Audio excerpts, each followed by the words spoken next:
Hello and welcome to the G52 podcast. This is episode 2 and I'm Tom and I'm here with my colleagues Stu. Hello. And Nick. Hello.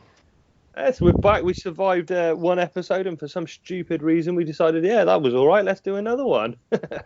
So we've got a few things to talk about tonight. We're going to have some bit of bollocks at the beginning and have a talk and just generally go through some stuff that's been happening since the last episode. We've got some really cool feedback from the first episode that we're going to go through, and basically you guys get your chance to rant back at Nick, and we'll just mute him and pretend he has got nothing to say. That sounds pretty good. We've also got a nice interview with a chap called Ben who was at Takan River at the weekend, the other weekend, the Imperial Truce big event. So we're going to have a chat to him about his experience down there, how he thought he got on, and had a really good chat with him. Then we're going to actually run through the event that we ran at the weekend, our local hobby club. We're going to have a bit of a go through. It was our first Heresy event. A lot of the people playing there, it was their first event. So we're going to go through, just have a roundup on how we thought it went, our list, the people we face, and generally how much I smashed everybody's faces in. Winning your own event, so cool, isn't it, Tom? So cool. Exactly, you got to win your own event. And I was doing all the scoring, so nobody knows where I bodged the results. And then we'll round it out. We've got a few shout outs to a few events and a few other people. And probably by that time you'll be fucking sick of listening to us, so we'll leave you in peace. But all sounds good to me. So before we get really rolling into it, we have got some social media out there. There's the Facebook page at G52 Podcast. Come and give us a like. You can see all the waffle we post. There's the G52 Podcast group as well. Come and join in the discussions and, people posting their models up and us having a chat and, generally spamming things in there and having a good time. We've got a Twitter, which is at Gino52 Podcast. That's 52 as in the words, not the numbers. Same again on Instagram, Gino52 Podcast, or you can drop us an email at Gino52podcast@gmail.com. Right, one little thing before we move on with social media. There was Ephriel Stern. He requested to join the Facebook group, and I'm going to apologise because I'm a fat-fingered twat, and I press ignore. And I couldn't find a way of getting you back, so don't feel bad. We weren't ignoring you. I'm just a fat-fingered idiot that shoved the wrong button. So add us again, please. Come and join the Heresy chat. And you feel free to give me some shit on the group. So first things first, most importantly, what's everyone drinking tonight then? So what are you drinking, Stu? Some hops and honey, buzzing honeyed ale from Skinner's Brewery in Cornwall. Very nice. It's all right. I'm a bit disappointed actually. It's It's not gluten free. I was going to try some gluten free stuff tonight, just to be in solidarity with our disabled friend. Encourage him. It might help. That dry skin you said. It might do actually. It might do. I might give it a go. Fucking hell, it's turned into loose women already. What are you drinking, Nick? What kind of special needs drink are you drinking? I have found Estrella Dam, Barcelona, Spanish lager. Oh, it's good. Is it gluten free? That? Yeah. So they do normal. Obviously, they are infamous for their very tasty Mediterranean beer, but they do a gluten-free option, and it is really, really good. Yeah, I drank a shitload of that when I was about 19, and I was on a holiday in Barcelona with a girlfriend at the time. It was wicked. And I drank in an Irish pub, mate, because I'm a proper Brit abroad. Classy stuff. So we've got to go into Nick's next question, because he'd like to know, what ailments have you developed since the last show? So any more ailments, Stu? A bit of dry skin? No, I'm actually being really, really healthy. So As well, jokingly, the instant I typed that and as a question, I've been sick as a dog on and off for like 2 weeks. I have no idea what this shit is, but everybody I know has been like luminous green. Yeah, it's not nice. It's because you don't eat wheat. Oh. Yeah. Mother Nature's fighting back at me because I'm not eating grass. You're not eating on her bounty. Well, I developed 2 massive blisters on my feet, but that's because I was running too far. So, you see, that exercise shit's not good for you. Well, I signed up for a fucking half marathon in 4 weeks, and I kind of need to start running. I was supposed to go for a run tonight, and I didn't. I decided to start drinking instead. Nice. Which was always a good idea. Right, enough of that bullshit then. Isn't it? Now, are we all past your health and safety check, Nick? Are we all fit and healthy to record? Everyone's actually drinking. Yeah, it's a good start. Well, I'm struggling because I'm running out of rum already, so it could be an interesting night. I may have to go downstairs. I've got some, what is it, like strawberry rum, some weird shit we got brought back by the in-laws, and it basically is my last-ditch desperation drink when I've run out of shit to drink. You didn't stock up with beer for tonight. It's just. I thought I had more rum than I did. That's the problem. I didn't want to drink. If I drink beer, I need to go for a wee every 5 minutes, and that's not helpful when we're recording. But so I thought, well, I'll go for the rum, and I'm just going to get smashed because I'm on holiday now. Finish work for the next 10 days. Going to get smashed. Oh, and silence. Everyone's just thinking about how smashed you're going to be, Tom. That's what. Yeah, we all know. Well, I ran the event drunk off my tits, and it worked fine. I was drinking at 9 o'clock in the morning when we started our event. It all went fine. I was joining you. I think. I think Nick, you caught up by the end as well, didn't you? Yeah, I did it well. I had kind of mixed advice though, so I was knocking back the ibuprofen with cider, and the landlordship had to be quite clear that both as a sensible adult and also as the landlord, he had to advise against it. But it seemed to do the trick. So he took the ibuprofen off you because he didn't want to lose any sales, I imagine. So. No, he kept just like passing the bottles of cider over and like keeping me topped up. It was great. It was when I went back to Chip for the second round of beer, and I waved him some money at him. He went, "No, I'll just run you a tab." Oh shit, I'm in trouble now. Dangerous. That's when the fun begins. So, apart from being ill and being drunk, what have you guys been up to since we last recorded then? Do you want to go first, Nick? Yeah, I've got a couple of bits. So, I'm actually quite annoyed. I was under the impression that I had everything I needed to crack on with my white scars, or at least start a good solid start with my white scars. Then I saw somebody who had been posting on Facebook, and then I followed back the images and kind of found a much bigger post on 30k Heresy forums, and the guy has done like the most amazing jet bike list. Now the reason it's really, really awesome is that he's used the full Mark II, and when I say full Mark II, I don't mean just the Mark II torso and head upgrades, which I've already bought for all of my jet bikes and for my land speeders for my White Scar project. He's not just got those, he's gone the full hog, and he's bought separate Mark II armor kits, and he's heat bent the legs to fit the jet bikes. Jeez, so he can then use the Mark II torsos and the helmets from the upgrade kits. Now that's fine. He's also then bought the Mark II Legion shoulder pads to go with it. Now, the only issue you might say, a smart person immediately might jump out and say, "What about the arms, Nick?" That's exactly what I thought.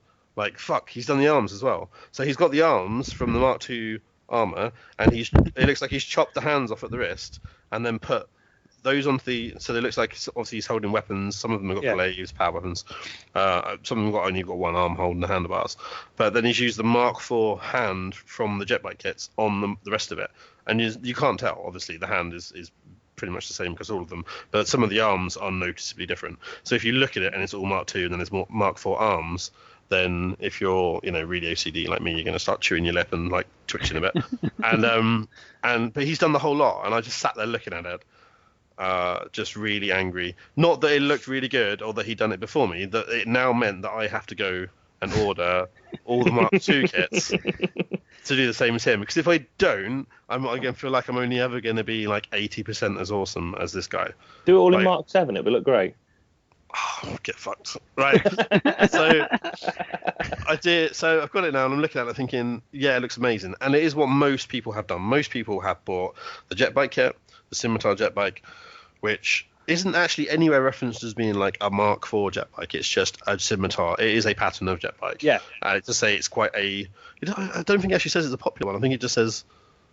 I think it says it's a common one. I don't think it's particularly like the standard pattern, but it's assumed to be. It's the only one they've released so far for one reason or another.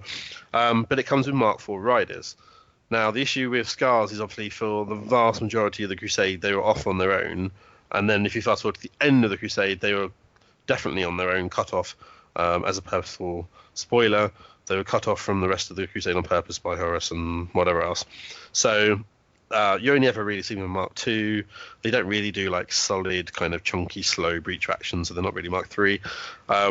Yes, they would have had some Mark 4, and definitely fast forward to when they're at Terra, they would have Mark 4 issue to them, and then eventually Mark 7 and whatever else they get their hands on. 5 and 6. But for the kind of core stuff, yeah. If you're going for like Crusade era, Heresy era, for the bulk of the stuff, you can assume they're going to be at Mark 2. So most people go for the kind of Mark 2 White Scars. So you get the Mark 4 jet bike, you get the Mark 2 torso, you get the Mark 2 head, and you put that on with the rest of the Mark 4, and it looks awesome because it looks like a Mark 4 dude, but like a White Scars Mark 4 dude. It doesn't matter that it's mixed, and in a way you could almost argue, well, it's Mark 2, but it's Mark 5 in the sense that they've been out on the fringes and they haven't got really, new issues of armor. They haven't got all, like I say, upgrade kits.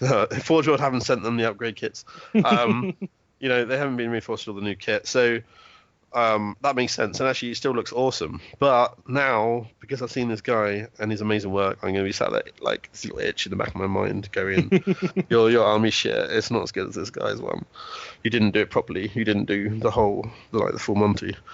So that's quite annoying. But at the same time, it's given me a bit of a boost to go in the full hog, make it even more kind of authentic as I see it. Yeah. So I've ordered some more bits. I've got some brass etch stuff that someone's produced for White Scars. I've got a bucket load of transfers. I'm going to kind of dab out bits and edit slightly because Forge World still haven't done those yet, and they promised us. I forgot the girl's name. What's the girl's name? Holly Goodwin. Name. Yeah. So you basically attacked. I was like, where's my White Scars? She's like, sorry, busy doing walls and awesome stuff, and like opened the book in front of me with the most amazing Thousand Suns stuff and White Scar stuff. Space Wolf stuff, and I was like, oh, okay, I'll let you. Pretty much placated you straight away. You just went, oh my god, that's amazing. Started drooling. Oh, I love your work. It's so good. So that kind of, that's fair enough. I'll let her off. She's done amazing work. She's busy. She's really busy. So yeah, kind of working on all of that. Also, we'll come to it later. The feedback from the event and my list, and just kind of, I don't know really, trying to gauge what everyone thinks of robots and Cybernetica and Mechanicum in general. Rules for them. Oh, yeah, that always helps. I don't know. I'm really worried. They're just. What's the profile of just too powerful? Of all, of Volkite's Defender. It's a bolt pistol, isn't it? Play as a bolt pistol. He's still going to miss and not do any damage anyway. You know what's really good for listeners is when you start making in-jokes about something you've had on Messenger that no one else is privy to. That works really well for good radio. He didn't bite though, so Troll. You'd sent him off for an hour then if he'd bitten. So the problem is I've been hanging out with him too long. That's the problem. He's turned me into a troll. But maybe a troll who just trolls Nick. Yeah, that's my fault. Yeah. So that's me really. Cool. Planning on those, building up those White Scars. Yeah. Get anything painted lately? I've actually turned on and played with, fiddled with, and tweaked and tried the airbrush, and was messing around on some Harlequins, doing some weird like color fades and stuff. Just practicing to get used to it really, watching some videos. But no, nothing formal. You got yourself high on thinners yet? Oh, that room. So yeah, in my new house, that room upstairs. Oh my god, it's so hot. It is like a sauna at the top of the house. There's no ventilation whatsoever. It's just I'm gonna lose my hair and turn funny colours very quickly. Do what I did very quickly and buy a proper respirator. If you're going to start airbrushing, buy a respirator. I bought a respirator and I've got a massive Velux skylight in my room, and I usually have that cranked open. But even then, if you've been working on it for an hour or two, you get pretty high. I mean, Stu, you must get pretty high off your tits all the time. Yeah, I'm lucky that at least this summer anyway, I've got my double doors open on my summer house where I'm doing it, and I do put a mask on. It's not the most expensive one, but I do use it most of the time. Not for kind of, I'm going to do it for 10 minutes. I'm a bit naughty and don't bother. But kids definitely wear respirators. That we cannot advocate. I think I spent 20 quid on a Draper one off Amazon, and it's really funny. We had the guys come in do asbestos awareness training at work this week, and they're doing face fit stuff. And the guy was just laughing at the mask we give our guys for asbestos, because he was just like, they're not worth the fucking shit. And he got the ones out that were supposed to be giving him and stuff. And I was like, yeah, that's about the same as I wear for my painting. He was like, what? I was like, What are the ratings on them? Is it parts per million, like stuff or something, or? I did know at some point, but yeah, it's all about the parts per million that come through and stuff, and they do this test where you put basically a plastic bag over your head with a mask on, and they spray this spray into it, and when you can smell the spray, the parts have moved through, and apparently like it's supposed to take 7 minutes before you can smell it, and the mask that we were using at work took 7 seconds. And he was like, yeah, they're not going to stop you for anything. Apparently, what I learned is that when you go home from working on a building site all day, you're not supposed to hack black shit out your nose. That's not good for you. But that's what we used to do all the time, is just like pull black shit out your nose. That's standard industrial revolution Britain for... Oh, yeah. It's like working at a coal mine. Anyway, enough about industrial accidents. Yes. What have you been up to, Stu? Sadly, not an awful lot. We're coming to the end of a really big War Machine and Halls commission, so that means not painting my own stuff much. But I did do a little bit of work on 2 apothecaries and a Primus Medicae. And that's apart from 1 unit and my fake Dawn. That would be my sort of 3,500, well, more like 3,800 points of fist done then. So we'll get them done soon. I thought it was going to be the end of this month, but probably more likely going to be the end of September. But I've got a proper Legion commission next month. So I'm doing Kurt's Raven Guard, so Kurt will have more than just undercoated black models for a change. So Kurt gets another shout out. I told him he's not allowed to enter any painting competitions because I know who painted it. Oh, those models though. I mean, they are so good. They are so good. They're just some of the best. And he has gone. He's actually, props to him. He's gone to some of the resin stuff. They just look like the Mordathan. Mordathan, is that how you pronounce it? Yeah, Mordathan. They look just so badass. To the point where my Alpha Legion project that stalled heavily has got like a squad of those basically as headhunters, like Mitstein. They're just badass recon marines. They are so cool. It's good. He was going to use half of his 40k stuff for Heresy, and he's enjoyed it so much since we started playing at the club that he's just decided to start with a completely Heresy focused army, so he's got separate thing, which is awesome. I asked him whether he was going to do that a few months ago, and he said no, what's the point? And when he was when we were sorting out arrangements and prices and things, I said, what about your old stuff? And he said, no, this is all new. So good to hear. I'm glad. It's good for me. I'm really looking forward to doing it as well. I've done so much War Machine Hall stuff recently, so September's going to be my own stuff, and then a lot of his stuff, which will be cool. I've also been buying lots of stuff for my Solar Ox, which is I'm really burning to put together and start painting. So it's probably going to be October the way things are going, but I've just been slowly buying bits, looking out for bargains. I've been looking for a way to do a Lord Marshal that doesn't use the official Forge World one, not because I don't like it, it's just that every fucker's got it because it's the only one, and it comes in a massive pack of models that I don't need because I'm not going to use the command squad. So 60 odd quid I think it is for one model is not any good. So I've been buying bits to try and convert one. I'm going to use the torso and the cape from the Citadel Imperial Guard Lord Commissar.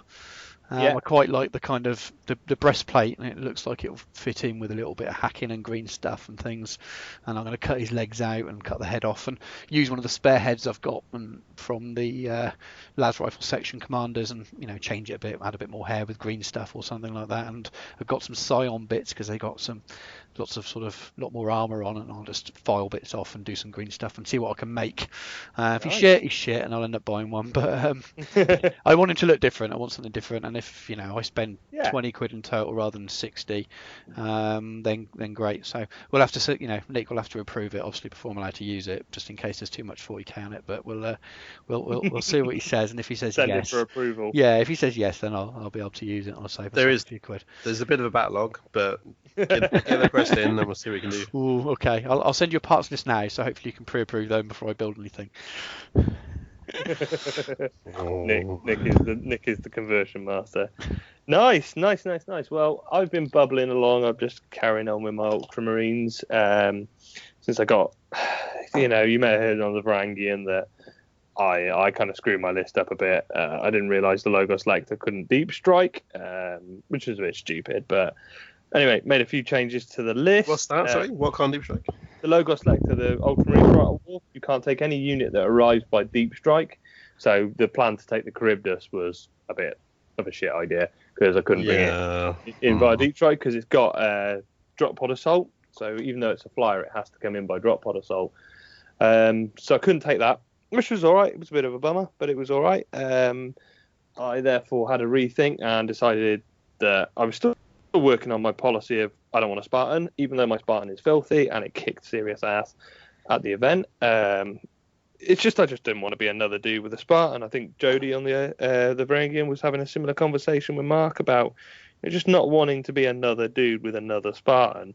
So I don't have an issue with this. I can understand what you're saying to an extent, and at the same time, our whole scene is quite new, and we have to go through the same developmental stages as most other metas have been through. And obviously, Betrayal at Calth means that a lot of people coming into ours from day one is our meta, like straight away. So we have that that's quite heavy, lots of infantry, lots of Terminators, maybe the Dread and whatever. So a big chunky Spartan in there, especially at 1500. And I think that's the main issue, was that it was that 1500. I think going forward, it's not. It's going to be fine. No one's going to have an issue with it at higher. No. It's not about having people having an issue with it. I've absolutely no problems with running one. I just don't want to. I'd like to do something different. Like to think outside the box a bit and just try something a bit different. It's like I said, it's no objection. The Spartan was absolutely awesome at 1500 points. It will be brilliant at the rest. It won't be overpowered when we get up the points levels. But I just want to do something different. So I've decided to go with the Storm Eagle instead. Cestus. Okay, yeah. Sorry. Yeah, I debated the Cestus. I like the Cestus. I just like the Storm Eagle. I want to do the Storm Eagle. So then I had another rethink the other day, and I was doing some points bashing, some list hammering. And I can actually run Pride of the Legion with the new Vets points for the same amount as the Logo Selector. It basically, all it means is I've got to drop one quad mortar to be able to fit the Vets in, and it gives me outflanking sniper Vets. So that was great. And then I was like, don't need a Storm Eagle. Could use a Charybdis then if I'm using Pride of the Legion. So I'm in a bit of hobby limbo at the moment. Basically, I'm going to go to Forge World.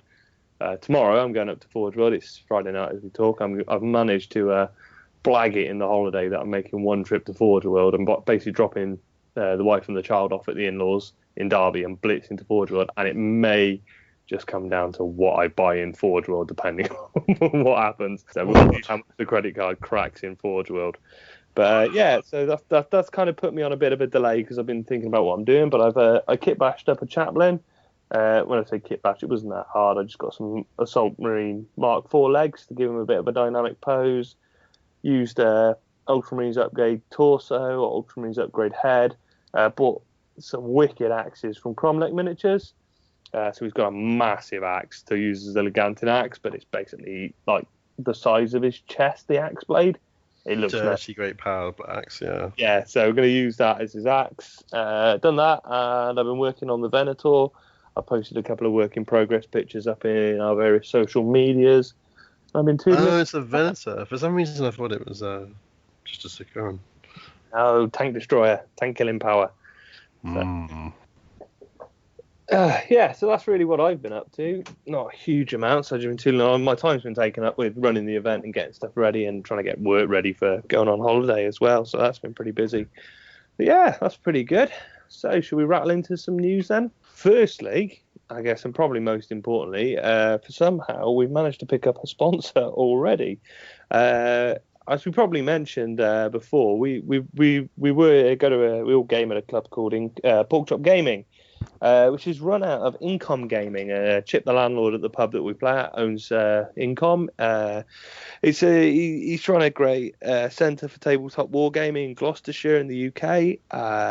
He's got a website, www.incomgaming.co.uk. We will throw some links up in the show notes as well. He does a pretty wicked job on discounts on stuff. There's usually a good discount on all kinds of hobby stuff. He does game mats from Game Mat EU, which are pretty awesome. We had a load of them out on Saturday at the event, which are pretty wicked. I think he's the only UK stockist in the market for game mats, so you can get them direct from him rather than ordering them from abroad. Yeah, it's a fully licensed pub in the centre of Cheltenham, and as I can tell you, I started drinking at 9 o'clock on our hobby event and continued drinking until about midnight that day, which is a pretty wicked way of getting your organised gaming in. It's a pop-up shop, so he runs it on Tuesday evenings and Saturday during the day, but he has got his website obviously 24/7. Yeah, wow. So he sent me a load of crap to read out, so I'm trying to work my way through it. Loads of upcoming events as well. So we've got another 30k event coming up soon, which I'll give you some details of later. But that's up for sale. Tickets will be on sale through there. He's got Hobbit, X-Wing, Infinity, Magic, lots of Magic the Gathering players. There's actually girls that turn up to play Magic. It's amazing. We actually, you can see most of the boys in the club go very quiet when ladies arrive there because they don't know what to do with them. But yeah, it's generally a pretty cool thing. So Chip's come forward and decided to sponsor us. He offers 10% off all the plastic Horus Heresy stuff from GW. So your Mark IV TAC Marines, your Contemptor, your Terminators, your Cataphracting, all that lot. So what he's done is he's decided that if you use the discount code GENO52, and that is GENO, the number 5 and the number 2, completely different to what we do on everything, but there you go, that's what Chip's like. So GENO and then the number 52, you'll get an additional 10% off the 10% he already gives you. So I think it works out at about 20% off retail, which is pretty good. I got a box of Mark IV Marines here, so they're at 27 quid plus another 10% that you'll get off. Oh, I really hope that Prospero box set drops. Oh, foul Prospero box set drops tomorrow, and we can just get 20% off and just rinse it. I have pretty much bullied him and told him that I'm going to try and get him to do see if we can sort out some kind of Geno deal if the new box set comes out. See if we can come to some agreement with him on that and see what we can do. So keep your ears out. We'll develop. There might be other things coming, but at the moment we're working on, like I said, it's 10% off 10%, so it's actually about 19%, but near enough 20% off your plastic Horus Heresy stuff. And if you're in the local area, buy it, get it set for collection, come down to Pork Chop Gaming either on a Tuesday night or come to Incom on a Saturday and come and play some games. There's X-Wing, Infinity, Bolt Action. Loads of people have been playing tanks, the World War II historical tank game that runs like X-Wing. So there's shitloads going on there. Guild Ball, all kinds of stuff, as well as our seriously hard for Heresy. Awesome 30k scene that is generally the best thing ever. Chip will agree that the Heresy players are the best people in the club. So that's what I'm telling him. The cool kids, definitely the cool kids. So, anything from GW or Forge World that's caught your eyes, guys, that's excited you and got you rigid? It's been a bit slow, isn't it? It's been a bit slow, yeah. Yeah. Can I go off on one already, or do you want to talk about? I don't think there's really an option there, is there? Right. So, everybody moaned across the internet. Everybody sat there. Friday comes along. Forge World releases. I think it's like 3rd or 4th week.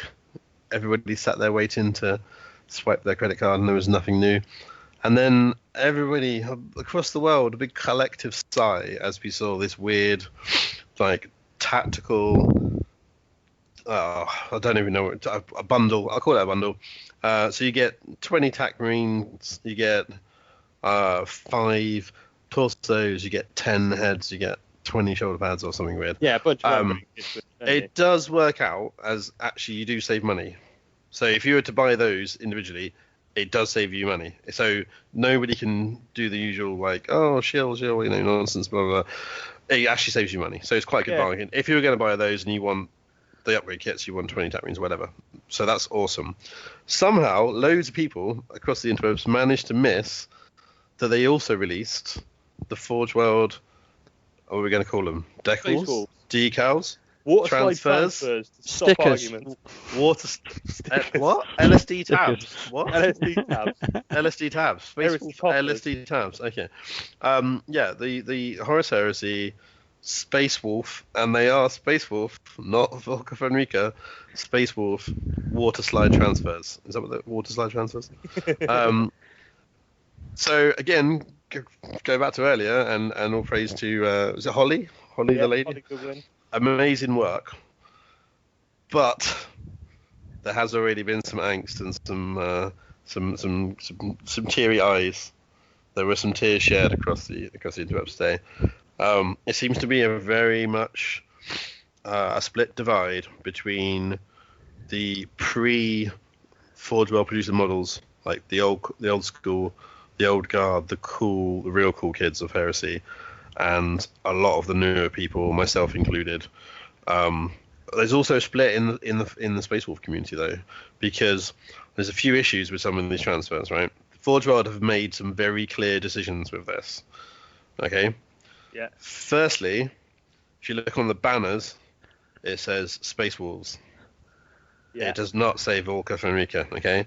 In at least two books, in at least two Black Library books, they have clearly stated that nobody calls them Space Wolves apart from other people. They don't refer to themselves as Space Wolves. None of their names mean Space Wolves.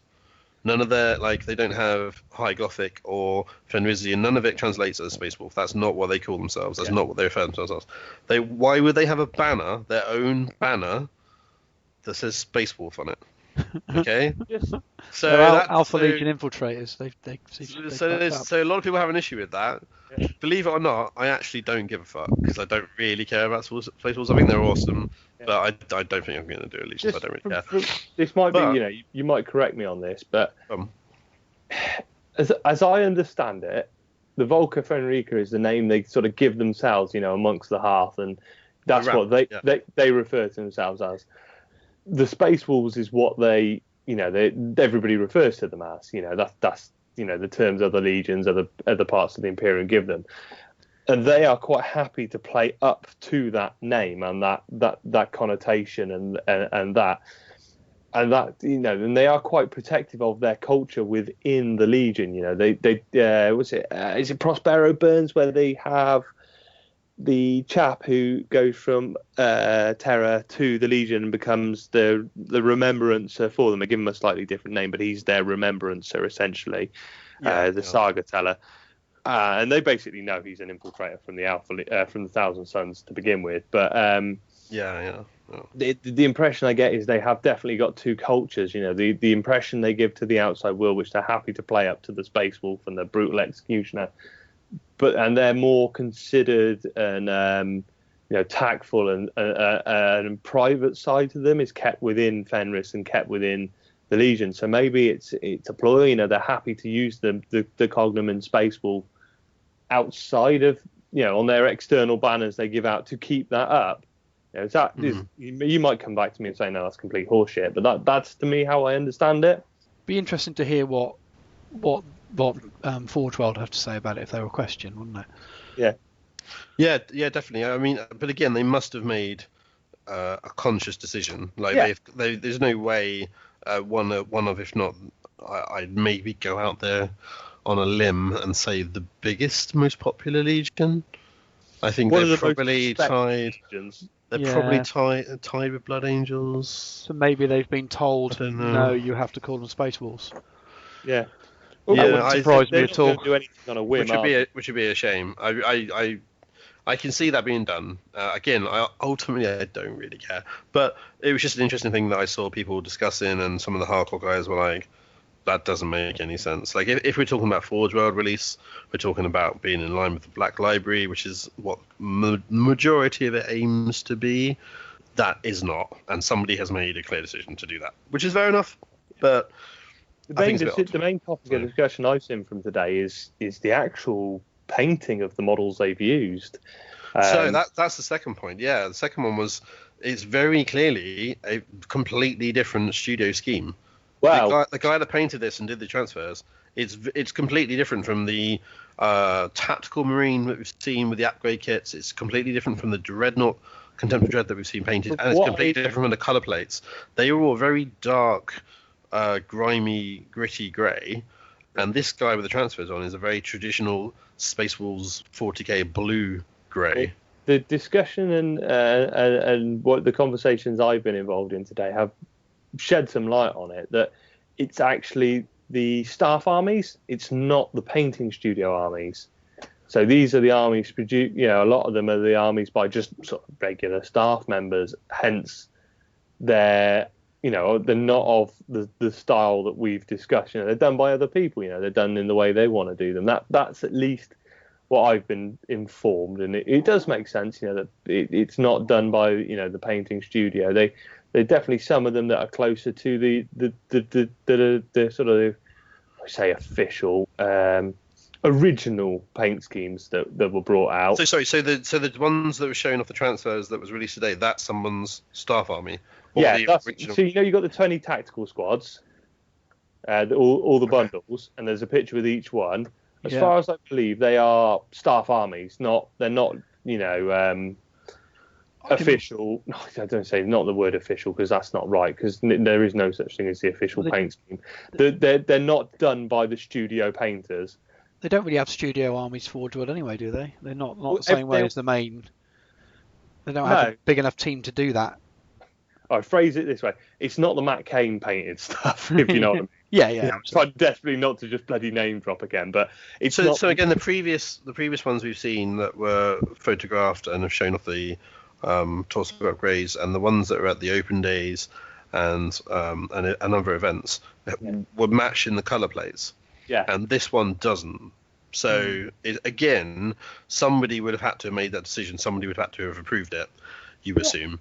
So that's really, for me, that's really interesting, because it's only a few months away, a few months after we've seen all those initial releases, and all of the feedback I've seen has been amazing. Everyone said, "Oh, it's more gritty, it's darker grey, it's more gothic, it's much more how Rogue Trader era Space Wolves, blah blah blah." Everyone's got quite excited about that, and now suddenly we fast forwarded a bit and we've got Space Wolves and we've got 40k blue grey color scheme. It just, I don't know. It seems to be causing a bit of an uproar. I wonder if they've slung them to one of the main sort of army painters that works for GW mainly, and said, "Look, we need some pictures to show the transfers off. Can you paint that Space Wolf, please?" Paint me a Space Wolf. And they've done it, and they've looked at it and gone, "Yeah, that'll do." Shit, that's not quite. You used the Citadel paints, not the Forge World range, etc., etc. One of the discussions that I've been talking to people about is a push for GW to come away from the really high painted stuff on a lot of their stuff, their published stuff, because they want paint schemes to look achievable. Yeah. So I know in GW Prime there's been a move away from, always showing the heavy metal, really high quality paint stuff, because they want to make it look like you can actually achieve it. You can actually do this, and I know that's been supported with Mr. Duncan's painting videos, which quite frankly are fucking brilliant. I watched the Age of Sigmar ones for the Khorne stuff, and oh my god, he did blending with two colors and just made it seem like such a simple thing.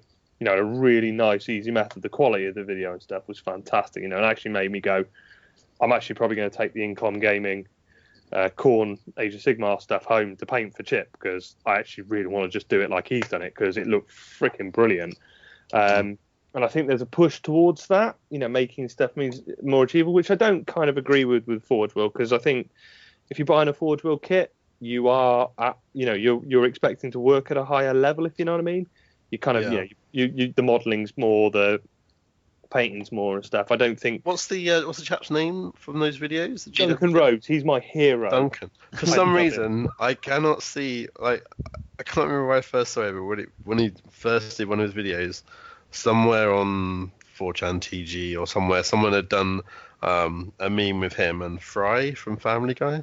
Yeah. And now I cannot, what is seen cannot be unseen. Every time I see him, I just see this kind of gormless guy with a little hamster in his head, or he stands there looking at the screen for 5 seconds before he says anything.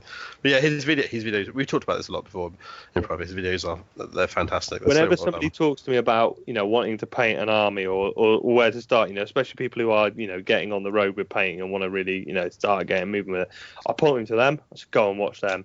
The quality of the video is great. The instruction is great. Yeah, he doesn't go into advanced techniques and high levels, but I watched the stuff they did, the Advent calendar, and he did power sword blending with power weapon blending with a brush. Oh, sorry, newsflash. Sorry, my wife just corrected me. It was Fry from Futurama, not from Family Guy. Sorry. Oh yeah. At least your wife's there to keep you on the straight and narrow. Thank you, wifey. Thank you. We'd have had emails about that. God. Yeah, he just does it so well and it explains it so well, and it's such a good quality video that, yeah, like I said, you're not going to get the highest level painting videos off it. You're not going to get airbrushing stuff, and it's all with Games Workshop paints, but it's a really good place to start, and I love watching them. I watch them. You were talking about the one, Nick? Is it the big Age of Sigmar Chaos Dragon thing, Acheron? Oh yeah, it's immense. The video for that is it's hours long, but yeah. it actually works. You sit there and you go blah blah blah blah, copy what he does, blah blah blah. And you go, wow, it actually looks exactly like what his does. It's not step 1 do this, step 2 do this, question mark magic. Oh look, we've got a heavy metal painted miniature. Yeah.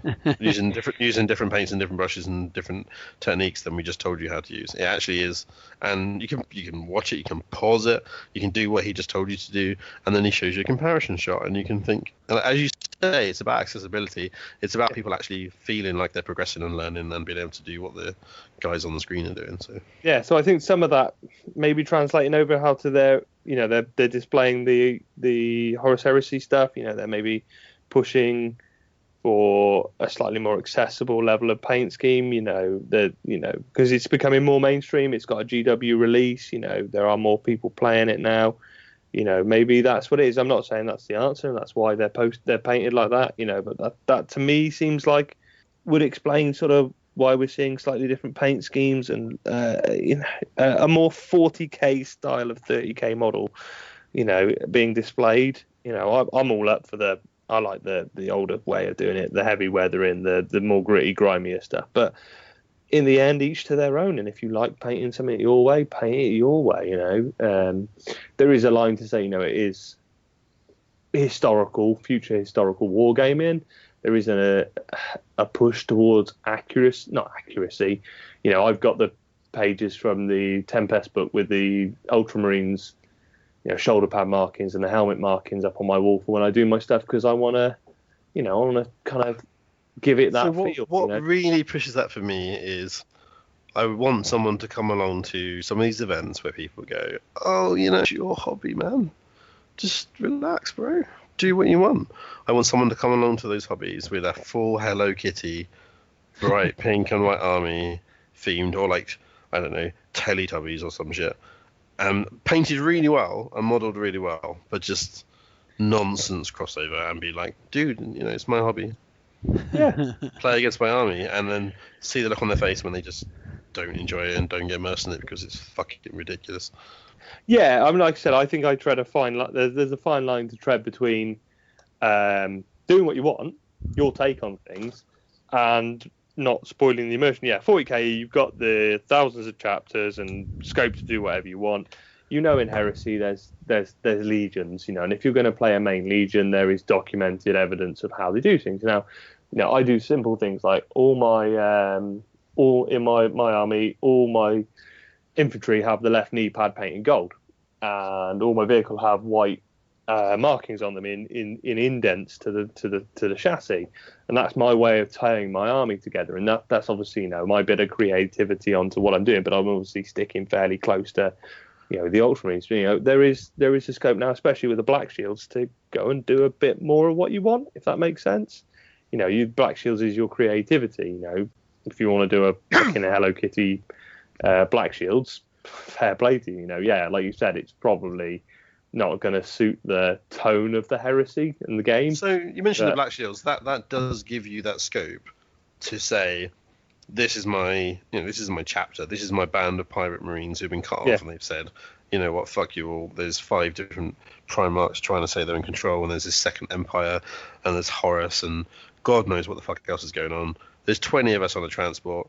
Let's just go and rape and pillage and we're going to do what the fuck kings of this sector. Yeah, fine, do that. Yeah, that's great. And Black Shields gives you that. And to an extent, Shattered Legions means you can play 10 painted yellow and 10 painted black and whatever you want. So that's all fine. But there is a line. And as far as I'm concerned, if you don't put the effort in to keep it, it's. But then also I find playing a whole load of unpainted shit does the same to spoil my immersion, if you know what I mean.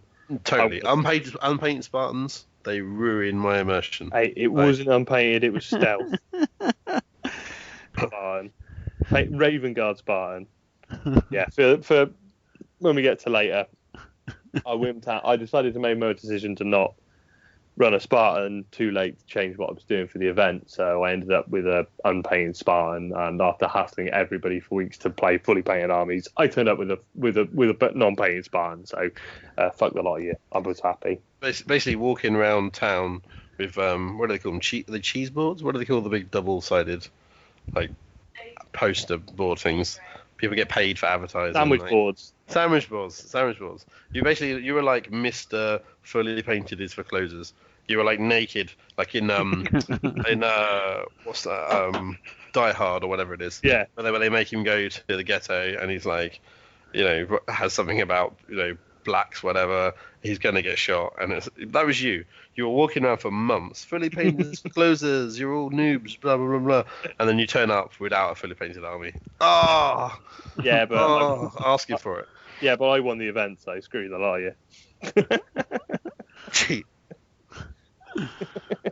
Yeah, no, it was pretty slack of me, but the problem is I decided not to do the Spartan, and I built it, and I wanted to shift it on, and if I painted it blue, I already like wipe out an 18th of my market, so I was like, I'll take the shit for this and play unpainted.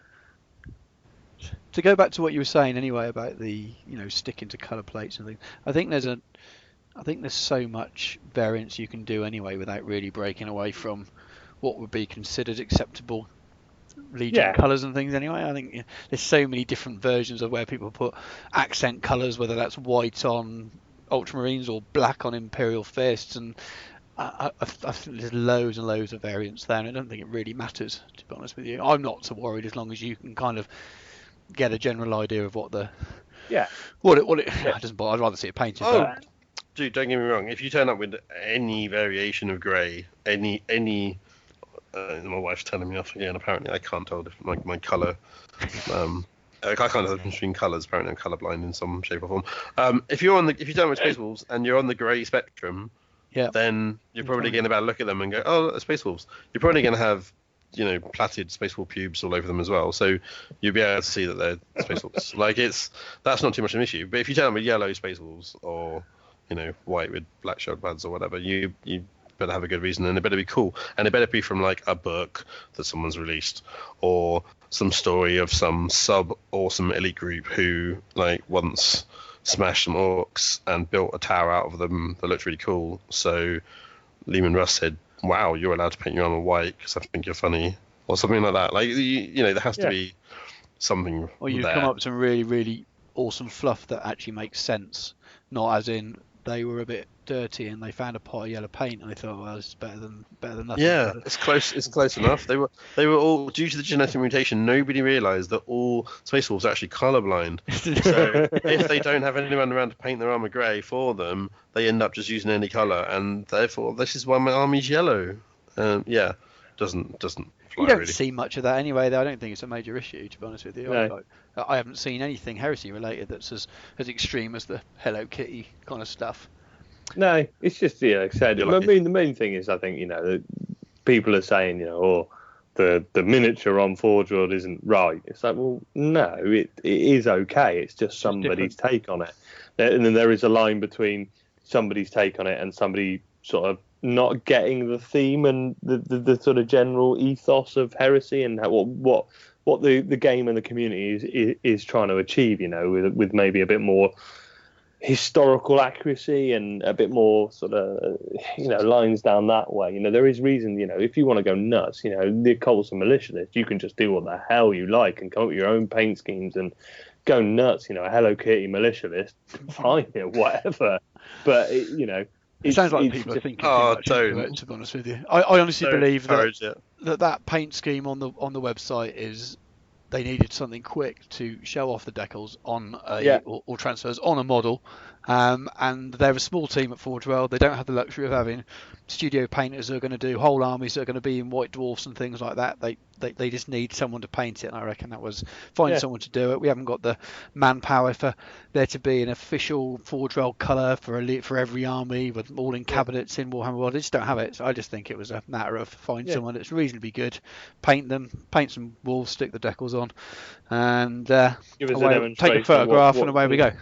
Yeah, I think that's probably what it was. I think people are, but internet's there for people to debate, Rage. to keep So, it. People like Nick, I don't go on Nick, forums, Nick's so I right don't people. really don't get involved in it. But yeah, Nick's keep Nick entertained, so he can. Yes, rage thank at you things. for the internet for keeping Nick occupied so that we don't have to.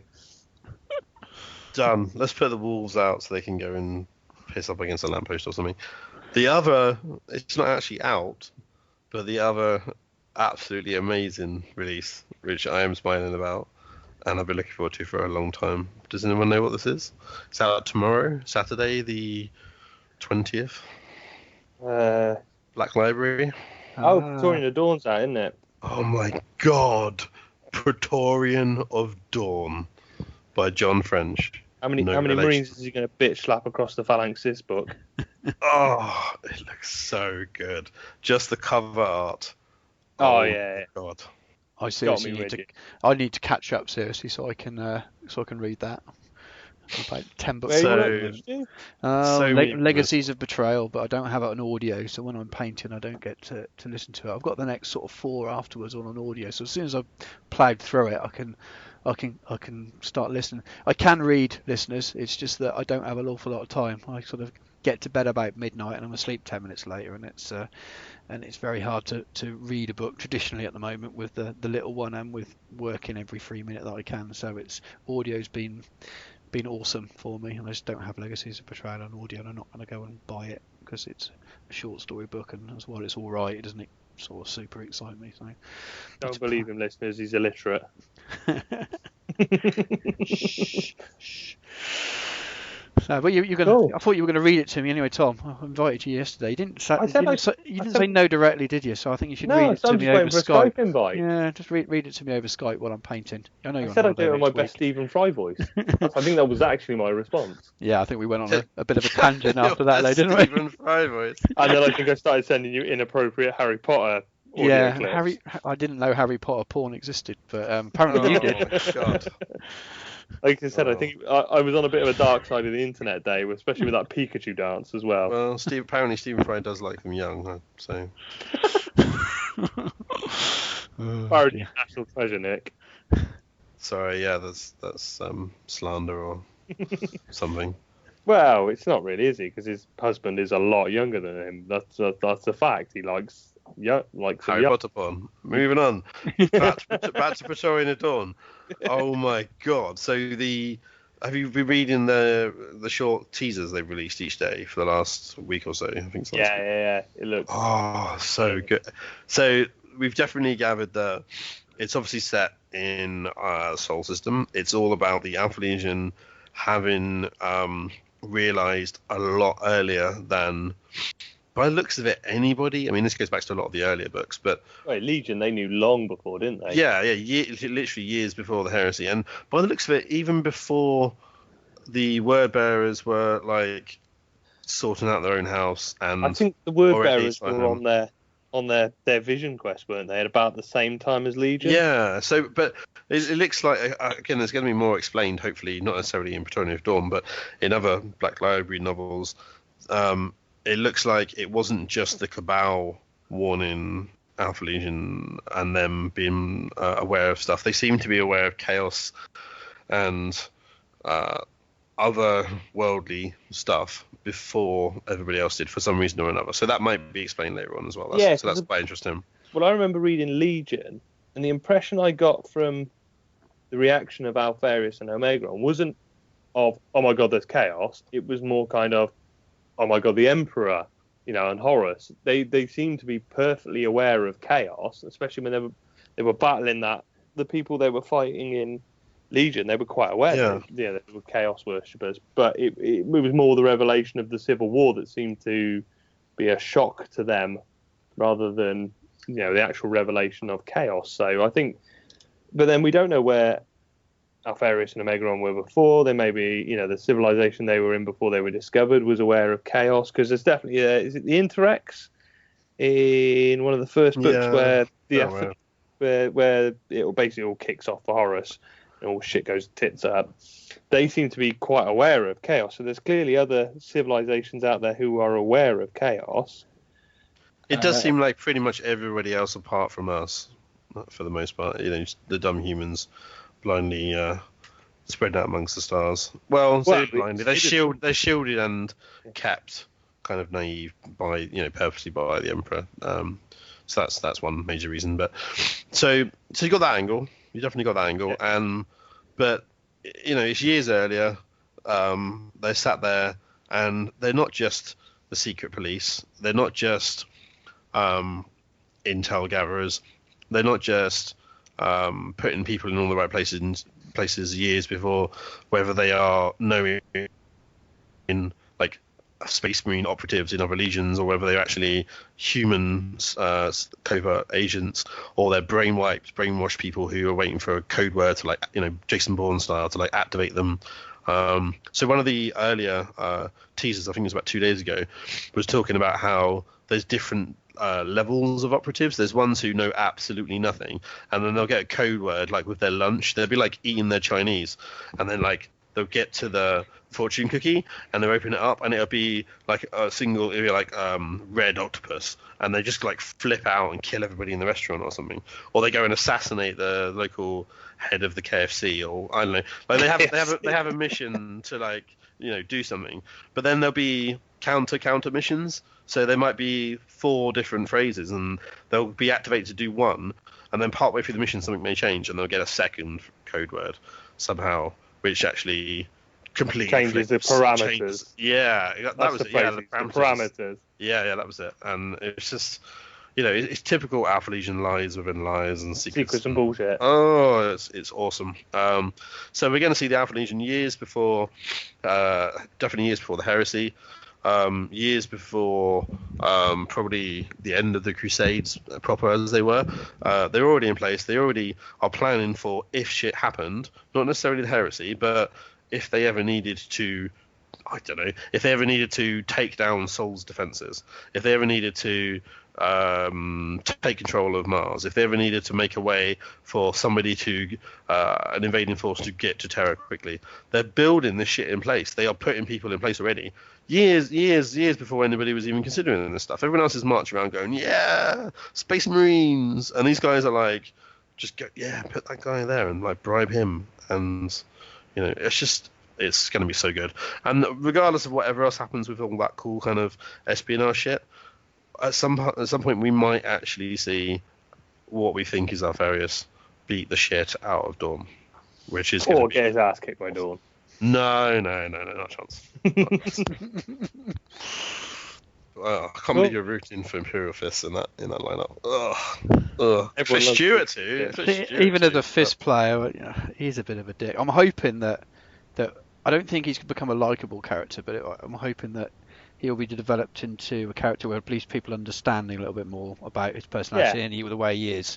It's like that. We've all worked for someone in the past that we thought was a complete dick at the time, and then maybe a few years on you look back and you think, oh, I can see why they were like that at times now, or maybe you find out something and understand a bit more about why.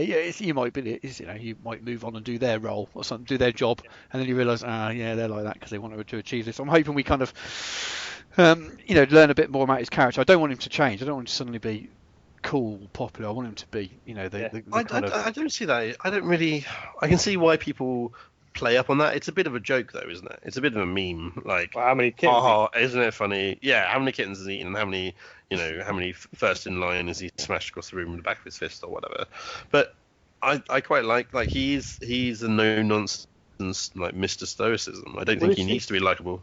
It's the line that he is the War Master in all but name. Now he actually takes on a huge title that is not very popular. He is coordinating the defense while Gilliman's busy fucking being the war accountant and setting up a new empire. His own empire, yeah. It's actually Dawn preparing to defend Terra, and that's quite a fucking nuts thing for him to have to do.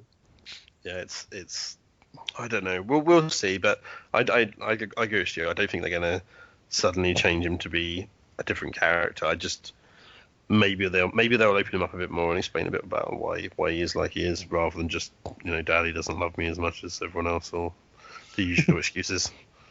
There's nothing like some bit of Horus Heresy daddy issues. That's it. But just going back to, before we move on, the one last bit about the latest teaser. So it's Day 5, Ancient and Divided. Basically, what it's touching on is the fact that the Sol system, just like everywhere else, is about humans. So the same as all the rest of the Imperium, regardless of how many tens of thousands of Space Marines there are, or how many are left after they've busy, hitting each other with phosphex and God knows what else. It's about the billions of human lives, and there are so many ancient, like millennia-old groups of people, like different cultures. It's talking about the Jovian Void clans, the gene cults of Luna, smugglers and pirates. It's all of this sort of thing, and how I assume from the hint here in the teaser is that's how the Alpha Legion are going to play.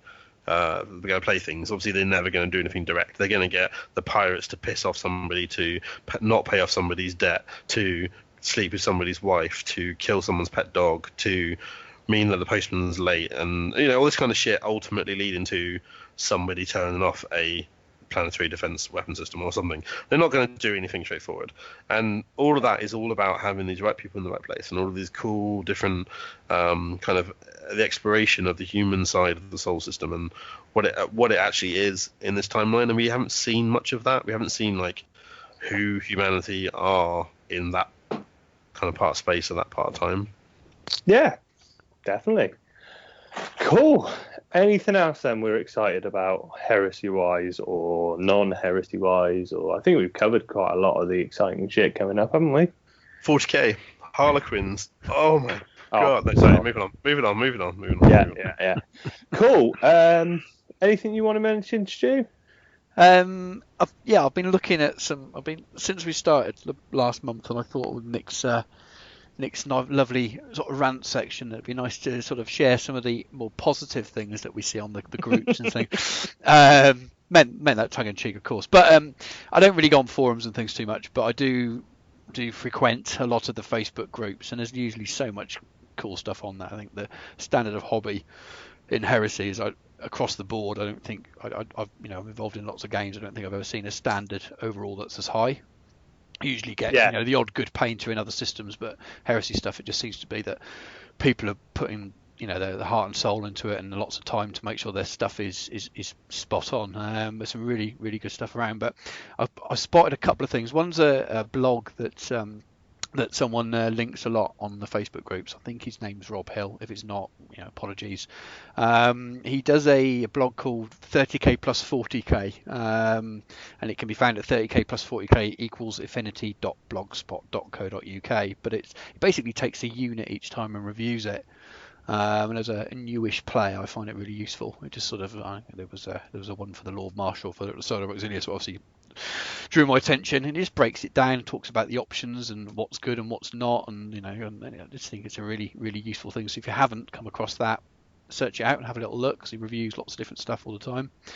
And then painting wise, there was a picture I haven't showed you. I don't know if you guys have seen this, but there's a guy called Robbie Reinhardt, and it was on the Horus Heresy and modelling group, and he did these brilliant Angron and Gladiators. So it's obviously this Angron at his on his home planet. Was it Nucea? Nucea. And it's awesome. Have I shared the picture with you guys? I don't know if I did in the end.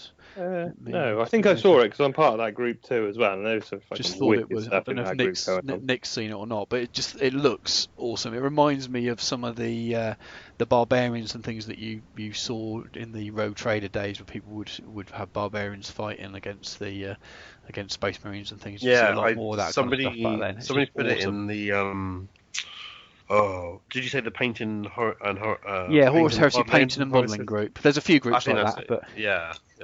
Like you say, it was like incarnation of like gladiatorial kind of fighting, like barbarian. Looks awesome, but that I think that can be done really well with world eaters, and Oh, again, it's another project I'd love to do.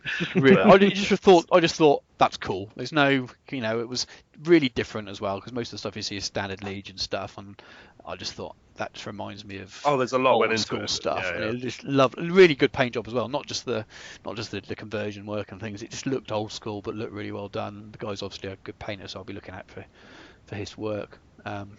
As it comes out in the groups and stuff. But yeah, two things that are sort of sprung up in the last how many days? It's only been 11 days since we recorded, I think. But Yeah, so much for the monthly recording schedule, eh? yeah, he might slow down. I don't think you'll get more than 2 a month. But yeah, I really like those two things. They just sprung up. I don't know if you guys have seen anything yourselves that you've sort of inspired you enough to mention it or. Anything you got, Nick? Yeah, so for me, I saw some interesting grav stuff. I'd not really, everyone was doing the same sort of project at the same time, but I saw multiple grav tanks. I saw one guy, Adam Walsh, again, I think it was the Horus Heresy Painted and Modeling group on Facebook. He'd done an amazing Iron Hands grav rhino. Oh, Now, yeah, I saw that. yeah, so in the, I've seen the fluff in the Black Library lore. There is mainly custodes that we know of using grav. I think we've seen reference to grav rhinos, but also just grav tanks. And then more recently in Angels of Caliban, not really a spoiler, but if you haven't read Angels of Caliban and you're going to cry like a bitch, they reference lots of new vehicles. They reference vehicles like Grav Land Raiders, which is awesome, and I really hope we get some models for those. They reference a new, I can't remember if it was Grav, but a new tank that is like a shield projector or a shield emitter. Now, Like the that sounds Dark Crown. awesome. Yeah, well, I don't think they actually named it that. In my mind, it was more like the Gungan from that horrible, horrible Star Wars film that shouldn't exist, like a tank with like a shield emitter on it. But there's all these, they reference all these crazy ones. One of them was a Grav Land Raider and a Grav Rhino. So we assume we're going to get those models if in one of their most recent and awesome. I highly recommend everyone goes out and reads Angels of Caliban. It was so good, and I'm not really a major fan of Dark Angels, but I really enjoyed it. But yeah, Grav Land Raiders, Grav Rhinos sounds really cool. So I saw this guy Adam Walsh, anti-Grav Rhino, very simplistic, but very well executed. Cut the tracks off, kept the armor platings there, but it was like a grav system underneath using different lights, spotlights from other tank kits.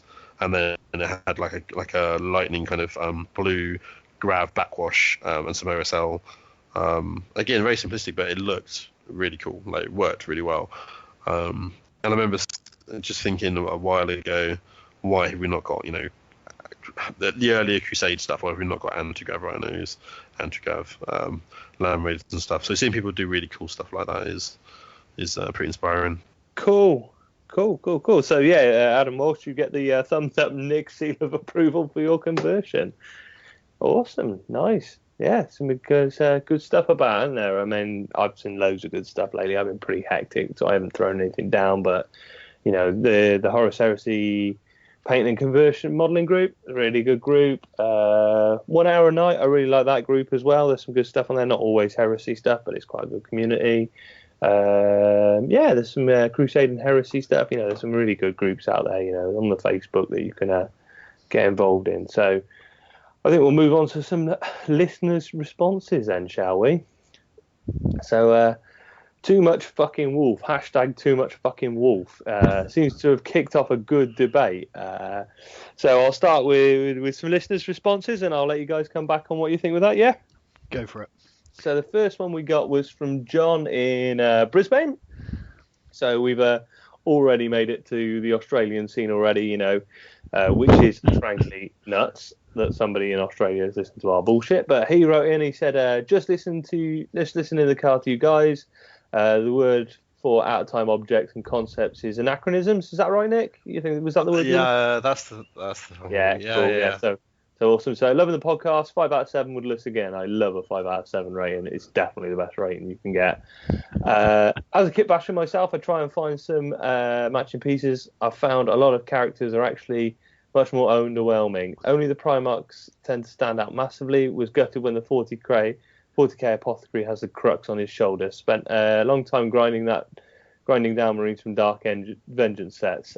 Keep going. Hashtag too much fucking wolf. And I think we've adopted that as a show hashtag now, isn't it? Hashtag too much fucking wolf. So, yeah, I mean, it is a shame. That's an agreement, surely. That's a +1 to Team Nick. He's basically said, stupid shit on 40k models, cut them off, and take the. So he's taking Dark Vengeance stuff, and he's ground, he's sanded off all the nonsense. Good work. Awesome. It goes to show you can use 40k kits. There's nothing in what we said. Yeah. Don't use plastic. Don't use 40k kits. Don't use embellishments. There are models that do have embellishments on them, but it's a matter of subtlety and appropriateness, isn't it? So yeah, thanks John for that. And then what did we get? Who's the next one? This was Graham, wasn't it? Graham with his fucking wicked squat army that he put some pictures in of, which we'll definitely throw up on the group. We're going to do a photo dump after we release this episode, so there should be some photo dumps. So I think you've got them, Stu, haven't you? The photo dump for the I've got the pictures, and we'll be able to find them on the Facebook group as well. Yeah. So I'm going to skip a bit of the praise because it's nice. Thank you very much, Graham. We really appreciate the positive words, but I find it a bit vainglorious to tell everyone how great I am. But so he just says, "Hi guys, I enjoyed brackets. I think," which I think is an epic way to put it. Your epic rant about too much wolf, and I think the stance is about right for 30k games played in a tournament campaign setting. That said, I prefer to take more of an inclusive stance, allowing Mark 7 armor in the Heresy, Space Wolves, Blood Angels, Dark Angels models, et al. Into the 30k scene. After all, 30k is 40k, and we need all the players we can get to build critical mass in this country to rival the Aussies we have down under. Yeah, fully agree. We need to get the home of the Heresy, getting up there and rivaling it. Whilst I would love everyone to have £1,000 fully resin armies, is not always feasible for a lot of folks, and 30k can seem like a bit of an exclusive club. That's why certainly, whilst the 30k scene is in its infancy and the most popular legions are still without dedicated units, I would be happy to play against people with armies of 40k Wolves, Blood Angels, Dark Angels. Ideally, they would trim off the worst excesses of the Wolf Pouts, Blood Drops, etc. But I would rather play more games against more opponents and less games against armies which are 100% era correct. I think the GW mainstream Space Wolves, Blood Angels, Dark Angels models give players a lot of an easy way to start their 30k armies. In my own case, I don't really have the money to spend on resin, even the brand new plastic GW kits, as 2 young kids take care of my disposable income. That does make me feel a little ostracized from playing 30k, but I make do converting and scratch building most of my armies, which is the main point of this rather long rambling message.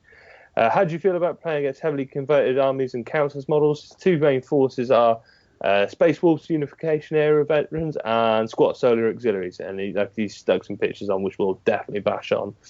The Space Wolves are converted from Warhammer Fantasy Battle Chaos Warriors with plastic backpacks, minimax helmets, plastic Space Wolves heads, arms, bolters, and an orbital assault force using boarding torpedoes and drop pods and a scratch build Storm Eagle.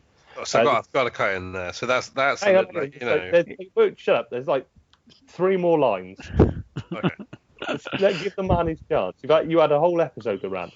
The squats are an old edition plastic infantry with various converted and scratch built vehicles. Do you feel they're valid armies to use in tournament campaign weekends, or do you think they would ruin the immersion? I'd love to hear your thoughts. There you go, Nick. Now you can respond. Okay, so I'll start right at the bottom where we just were, instead of going back to the start. Do you think of valid armies? Yes, again, it's everybody's hobby. It's just as much my hobby as it is yours. I'm not going to stand there across the table if you turn up to an event or a tournament and say, I'm not going to play you because, well, if it was a Hello Kitty army, I might actually walk out. But apart from that, for the most part, I'm going to be happily, I'm going to play you and enjoy it. But that said, his armies are fucking amazing. He's put loads of effort into them. He's sourced all the right bits. He's done loads of conversion work. He's painted them really well. They're themed really well. They are, historically accurate. So, on one hand, I can agree with what he's saying. He's stretching my argument to the point of being much more inclusive for everybody. But at the same time, he's saying, not everybody has £1,000 to drop on a resin army. If you look at what he's actually spent on bits and like gone out of his way to build, like he even said it himself, he's got Chaos Warrior bodies with plastic backpacks, Max Mini helmets, Space Wolf heads, arms, bolters, and then he's got like scratch built Storm Eagle. If you add up time and money for all of that, that's actually a lot more expensive than the majority of people are going to drop on, even Betrayal at Calp or something. So he's put a lot of time and effort into that. Yeah. That is very different to somebody dropping a Mark 7 Marine from 40k with all of the wrong era like bits and bobs on it. That's I don't think we should confuse the two. He's gone to town and made some awesome stuff. Yeah, I think the point is not maybe how you create your army, because there are people on budgets. I know Paul Spuddy Shaw has been posting a lot in our groups, and he's been scratch building Typhons and scratch building Spartans from plastic card and stuff, and doing shit like that you clearly don't need to go out. Nobody needs to go out and say, I want to see your credit card statement before you can play, and if it isn't over £1,000 for your army, fuck off.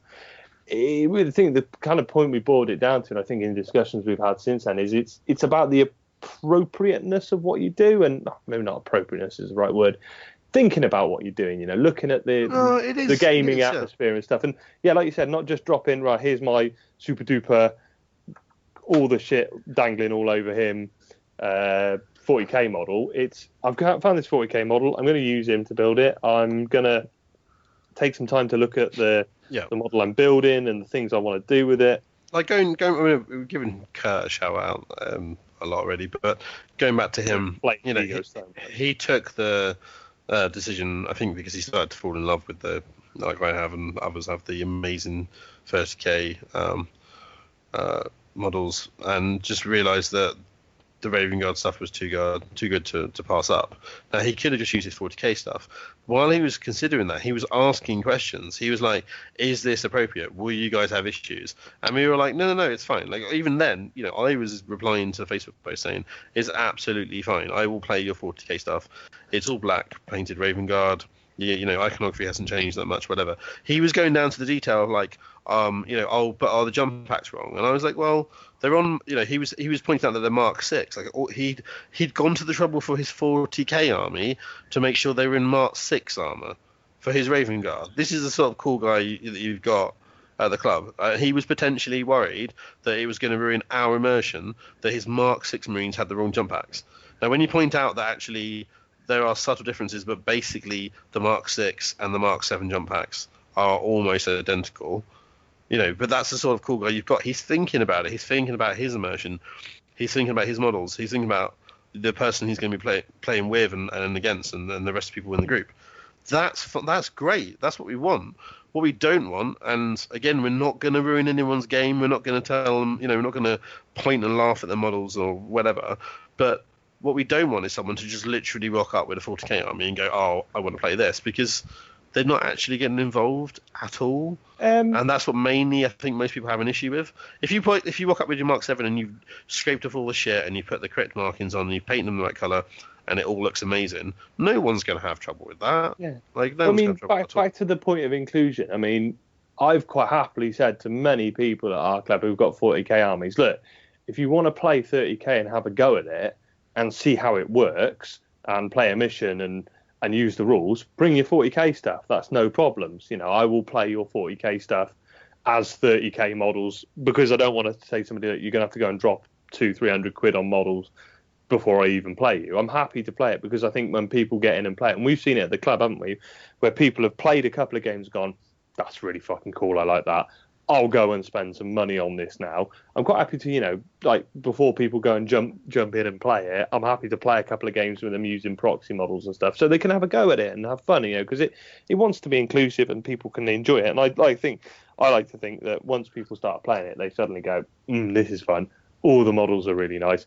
Yeah, I'm going to do it. And whether that is, I'm going to do it by looking at plastic models and buying some upgrade bits and being selective with what I buy, or whether it's, fuck it, I don't want my wife anymore, I'm going to get the credit card out and do a Mr. Freddy and fucking binge spend everywhere. However they want to do it. But I think, the thing of inclusion is, definitely, we definitely don't want to be making people feel like they can't play because they can't afford it. That's not what we want to get into. But it's about, if you're going to do it and you're going to commit to it and you're going to spend your time and do it, think about what you're doing and look at what you're doing and try and, get involved with it, because the scene is more about narrative, isn't it? I think we're all agreed on that, than building the most smash face list and kicking everybody's shit in. Absolutely. Cool. So that was kind of the feedback we got from Nick's rant. The ones that were editable and publishable and weren't just "fuck off, Nick, you dick." But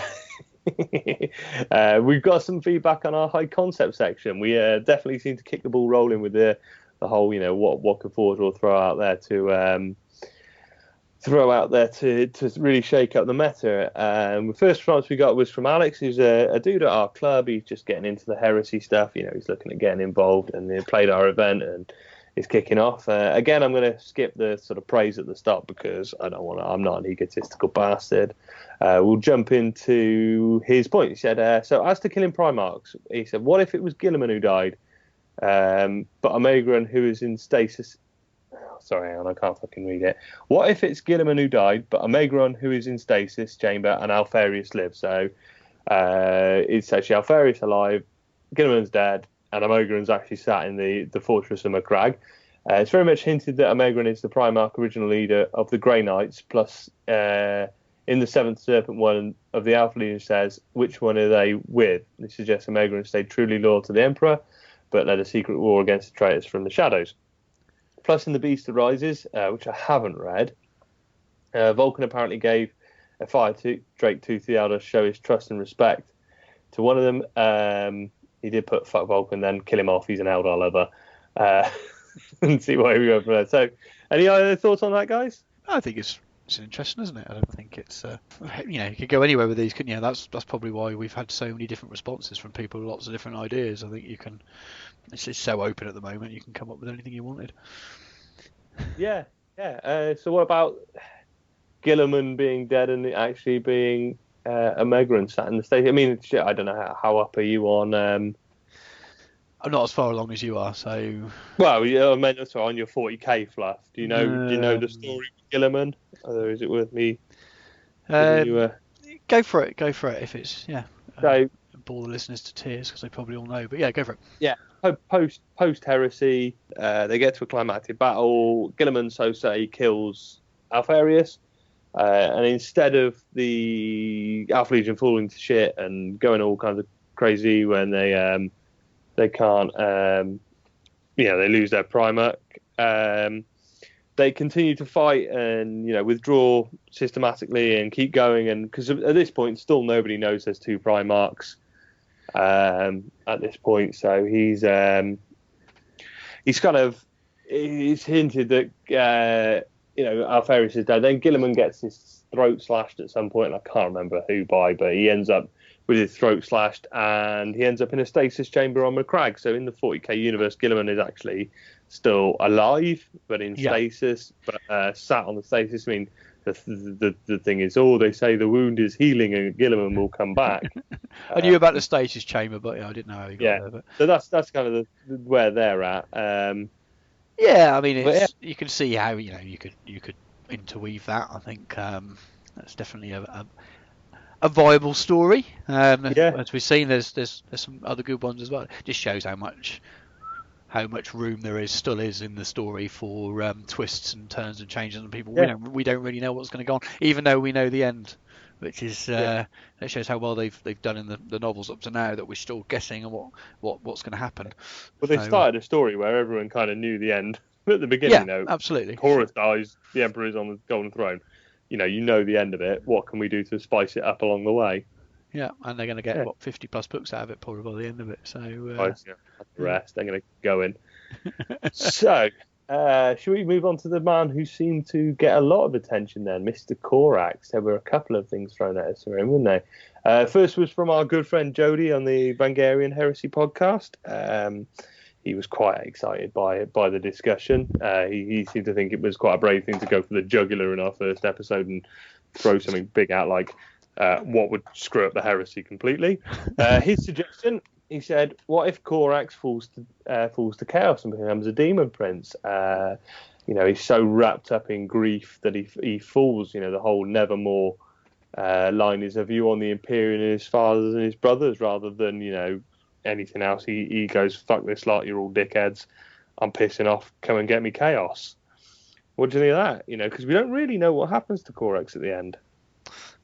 Yeah, exactly. I think that's definitely an interesting approach, and it could lead to a lot more stories as well, couldn't it? It could be because they seem to have almost drifted away in the heresy. No one really knows what to how to continue that story, and I'm sure there'll be more. But it looks like it's been sort of shut down for now, doesn't it? I think Gav Thorpe was talking on one of the other casts actually saying that he's got things he'd like to do in that story arc, but as yet it's nothing's been decided. So it is a little bit kind of smaller story things sort of closed down, but we'll probably see something else in the future. So yeah, you never know. I don't think it will be that, but it would be pretty cool.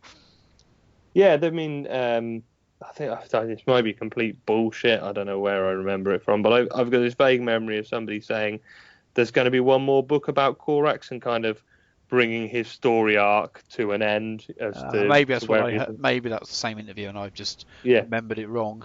I knew he said he had some other ideas he'd like to explore, but only ideas as it stands. Maybe he did say there was one more. Is this the next Primarch book coming out? They've teased.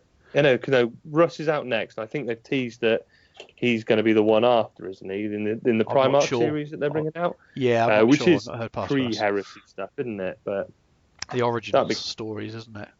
Yeah, that could be quite interesting. Yeah, absolutely. I think that will give some more depth to some of the Primarchs that they maybe have not had the time to, because the story's taken them in a way that they didn't originally work out, like the whole Ferrus Manus thing. So I think if they knew that they were going to get this many books out of it, they would have given it a little bit more time. I think JP's been talking in the latest Age of Darkness, isn't it, that they would have probably done 2 books of Fulgrim maybe or something like that to expand that side of the story. But at the time they just didn't realise that they were going to get that many, it was going to be that popular and they were able to produce that many books. So so they might use those Primarch books to go back and fill in a bit of the gaps for the ones that they haven't had time to, because how do you go back to some of those Primarchs now when we're approaching Terror? It was what I found really interesting. I got the Robbie G one, obviously being a fucking Ultramarines apologist. It was really interesting to see sort of while the Crusade was still going on and how that related. And I mean, Gilliman's obviously a fairly interesting character because you can see even in that book, long before the heresy starts, he's already planning for what happens after, what the Space Marines are going to be afterwards, and what the Imperium's going to be after the Great Crusade. He's thinking about the future and what is to become of them. Rather than these. I think the Thunder Warrior thing, where they were basically the Emperor squatted the Thunder Warriors, just smashed them off the face of the planet. There's a little bit of that kind of worry that everything these Space Marines are building could be just squatted. Fuck off, don't you do any more, we're done with you. Thank you very much. So he's trying to build a place for them. So it was quite interesting to see that even before the heresy and the Great Crusade was end, that the Primarchs had agendas and plans and were thinking. And it'd be quite interesting to see what Korax was doing, because I think, was he one of the last discovered? He was towards the end. Nick will probably know. Yeah, he's a bit more of an oracle than me with those things. Yeah, I think I was listening to, who was I listening to earlier? I think it was JP and Mark. They were discussing the World Eaters on their latest one on the Age of Darkness, and they were talking about basically how the Emperor lucked out at the start, found Ferrus, Horus, a couple of good ones, and then towards the end found Lorgar, Angron, and Kurz towards the end, and was like, yeah, I kind of fucked up towards the end here. The last ones are a bit fucking shit compared to what we found. But I think Korax was around the tail end, so it'd be interesting to see more of what he was up to pre-heresy. What he achieved in what's probably shorter years with his legion than other Primarchs had. Uh-huh. Cool. So should we move on to the next one then? We got a little message from JP. He did say he was supposed to be sending us a full email, but these slack Canadians can't get themselves organised and shit. I've been at a grindcore festival for 5 days living in a field and I don't have a cell phone, fucking hell. Get with the real world. No, we're totally joking, JP. We love you, man. What It's is great to have- what is grindcore? Doesn't sound like something that's safe to Google, to be honest with you. Yeah, don't Google it if you're going to get the police looking at your heart. No, it's a heavy metal fest. You know what JP's like for his metal on the playing his metal. I like my metal, but I've not come across grindcore before. But yeah. But yeah, he sent us a little message, in some heresy chat. He went, I'll skip the first a few bits because he was just saying thanks and he was sending a message. But he went to, here's a twist for you. We find out at the very end that Korax actually died on Isfan 5, and all the time he's been wandering around like a warp echo, Bruce Willis style. So I see dead people, I see dead Primarchs. See that's an M Night Shyamalan twist. That is that's awesome. That's what I'm talking about. Sweet. I think it'd be quite cool. It could happen. Mass, because they talk about Calth, because it's the most important story in the Heresy Calth. The thing that the world bearers are committing such atrocities to, power up the gods to bring the ruin storm. There was a massive, what am I, the word I'm looking for? Genocide, slaughter on Isfan. Did that not raise the attention of the Chaos Gods? Is it not possible that unwillingly, with all the emotion and the it could make sense. Death and stuff, Korax's death happens. He doesn't get away from unwillingly. Oh, I'd argue that probably a large portion of the way it was done, whether it was knowingly conscious decision by Horus. I think a lot of it would have been shaped to be, sacrificial, to be, it was the big moment of betrayal. So there was a big blood tithe paid there. Definitely. I mean that definitely fueled the chaos.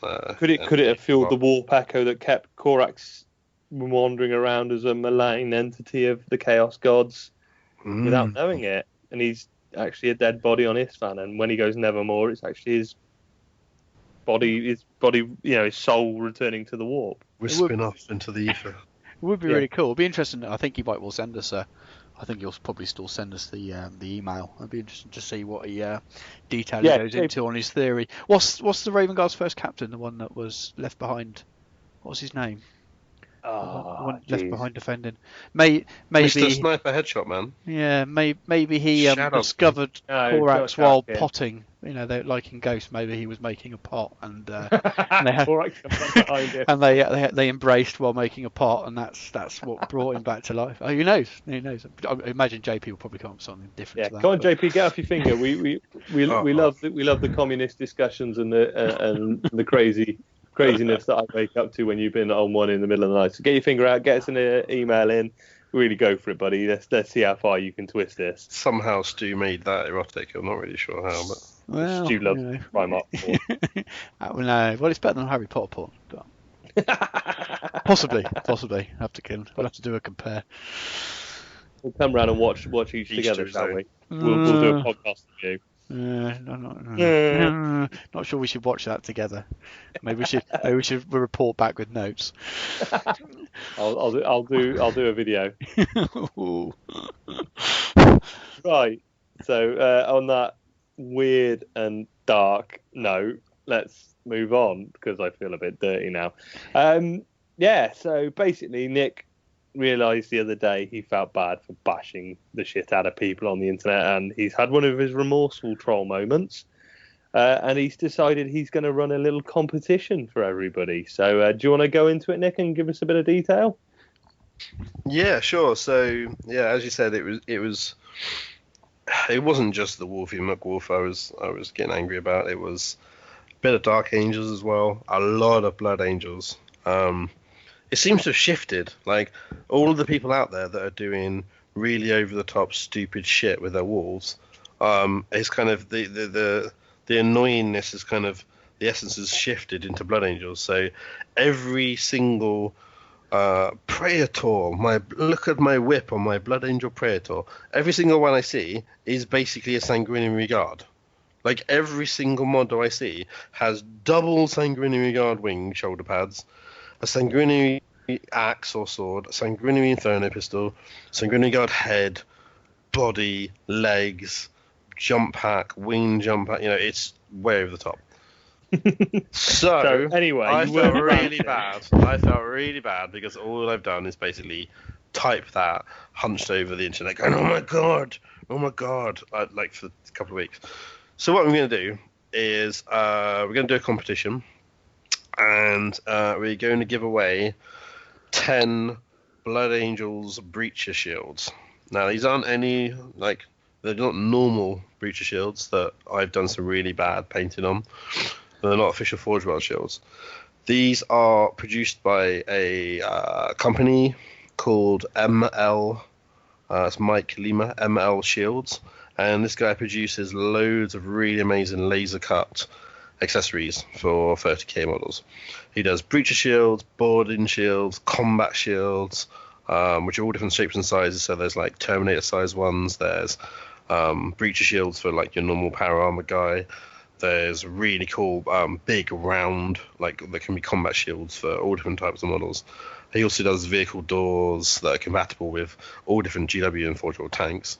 But what this guy does is slightly differently. He doesn't just like rip off Forge World or GW IP. He doesn't just like copy paste their hard work and stick it into a laser cut or a 3D printer, which a lot of people actually are out there doing. There's some of them look really good. And a lot of people, I won't reference him because the GW lawyers will send out their like attack jets and their choppers to go and get him. But there are people on Shapeways that do 3D printed accessories and shoulder pads and amazing stuff. But all they are basically doing is taking the Forge World IP and ripping it off. So I get a little bit annoyed by that. But they do look really cool, and you can buy whatever upgrades you got. A lot of it isn't available officially from Forge World. So yeah, the reason that ML Shields, Mike Lima Shields on Facebook, has his own kind of unique style is he said he doesn't really want to just rip off the IP. He wants to do something a bit unique, and it really works. So his Blood Angel shields particularly are amazing. If you imagine the Breacher shield shape, the entirety of it is taken up by this gothic wing, and it does have a little blood drop.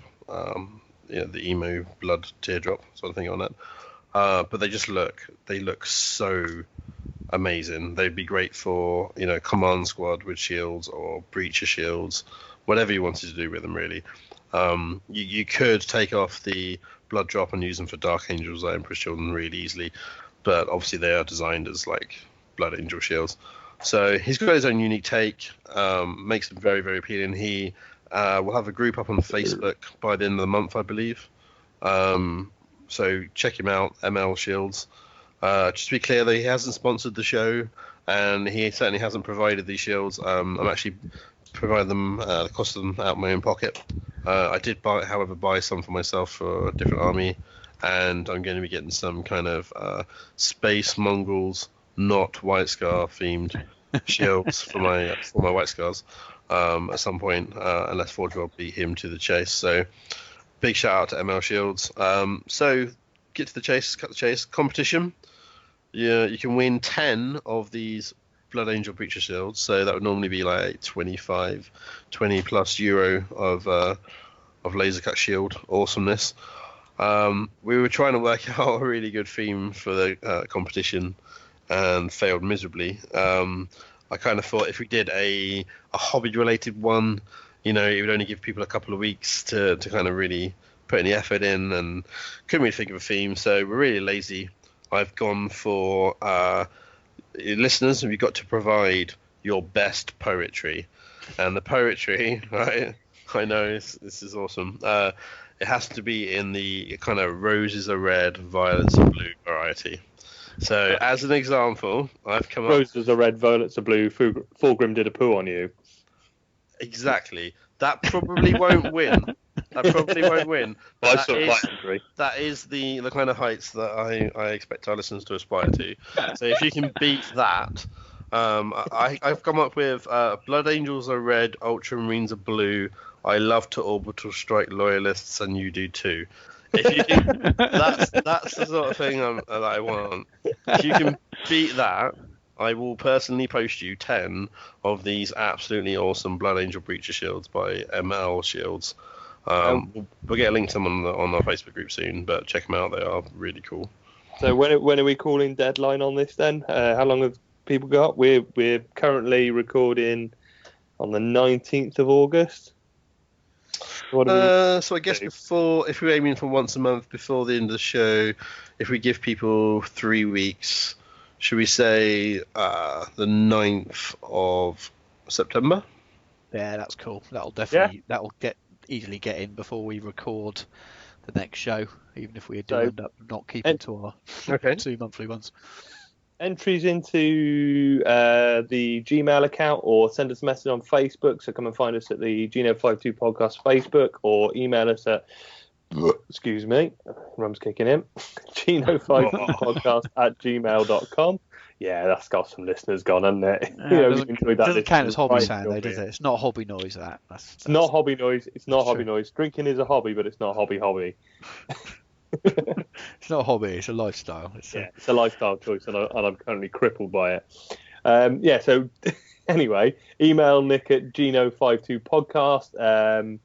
Use the subject title "Roses are red, violets are blue, Fulgrim did a poo on you," and we'll know it's for the poetry competition. So yeah, let's get your heresy poetry into us then. Cool, everybody. I think that's covered about all the crap we wanted to talk about, didn't it? I think so. Pretty much. Yeah. Cool. So we're going to take a little musical break, and we're going to go into conversation we recorded with Ben a couple of days after Takan Riva. He was cool enough to jump on Skype with us and record. We had a little problem with the warp with Skype. It was a bit of a pig to us, so there might be a few cuss words thrown in there. But I believe Stu's done a good job of chopping it up into a reasonably good place. So we'll take a musical break, and we'll catch you guys in a bit.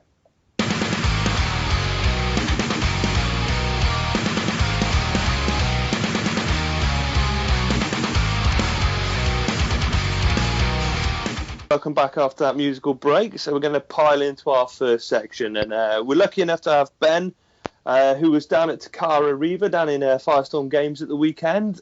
He's come on. He's going to give us a little bit of information, give us a roundup on that event, and give us a bit of a lowdown. We saw lots of pictures as they were being posted. It looked pretty awesome. I spent a weekend down at Firestorm Games the other weekend, about a month or two ago, and it was pretty cool. I like it down there. It's an awesome venue. They've got a bar, so it always race well with me. We're going to crash into our little event roundup on Takara Riva. So, evening, Ben. Welcome to the show. Hi, guys. So, we'll start with a little bit of hobby introduction, get some background on you. So if you want to give us a little rundown of, where you've been in the hobby, what you've been doing, how you got into it, how you ended up in the heresy, and a bit about yourself then.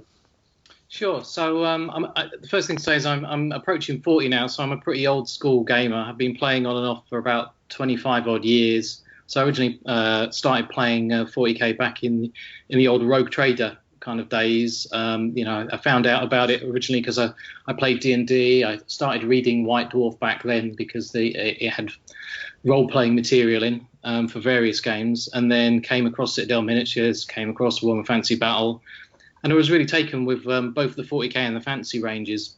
So I actually had an old, a couple of armies back then, including a variety of Eldar, which were predominantly badly painted by myself, or barely painted at all in many cases, and that was really my kind of intro into wargaming as a whole. Cool. I took a big break from wargaming really when I went to university, too distracted with having to work at uni and drinking and women and all the usual kind of things that you expect when you first leave home. And I then had a big sort of gap in my hobbying. I did a bit of bits and pieces role playing. But it was about 6-7 years ago where I'd finally got to the point where I was kind of, interested in catching up with some old friends, I'd moved to a new part of the world, and really wanted to look to kind of, get back into gaming really again as a way of kind of rebuilding a bit of a social network. So I was really impressed with how much the GW plastics had moved on then. So I picked up a couple of random odds and ends thinking, oh, well, I'll probably use these for one of the 40k role-playing games. But I really, really got into painting again, you know, as a great way of putting brain in neutral and relaxing and kind of de-stressing. And before you know it, I'd started building up a Imperial Guard army and, you know, a big sort of Tyranid army. And I've probably got a couple of thousand points of each of those now fully painted, which is good. And I started to get into playing games again. And it's quite interesting because if you look at what's happened with 40k as a game over the last couple of years, a lot of the seeds of what they're doing now were very much present even back then, because you know, things like the specialist games like Epic or rule-based, you know, were the things that kind of were instigated the heresy, really, you know, because they needed a rationale for why they could only afford to tool plastic marines to play against more plastic marines, and the heresy was kind of a backdrop to that. So it's quite interesting. A lot of the stuff in Heresy now really pushes a lot of my nostalgia buttons, and it's great to see that things like specialist games are kind of seeing a bit of a reboot again. So that really comes to where I'm at the moment, which is my daughter was born 4 years ago. So again, my hobbying took a big sort of dip. So it's only then over the last couple of years that I've got into a bit more of an established pattern, and she's a little bit older now, so there's a bit more of a chance to try and spend a little bit of time away from the family to go to gaming events and things. And the Heresy seems to be a good sort of fit for me. You know, it's got that kind of nostalgia for early GW associated with it. It's got a very detailed and rich backstory, which I think is a fun thing from a narrative point of view. I'm not really into the idea of playing a real sort of beat face 40k game against, you know, a kind of sea of unpainted miniatures, and it does seem that the 30k community on the whole is very different from that. You know, people want to see nicely painted armies, they want to see good quality terrain, you know, they want to come up with interesting narrative lists, not kind of a you know, math hammering out the most optimal broken build of, you know, a current codex or a whole load of formations and that kind of thing. So it's really where I'm at. And to put it in context, the event was the first time I'd actually played any Heresy at all. Awesome. So I hadn't actually played any Heresy games at all. So everything was theoretical. So it was a really, really nice kind of intro to the Heresy community, and also just the play style of it, really, and how it differs from 40k. Awesome, cool. Will you give us a little lowdown on what you took then? What this theoretical army was that you rolled out for the first time? Well, so I really love a lot of the Black Library books that are based around Calth and the Shadow Crusades. You know, so I love the stuff that's done with the World Eaters and the Word Bearers. You know, Scourging kind of Ultramar. You know, that plays in well with I'm just trying to think. There's No Fear, and also then Betrayer. Those kind of books that Dan Abnett and Aaron Dempsey Bowden did, for me, are the things that I really, really love about 30k as a whole. Everybody loves killing Ultramarines. Yeah. Except you, Nick, when they stomp all over your face. Oh. Yeah, as a loyal Ultramarines player, I love Calth and the storyline through there. It's, you know, I'm biased, but it is an awesome story. And I mean, Betrayer, I think, is fairly well universally loved as a great book by everybody, isn't it? It's, you know, whether you're interested in those legions, I think a lot of people have got a lot of time for those. So, yeah. So are you a legion or are you human beings? Well, I like the whole human beings thing, just because although a big part of the Heresy is you know, obviously conflicts between the legions, fundamentally the scale at which you're playing at, there's an awful lot of conflicts which obviously aren't anything to do with the legions at all. Yeah. And also then there's you know, human forces that still contribute significantly to campaigns that involve the legions, like you know, everything that happened in Ultramar. So I really, really liked the look of Tempest when it came out, because that was the first sort of Horus Heresy release that really started to go beyond just the Mechanicum and the Legion lists, and to sort of branch out into the, you know, the Imperial Militia and the cults. Yeah. And I don't know how familiar you guys are with the kind of militia list at all. Oh yeah, no, I love the militia list. It's next on the list of things to build, I think, is a militia list. Well, I think it's really great in that there's not really an official miniature range for it. I mean, yes, you can use some of the Renegade miniatures, which are available in Forge World, but really it's more designed as you might have an existing, I suppose, IG 40k army you want to repurpose, or you might even have some old GW Necromunda figures, or there might even be some interesting third-party miniatures you've come across that you're considering using. It's a really nice toolkit army list that really appeals to me as a hobbyist, because you can really kind of make it your own. Yeah. Oh yeah, it's great. Sorry, Nick. No, I was just saying, for me, it's a really good example again of the subtly different approach between Forge World and GW Prime, as people were referring to it. GW are not releasing any rules or campaigns or anything unless they have a model range to back it up. There's various arguments about why that is, but it's really ballsy for Forge World to come out with just a good old school core rule set in a book, and like it's so good that it sells itself. They don't need the models, and it gives everyone so much scope to go out there and do crazy feral worlds, to do squats, to do beastmen, to do literally anything that you can come up with. It's just an amazing amount of options. No, and that's really the appeal for me. I mean, if anyone hasn't actually read the book, just to give you a bit of an overview, the key concept is really that you can buy a Force Commander, and the Force Commander is pretty much a fairly ho-hum human stat line kind of character. But the thing that really sets the whole list apart is you then buy provenances for your Force Commander, which actually changes your Force org and special rules that the whole rest of the army gets. So it's I suppose the parallels in 40k terms would be things like combat doctrines and chapter tactics. Well, there actually were doctrines, weren't there? I think from one of the old Imperial Guard codexes a while ago. Yeah. So then I think Imperial Armor 13, Lost and the Damned, has a Renegade army list which has similar sort of concepts in that. But it's a really, really nice, flexible, and as you say, there's essentially sort of I think about a dozen different provenances you can pick from, and you can kind of mix and match them, and some of them are kind of prohibited, interestingly for kind of pseudo fluff or probably because they're slightly broken reasons. But it's a really, really nice, flexible list to the point that my entire list, I could probably play it in a very different play style simply by picking two different provenances. So that's the thing to me that suggests someone's thought a long time about how to put a list together and make it interesting. Do you want to just run through some of my choices and my thinking about? Yeah, give us a rundown on your army list then. So I went for the ultimate traitor kind of combo, which is there's two provenances which are specifically traitor only. So those two are Cult Horde, which is interesting in that it makes most of your infantry zealots, so they're kind of pseudo-fearless and they get to re-roll in the first round of close combat. But there are some downsides to it as well. I mean, being fearless in 40k is fairly ho-hum, but in 30k it's actually a really big deal because there's so few units that have it. And so the downsides to picking that provenance then are you can only snap shoot, which really just means that your infantry isn't going to be very good in a firefight at all. Yeah.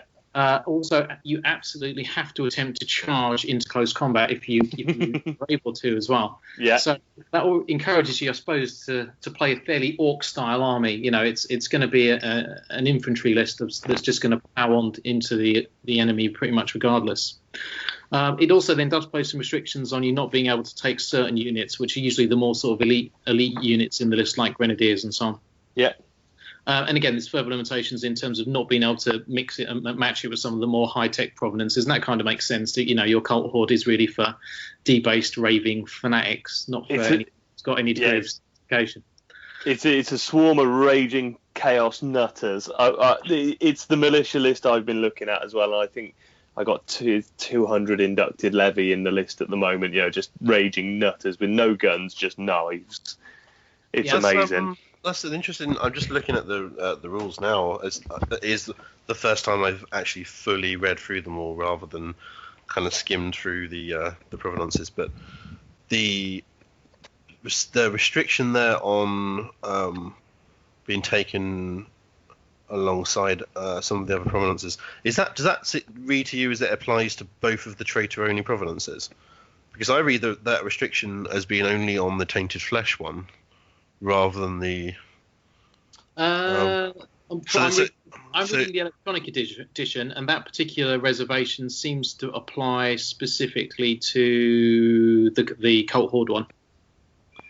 Yeah, I think the Tainted Flesh one's got different restrictions on it. It's got different restrictions. So to run through with Tainted Flesh, then that's an interesting one to represent your more tentacly and corrupted kind of.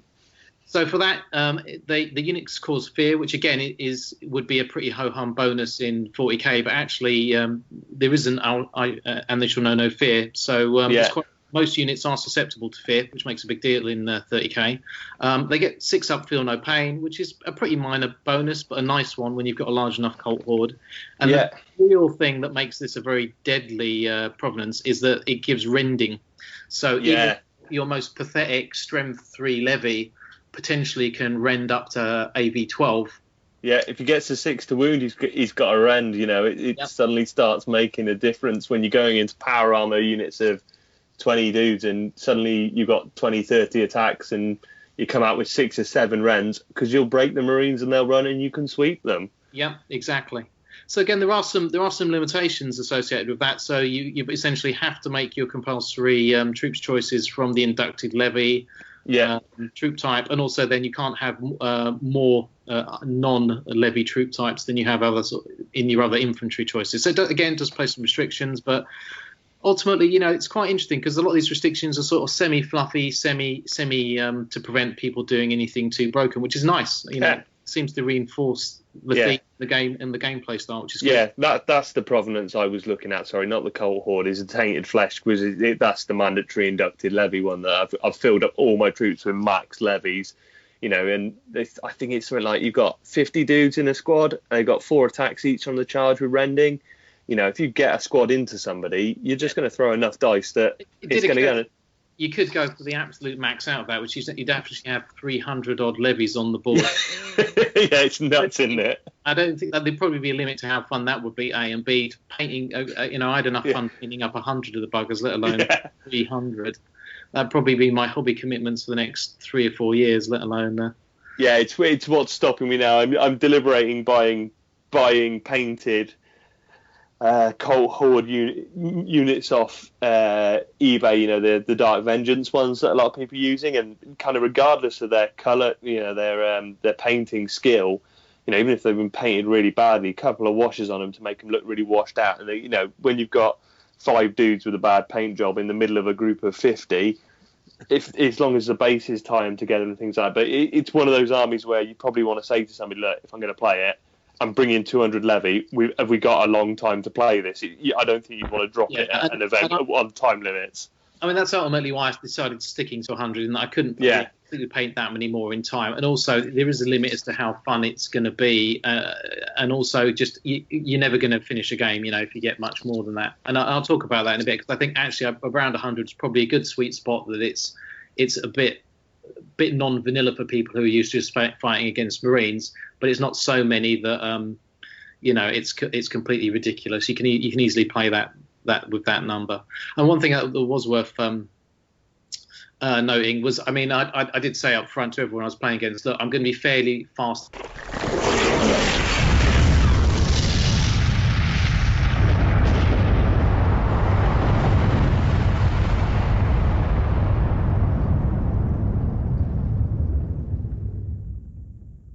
Apologies if you get a rough-ass edit from Stu there, but we've had a little problem with the warp. We had some problems with Skype, and it basically we've spent the last 10 minutes trying to get everyone back on the call, and I can't remember what we were talking about. So going to push the conversation on a bit. I think what we're going to do, I think we were getting a bit into the militia list and what it is and what you can do with it, and it is an awesome list. So going to push on and sort of say, yeah, let's have a look at your list then, Ben, and we'll probably get you back, and we're going to we think we've just decided we're going to do a proper review on the militia list. So, Ben, tell us what you took to Cara Reva then. Okay, so for my HQ choice, I took a Force Commander, which you have to take in order to get the provenances to really make the rest of the list work.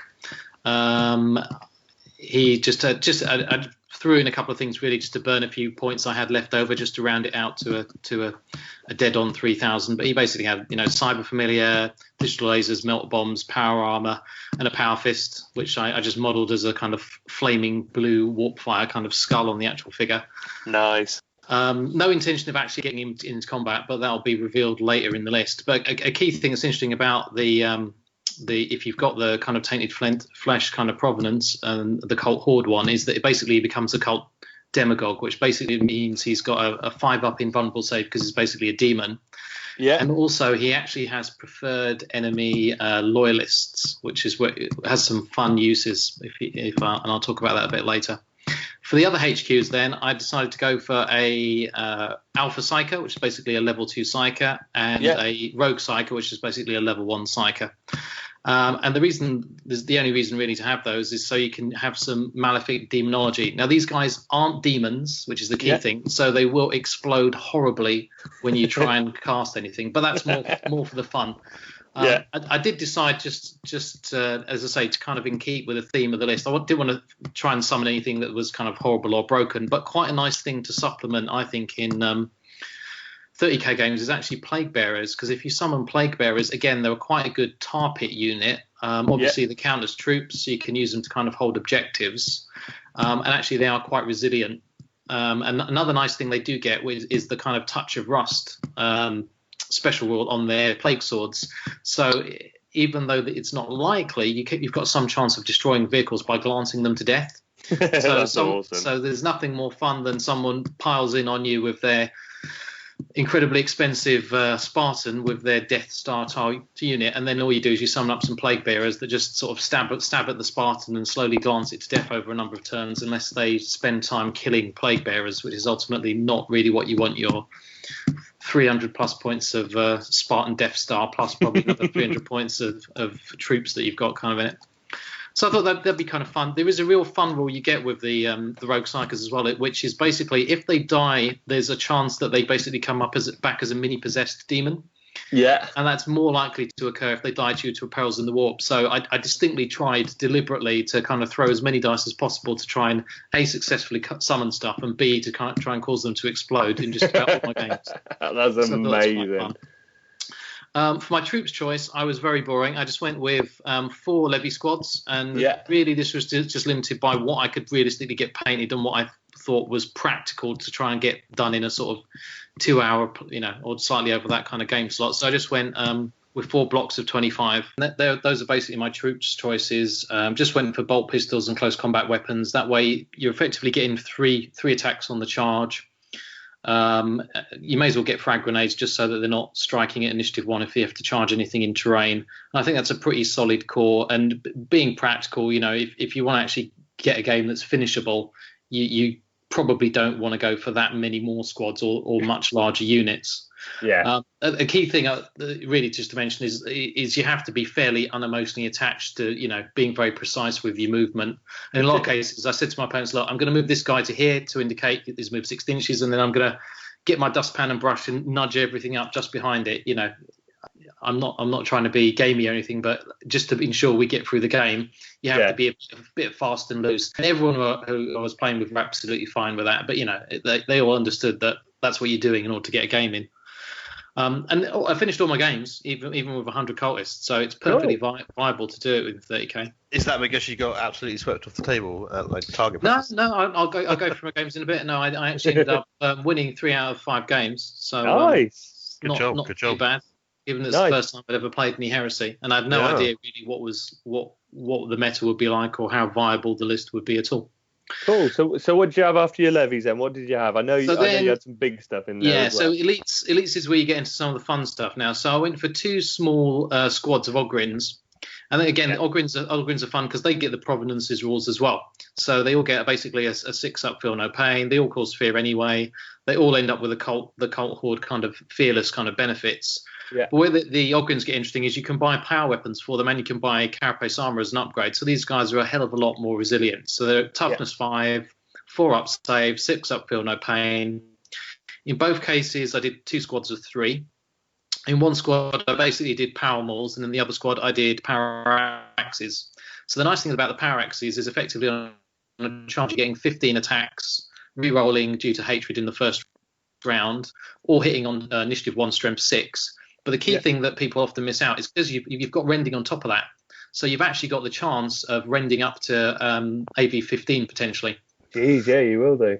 Yeah. And also, then in the case of the power mauls, so it's a small chance of glancing something, but with power mauls that's further improved. So again, technically, you can rend up to AV 15 with the power mauls.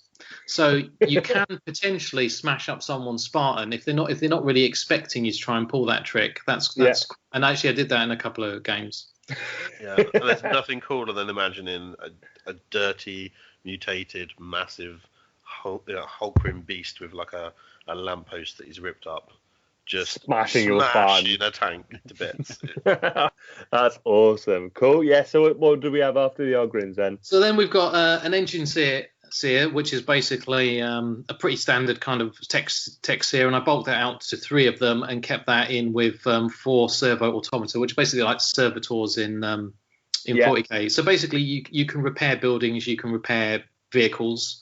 Yeah. And I decided to add some graviton guns and augury scanner and infravision, that kind of stuff, and some servo arms for those guys.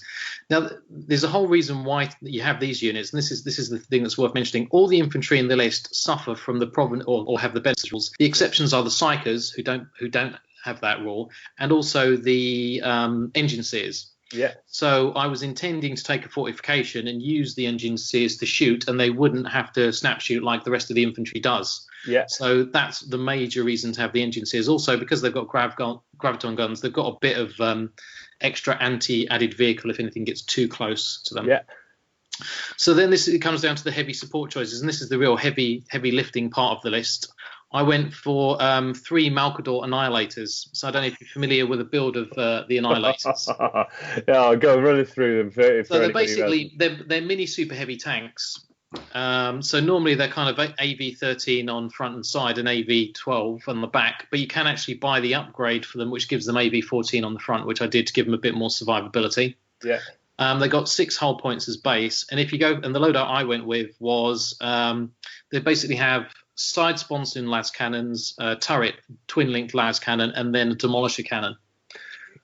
So because they're super heavies, you can plink around quite a few las cannon. You can either try and concentrate the las cannon fire on a thing like something like a Spartan or a super heavy to try and take it down, or if your opponent's got a lot of light tanks like rhinos, you can try and plink off individual shots. And then the demolisher cannon's quite short range. But then again, you've got to remember, because it's a super heavy, you can potentially move up to 12 and still fire 24-inch. So you've got a 36-inch effective kind of threat range. And the demolisher cannon is strength 10 and AP 2 and a large blast. So it's pretty effective at creaming infantry, and it's pretty effective at knocking out or chiseling off hull points on other tanks and heavies as well. Hit a super heavy, catch a few other units around it with a good scatter as well. And I suppose you might regard it as being a bit boring, a bit spammy to pick 3, but I figured I needed something to bulk the points out ultimately, because remember the cultists are only 2 points each. It's 50 points for a squad. If I've got to get up to a 3,000 point, I've got to get this somehow. And, it's a good choice. There's nothing else that you can actually really pick to really give you any substantial shooting at all, given the rest of the army doesn't really do very much. So I thought that'd be quite fun. And I fancy painted some tanks. I hadn't really painted any tanks in a while. So I then went with the Baneblade as my Lord of War choice. Yeah. And I should have mentioned you can get flare shields and you can get armored ceramite on all of the Malkadors as well, just to give a bit more survivability. Yeah. And then the Baneblade, again, it's just you have the extra las cannon sponsoons to give it a bit more anti-tank, and give it armored ceramite to give it a bit more survivability. Yeah. So is there a way of increasing the armor already? Are they AV14 already? They're already AV14 on the front, and again, I think they're 14 on the side, and they're 12 on the rear. 14, 13, 12 with 9 hull points. Jesus. So you got to remember, in all cases though, you're only firing at BS3, so a lot of the Space Marine tanks and even the Spartans are a lot more effective at shooting, just because they've got that extra pip of kind of ballistic skill. Yeah, but you can put more firepower down range for the points, though, can't you? Which is the flip side, isn't it? Side to it, yeah. Nice. Cool. So then to round that out then, and this is why I ended up getting the Engine Seer squad, I went with a fortification, which was a Plasma Obliterator. I don't know if you're familiar with Plasma Obliterators. I saw the pictures of it, yeah. It's a pretty giant, crazy Doomsday kind of looking weapon. I thought if I'm going to have a warp cult, my cult leader needs a kind of crazy Doomsday weapon. So I thought that would kind of fit neatly in with it. Yeah. So that basically fires out a kind of 7-inch plasma template, but you need something inside to shoot it. So what I basically do is they throw the engine sears inside that. So the Mechanicum kind of guys are sort of dutifully working away on the Doomsday weapon and occasionally shooting things with it. Now, one quite nasty and cute thing you do is of course, if you put your Force Commander in there, it's a good way of keeping him relatively safe, because normally he's crazy and wants to run straight into things, and he's not likely to survive. But he does then confer preferred enemy, which means when you're hitting with the Plasma Obliterator, you're re-rolling any failed wounds on that. So that becomes a pretty brutal way of getting rid of any squads of Marines that are left in the open. Yeah, anybody out in the open is going to have a bad day with that thing. And then you combine that with your Baneblade cannons and everything else going off. There is a lot of big blasts coming down the table at people. Yeah, so that's really the idea behind this. There's two sort of sides to it. There's kind of the Horde infantry, and there's quite a few tanks around, and I think there's quite a nice kind of mix of things for people to be trying to play against. I mean, I avoided flyers just because I'm not that familiar with the rules anyway, and the fly rules just seemed a whole extra level of complexity and cognitive dissonance for me to not really get my head around. Yeah. So I take the view, ignore flyers, may as well. I don't have anything that's specifically anti-fly, but then again, there's actually enough, between the las cannon shots from the Malcadors, you've actually got a reasonable chance of glancing or seeing off a couple of flyers if you need to. Yeah, fire some snap firing las cannons up. All you need is one good pot shot, and you'll take one down. And when you've got 3 of them, you don't really need to worry about like a lightning coming on and killing your one. No, I mean, tank. if one manages to get, a lightning manages to kill one, then ho hum, you've got another couple. So you got that kind of redundancy. So it's quite a simple list, but there's quite a bit of redundancy in it. But there's quite a few, nasty surprises like the Plasma Obliterator and the Tech Priests, and then you can add a little bit of special sauce with the Psychers, just to make it a little bit different. And that's pretty much my list. Cool. So do you want to run us through how your games went then, and what you saw, and we'll sort of combine how the event went in with how your games went. Yeah. So just to provide a bit of context. So if you don't know Firestorm, it's based in Cardiff. It's pretty much just 10 minutes walk around from Cardiff Central Station. So it's actually very, very easy to get to if you've got to that part of the UK. Yeah, it's an excellent venue, isn't it? And it is an awesome venue. I mean, the size of it, we had, I think it was about 55, 56 attendees. Yeah. And there was probably enough space for 100 if there needed to be. There was another sort of small Malifaux, I think, tournament going on at the same time. But they could have potentially had more players if need be. Although I think logistically, Greg Dan would probably needed more help than he had to kind of keep us all reined in. Yeah, he might have exploded trying to look after 100 heresy nuts. But it's a great venue. They do food on site. Food is included as part of the event. There's a bar on site. There's actually quite a nice amount of stuff you can buy there. I mean, they even had a couple of the physical books from the Heresy range there, as well as some of the GW plastics. There's quite a nice range of 40k stuff, and also then there's all sorts of other non 40k gaming and hobbying stuff. Everything from paint ranges to airbrushes to all sorts of stuff. So if you happen to be in Cardiff, it's certainly worth a look in. I just cut in there and say, massive shout out for the online store. Aside from obviously Incon Gaming, our new local store and web store, Firestorm Games are normally my go-to. The deliveries are so quick, and the customer service is fantastic. So can't really. Yeah. I spent the weekend there when I did the MKA course back a few months ago, and the venue was awesome. I mean, we were there the Saturday. They had a massive Pokemon, Yu-Gi-Oh tournament on there. And they must have had 200 kids in there, and it didn't even fill half of it playing cards, and there were people playing games. It is an awesome venue.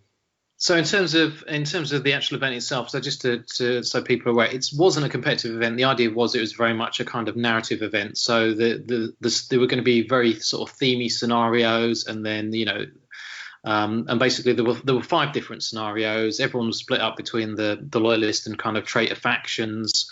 All the 5 different scenarios that we played over the course of the 2 days were based around there being particular war zones, and depending upon the number of games that were played and won by the corresponding faction, then the factions gained control of that particular war zone, which then gave certain benefits to the controlling faction. Cool. So there was like a spaceport, and if you had control of the spaceport, then that would mean you could get an orbital barrage. At the start of your subsequent games, there's a transport network, which if you had control of that, you then get to reroll reserves and that kind of thing. It's a nice flavour to the games. Yeah, it was good. And also a key theme around the event was that the planet had a sort of a repository of various kind of artifacts.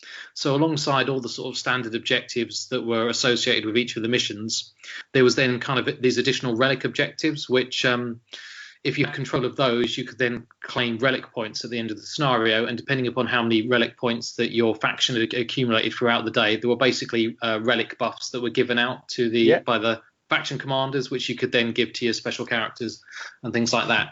So it's really a real kind of nice way of giving it a very sort of different feel from what you'd expect with a traditional sort of ladder competitive kind of event. Tournament style, punch face, beat your opponent and play the same game each time.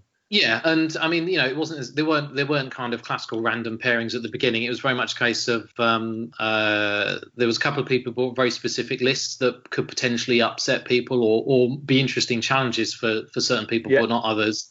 And people shouted out what those were at the beginning. I mean, a couple of people brought, for example, all night lists. So the first few games they got paired up with other players that were playing all nights. So there were kind of night off jousts. Yeah. And then there was one guy who brought a Thunderhawk, another guy who brought a Warhound. I was just looking at the picture of the Thunderhawk and thinking, I didn't really need to worry about air superiority. That's cool. So everybody got a game that they were either wanted to play or could compete in to begin with. Then yeah, and if there were particular grudges you had against people on the opposing faction, then it was quite everyone was quite happy to say, well, that's who the person who I'm going to play for my next kind of game. So it was that kind of event. It's in certain cases, certain players that got kind of thrown under the bus to play against particularly hard lists on the opposing side, but that's it's part. But they were game for it. Yeah, and I have to say everyone.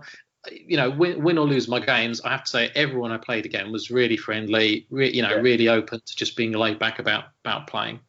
Cool. I'm just looking at the picture of that all night list, the bright red. Yeah, I'm looking at a picture from his side of the table. 6 nights? Yeah, I'm looking up the table at 6 nights, looking back at me. If you were matched up against that and that was what you had to play and you had something that couldn't compete with it, you can see how that wouldn't be a fun couple of hours. But if you want to go up against it or if you want to play night on night, that would be such a fun game. So at 3K though, I mean, you should be bringing a good healthy amount of AV wrecking stuff. You should bring enough firepower. It's more kind of what you want to play as well, isn't it? I could probably deal with it, but it's not really my idea of fun. I'd rather let somebody else have a crack at it. So cool. So run us through. Give us just and we don't want a turn-by-turn summary of every. No. Just give us a brief summary of your games and who you came up against. So my first game ended up playing against a effectively loyalist Sons of Horus list. Yeah. I wouldn't go for the specifics of the war gear because I wouldn't remember half of it. But just to give you an idea, it was kind of Praetor of a group of Justerians in Spartan. Tacticals in Rhinos. Yeah. Was it a Dorito Dreadnought? I think it's the one with the big guns, isn't it? The old Dorito pattern. Yeah. A Charybdis drop pod with plasma guns in. A lightning fighter. Yeah. Is it Sikaran Venator? The tank destroyer. The anti-tank destroyer, and then a Typhon. So that's a real kind of combined arms kind of list, really. I think pretty fluffy, but quite a nice mix of things in that you would kind of expect in a kind of heresy game. Yeah, cool. And in that particular scenario, there was kind of this was a kind of a objective grab scenario. Ended up playing there was a kind of cross of objectives in the center of the board that you had to try and take control of. So again, had a great game. That one actually won pretty decisively. At the beginning of the game, I said, look, if you want, I'm quite open to the idea of if you don't shoot at my Ogrins, I won't shoot at your Spartan for the first part of the game, and you can run your Spartan with your Cataphracti straight into my Ogrins, and then I'll throw in some Warp Cultists if anything kind of survives and see how that goes. Yeah, let's see what happens. And most people throughout the day were quite open, saying, look, if you want to do this, and this sounds like quite a cool thing, if we're both open to doing it, let's do that. No one's looking to to score every last point in every last scenario, because ultimately your points don't really contribute much other than towards how your faction's doing overall. It's not like none of the worth mentioning. There were no prizes for the person who had the most kill points or the most most wins. All of the prizes were given to people based on for narrative or kind of hobbying kind of reasons, which was a nice kind of touch. Yeah.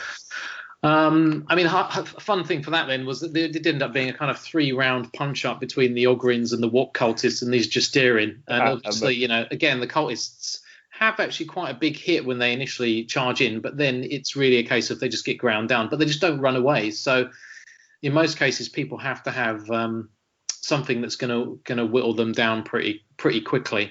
Yeah.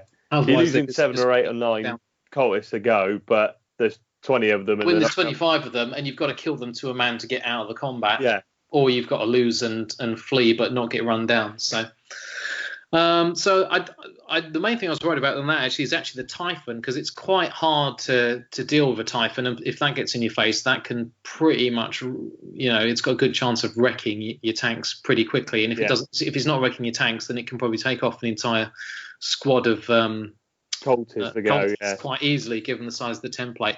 But I just managed to focus fire enough on it to kind of take that down. And then after the Ogrins had finally chewed through the Cataphracti, they then were able to kind of amble off after and chase down his Venator and so on. And so it was a pretty decisive win. So I was quite chuffed about that, given that was probably my first game ever. Yeah. Awesome.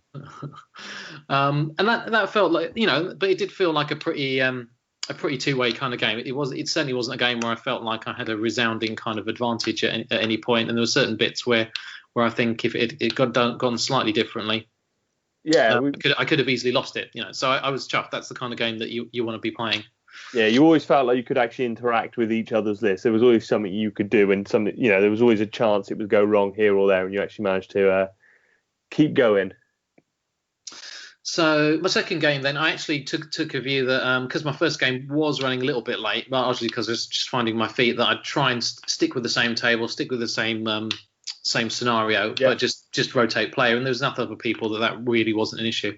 So this time played on the same sort of board layout, same sort of cross of kind of central kind of objectives, but against Dark Angels this time. Yeah. So it was quite an interesting, but definitely a much more foot kind of heavy list. So there's Praetor on a jet bike. There were breacher squads with metal bombs, sniper vets in rhinos, a las cannon heavy support squad, a heavy bolt or heavy support squad, mortis pattern contemptor, a Typhon again, and a whirlwind Scorpius, and then I think a rapiers with laser destroyers. I think that's one of the options, isn't it, on the marine list? Yeah.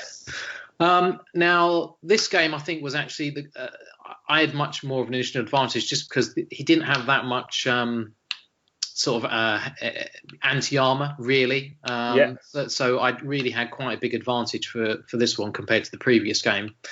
And the unflip side to it was I was just really lucky in the first few turns, and my opponent was really unlucky with his Dark Angels, so that all his squads in reserve pretty much ended up not appearing until the sort of end of the game, which meant I could pretty much focus fire on the units that were on the board, and I pretty much managed to get rid of his Scorpius Sharpish because I knew that was probably going to kill my infantry very quickly.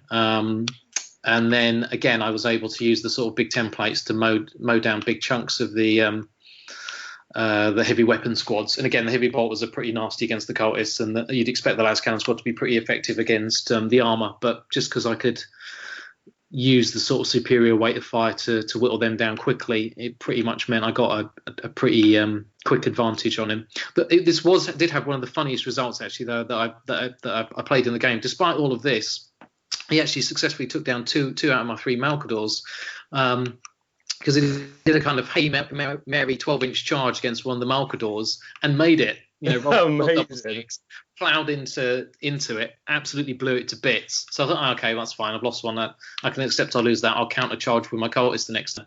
I fluffed my charge roll with my cultists. So he then did it again. It wasn't quite another kind of 12-inch charge, but my next Malcador was like 8 or 9 inches away. He managed to charge up to that and then KO'd that.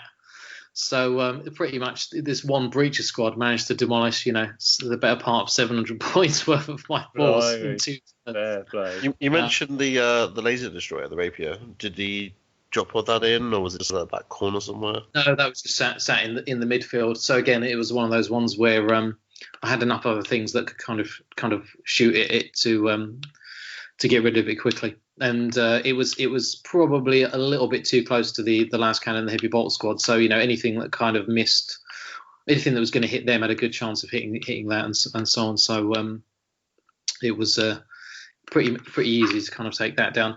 And the game would have actually been fairly close if it weren't for, I'm not completely familiar with the Dark Angel special rules, but they've got some sort of hubris-like special rule that if they lose to a certain point, your opponent basically gets a load of extra victory points. Yeah, so they don't annihilate you. They give up D3 victory points or something, don't they? Oh, and he did have a Knights Errant as well. So again, and he was really unlucky with his Knights Errant reserve role. So the Knights Errant didn't get to do his special mission. So again, I got a few more victory points from that. So again, what should have been a kind of closely fought game because of his unlucky reserve roles became big advantage to me. And then the thing that really just swung it from a points point of view was really just some of the disadvantages of his own list, not any great tactical acumen upon my part. And that was pretty much my second game. So two wins. So at that point I was pretty chuffed. I'd never played any significant heresy before.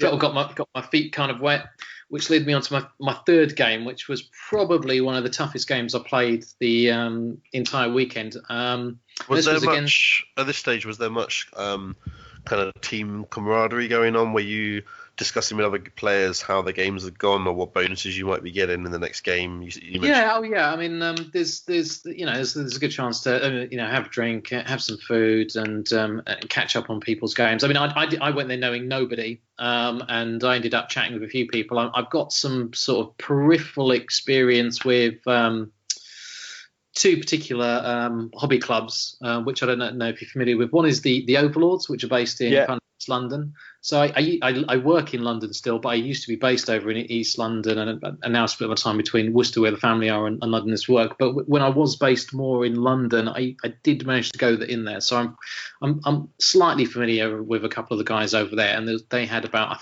half dozen people attending, and they were all really, really laid back. Really fun guys in my experience. I think I saw a picture of Jason Mullins hiding in the background somewhere. There's Glenn, there was Johnny, there's a couple of others as well who I didn't get a chance to talk to. And Glenn, funny enough, was the Dark Angels player that I played with, and he's a really solid guy. Awesome. So what was list 3 then? This one. So list 3. So list 3 was one of the opponents which they were calling out for victims / heroic champions to fight against the earlier stage in the day. It was basically the Mechanicum parking lot of doom is the only kind of expression. Is that the one with the Titan killer in it as well? Yeah. So it's called, was it a Sagittar, I think, which is if you're not familiar with Mechanicum lists, which I wasn't at the time, and now I've been spanked by it repeatedly, I'm more familiar than I perhaps wanted to be. Which is it's basically a 700-point Lord of War that's kind of this AP-14 armored ceramite flare shield, dispersion shield. I don't know if you're familiar with that. Which basically means the first turn is like a -3 strength on anything shooting at it. Then second turn it's -2, then third -1, and then it sort of negates in subsequent turns. Nice. It's got it kicks out a D weapon as well. So so it's certainly not an easy. I mean, unless you've got a list that's really geared up to being able to take that down, it's just about nigh on impossible to do anything with. Is that the dude that had the laser etched? Was it laser etched? Or he had it he had a into plastic. Really cool laser etched army list and that was really, really quite cute. So it looked like a kind of green LED display with his army list on, which was quite nice. I mean, if you guys at home want to check it out, get onto Greg's page, The Imperial Truth, and it's in the pictures of one of his picture posts. I've just seen it as I've gone through. What did the list? Awesome. What did the list say? Did it just basically say Sagittar? Doesn't matter. ... Sagittar doesn't matter. You're going home in a body bag. So he had, in addition to that, which was one of the kind of crowning pieces, he had is it the Krios battle tanks? I think they're called. Yeah. And he had 3 sort of squadrons of those, so I think there were 9 of those. Yeah. With varying degrees of anti-tank and anti sort of infantry template type weapons, and I think he had then a kind of throwaway squad or 2 of thralls, just a single squad of thalax to kind of jump around, and then again another kind of nasty choice is I think they're called an atropos, the knights. Yeah. So that's one of the tougher kind of knights, because they have this kind of collapsing vortex of doom kind of weapon. That's again, I think, a high strength kind of template weapon, but it also then has a kind of short range D weapon as well. Yeah, I might have one of those in a bag looking at me to be built over the next couple of weeks as well.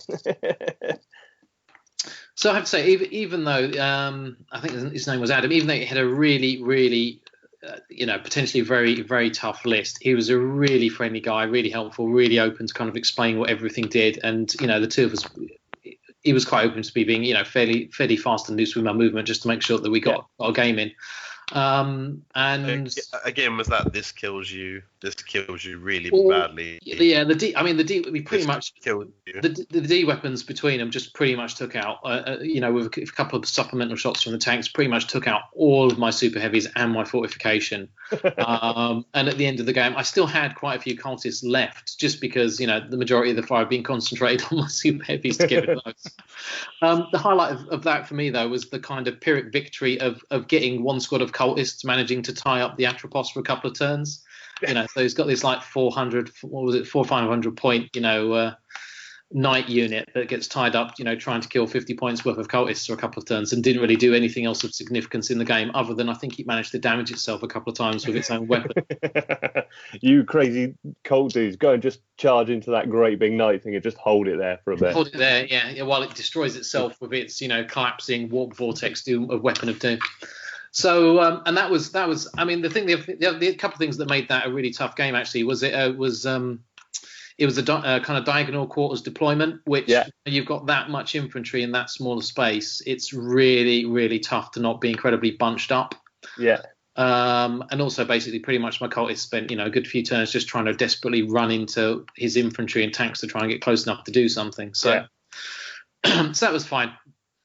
But it's still was that day one then? I got pretty much wiped, but I still had a fun game. So I can't really complain from that point of view.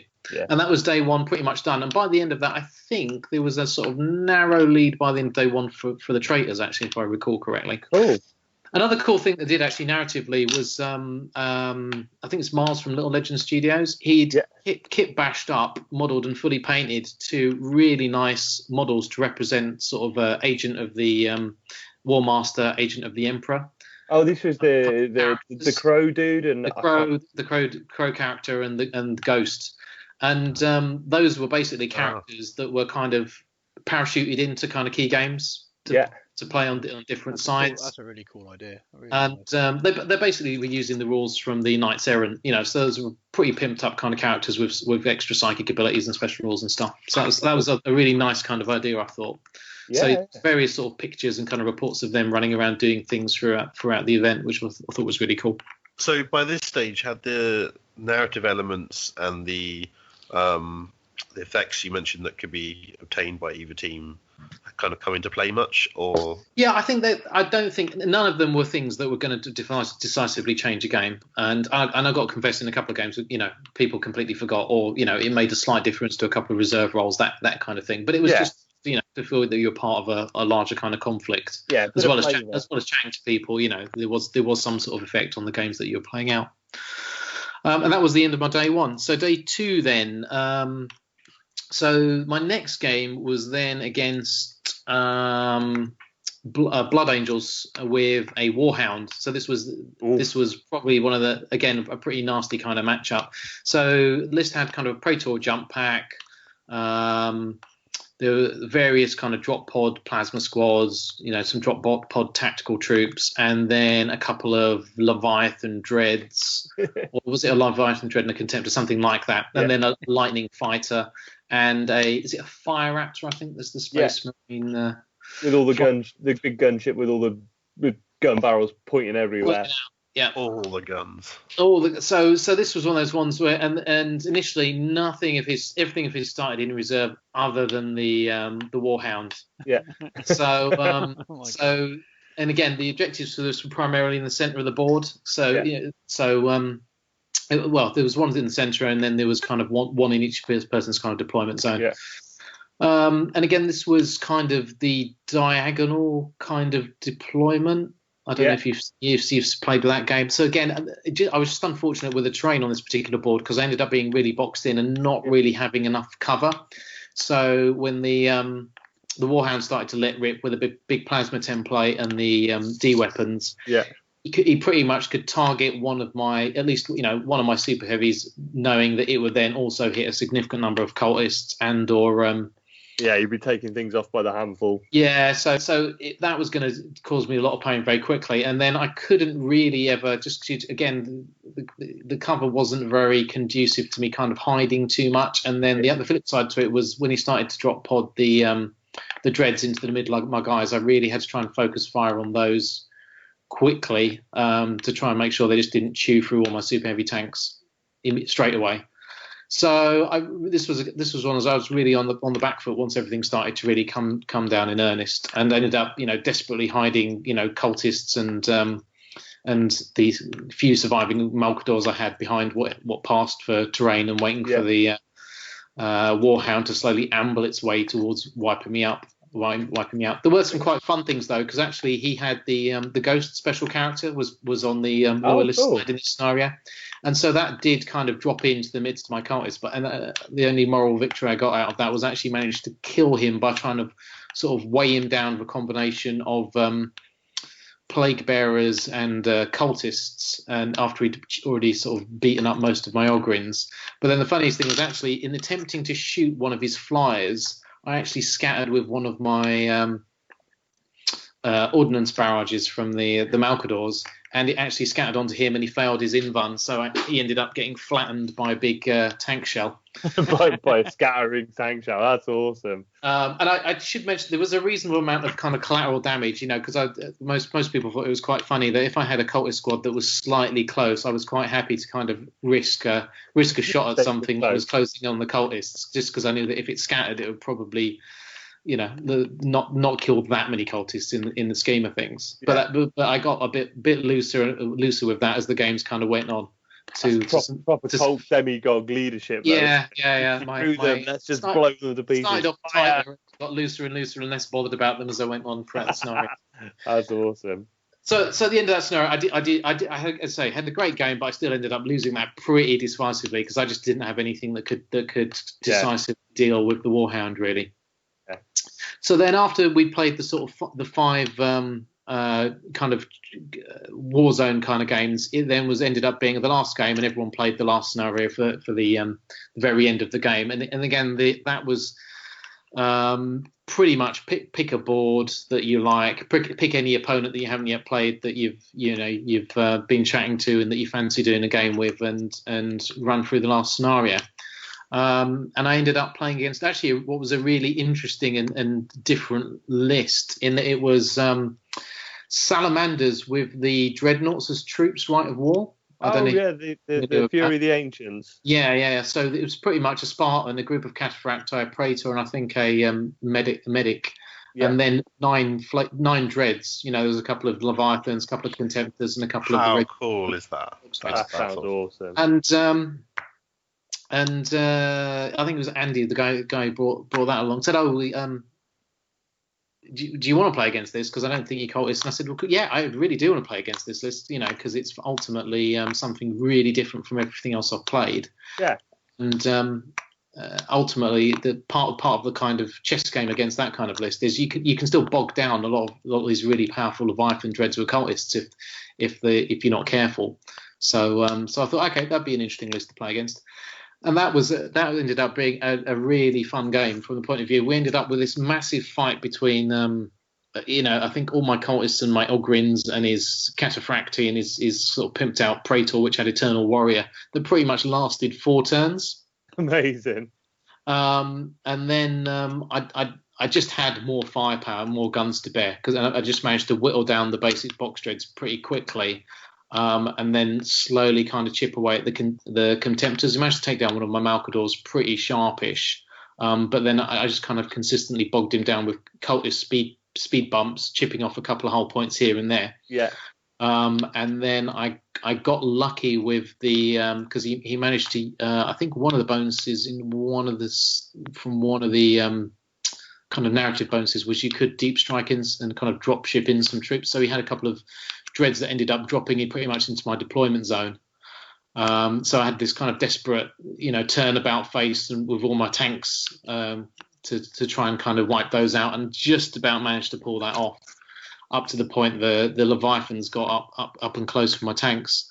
But he did manage to take down a couple of the Malcadors in the end, and one of them was actually, again, kind of self-inflicted, because he'd managed to get into close combat with it, and it was literally at the very front of the tank, point blank, barrel of the demolisher cannon straight in the Contemptor's face, and he would have wiped the Malcador out if he hadn't been unlucky with his rolls for his kind of Hammer of Wrath hits. Yeah. So I said, look, I've only got one hull point left. You've managed to whittle me down in close combat to that. It'll be my turn. It's the last turn of the game. I'm going to shoot you in the face with the demolisher cannon. That's probably going to blow my tank up as well. So that's what I ended up doing. And it got a kind of mutually assured destruction. Nice. And again, then, we'd ended up with this four-turn kind of close combat with cultists, plague bearers, ogrins, trying to desperately kill to a man all of his Cataphracti and Praetor, and so that was a real fun kind of punch up. And it was one of those things I said, look, I'm not going to shoot my big shooty templates at your guys. I'm going to wait till everything gets into close combat, and then we'll have a good punch up at the centre of the board. So again, I won, and again, largely most of the reason that I won was I think my victory would have been fairly marginal if it wasn't for the fact that you get like an extra victory point for every dread you kill, and because I'd managed to kill about 7 dreads, I got like an extra 7 victory points. Cool. So that was it. That was the end of the event. Overall, sadly though, it was a loss to the traitors, and those sneaky loyalists managed to just the way it should be.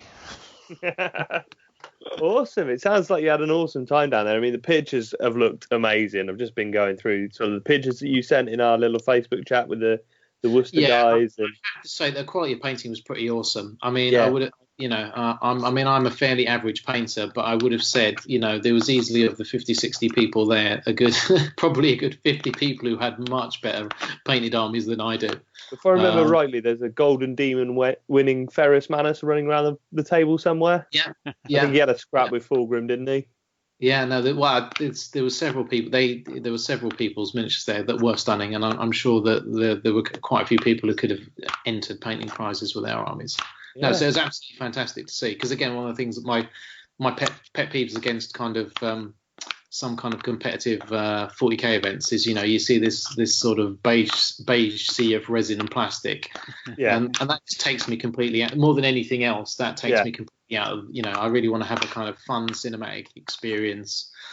So it was a really great event. I mean, the other thing that was worth mentioning is Greg had managed to secure a load of fat mats. I don't know if you've seen those from Table War. Yeah, awesome. I was going to ask you about the terrain, actually. So the fat mats are really great. It really does sort of add some kind of character to it, rather than fighting over a kind of green lawn all the time. If it was a great event. If there's only one thing I would have liked more of, would have been the terrain. And Greg did say at the beginning of the event, look, you're trying to fill up 60 odd tables. There was more terrain available, but some of it was very kind of fantasy themed, so perhaps not quite in line with what people might want. So I don't think many people did bother buffing up the terrain. But then kind of turning that around, I was trying to sort of sit in my head and think, okay, well, I've played games of that kind of points in 40k, and why is it they've taken so much longer? And that's probably because I tend to overdo it with my terrain. And if there's lots more terrain, then it really does slow down a lot of the shooting and the close combat. So probably, with the benefit of hindsight, cinematically, I would have wanted more terrain. But from a practical point of view, of actually trying to guarantee that your games get done in a reasonable time frame, it was probably fine. I think I'm probably guilty of the same thing. I tend to, we go to our local club for gaming. I'll get a board and a mat out, and then I'll get like 5 boxes of terrain. It looks awesome, but you've got no firing lines. You can't move anything. And it's always a city of death. And when you've got 6 tanks and that many guys, you want to be able to run move out of space really, really quickly. Yeah. I'm sure that Firestorm, it's got a lot of terrain. It's been around for years, but to suddenly have that kind of level of terrain for that many gamers, I know they host big tournaments, but sisters like War Machine and Horde, you don't have a lot on the table, you don't need as much. So I imagine it stretched their supplies to a limit. There was some really cool stuff. I remember seeing a picture of the billboard that said like Gilliman and Rubio. It was like a presidential. Make Ultramar great. That was awesome. Absolutely, that was awesome. fantastic. I'm guessing that was someone brought that along, or was it? Yeah, that was part of their kind of part of their army. I mean, there was one guy who brought like an entire kind of fortification network, and again, that was one of the people at the beginning. They kind of called out and said, right, who wants to play a kind of siege game against this giant kind of fortification network? Yeah, I did see. I think it was an Iron Warriors list with a full wall of Marthas, wasn't it? It looked awesome. Oh yeah, I'm looking at it now. It does look awesome. It does look really, really awesome. I've got a question about prize support. I appreciate again it is much more an event rather than your kind of 40k tournament. But I'm looking at some of the engraved glass tankards. Yeah, so there was sort of, they look really cool. There were kind of 10 different awards for things like best sportsman and kind of most favoured heretic, most favoured kind of loyalist. I mean, if you look at Greg's packet, kind of goes through it in detail. There's one for the most sort of, there's a kind of artisan award for the most interesting kind of objective markers and things like that. There was an award for kind of the scribe. There was one guy that actually wrote, I think, after the first day, a complete sort of mini story about these Raven Guard getting ambushed, and that was the games he'd be kind of involved with and stuff like that. So as I say, it was really nice to see that, as I say, the rewards for it was all kind of based around narrative and on hobby rather than who won. Did that guy make you read the entire background fluff for his army before to play you? I think that's perfectly acceptable. If he's gone to write it's going to be mandatory at our events. That's it. You got and actually no, you don't exchange it and read each other's. You have to read it out. You have to read your own call story it out loud at the beginning of the event. Yeah. To your part enemy. Of an opening battle cry. That's it. Yeah, I think the next event we do, we're gonna have a mandatory 500 word fluff. If you don't bring it, if you don't bring it and give your presentation at the start, you're excluded. I'm going to do an 18 slide PowerPoint with animations. That's awesome. Sounds like you had a really good time down there, Ben. No, I had a great time. I mean, there were quite a few guys who'd been to Greg's event from the previous year, which was his Scorched Earth event, and that was a slightly more competitive event, slightly less narrative. And all of the guys who had been to that in previous year had said they thought that was a good event, but they thought this was even better than that. So I do have to say, hats off to Greg. He obviously put a lot of effort into it, and I think it was a really, really solid event. I mean, I can't think of many other events in the UK that are heresy related and that kind of scope. And outside of Warhammer, there's no one else who's done that on that kind of scale. It's not like he's got an army of paid paid people to kind of help him out for it. He had a couple of mates from his club who were, acting as ringers in games. And I should have mentioned actually the guy. Dave, who I played in the first game, was effectively the kind of ringer player to kind of make up numbers. Yeah. And he was a really good guy. And but it's a really great event, and I'd definitely encourage anyone who's in the UK and into the heresy to consider keeping an eye out for Greg's event next year and try and get to it. I need to get my ass in gear, get my army finished, and get myself down there for it. Where we're based, we obviously, we all Worcester based family. We're so close. I mean, it was just a case of really, I knew I wasn't going to have an army ready for it. So I sort of scale. I avoided it, but I think the Gino might well head out there next year if we can. I think we definitely will. I'm gutted I didn't go. I had it in the calendar, and I sort of had a yes, you can go from her that must be obeyed indoors. But and then we went to the cricket midweek, and then it became kind of taking days off and all the rest. And I ducked out in the end because I thought I might not get the army painted, but I did. So I'm a bit disappointed I didn't go. Well, I think I've burnt all my karma with my better half, so that I won't be able to do anything until next year anyway. Now, so you're back on earning the brownie points. Yeah. You're locked away. I suppose if you're away with work as well, it's even harder for you to say I'm going away at the weekend when you get back as well. So. Yeah, well, it probably doesn't help that I did a business trip to Las Vegas last month as well for a week. a business trip in Bunny Ear's business trip, or was it a business trip? No, it was a software development conference. And he just happened to fall into It just happened to be in Las Vegas. Awesome. Well, Conference in Amsterdam next month, and then keep going on. I forgot to ask actually. Did you manage to make it down on the Friday for the painting stuff with Miles? No, I did that I really wanted to, but it was kind of probably a step too far to take the Friday fully off and go down for that as well. There's only so much escape I can get from everyone's responsibilities. I would have wanted to. I did have a brief chat with Miles actually when everyone went out for drinks on a Saturday night, and he was a really, really nice guy, and he had an amazing painted I think Blood Angels Army there. Yeah, he's stunning, and it's absolutely stunning. And as I say, he'd obviously contributed a lot of time and effort to paint up the kind of character figures, and they were pretty awesome if you looked at them up close as well. So so as I say, great event. I'd thoroughly recommend it. Awesome. Well, appreciate your time for coming on and giving us your opinion and giving us a rundown. It's really appreciated. I mean, any other questions, guys? Got anything else you'd like to ask Ben?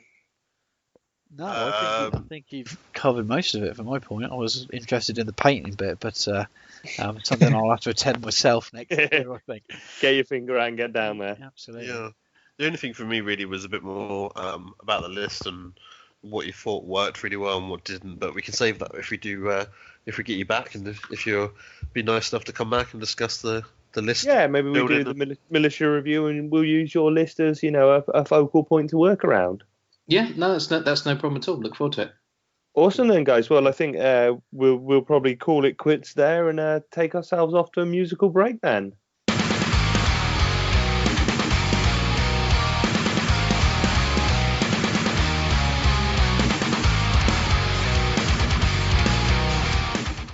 Welcome back. Thanks again to Ben for coming on and chatting with us about Taken Reba. It sounded like a freaking awesome event. Those are fluffy narrative stuff going on. Firestorm is an awesome place. Cardiff is an awesome place. Sounds like it was really good fun. So, in complete contrast to the size and scale of, probably one of the premier events over here, we ran a little event. We ran a little 1,500 point event at our club at Income Gaming.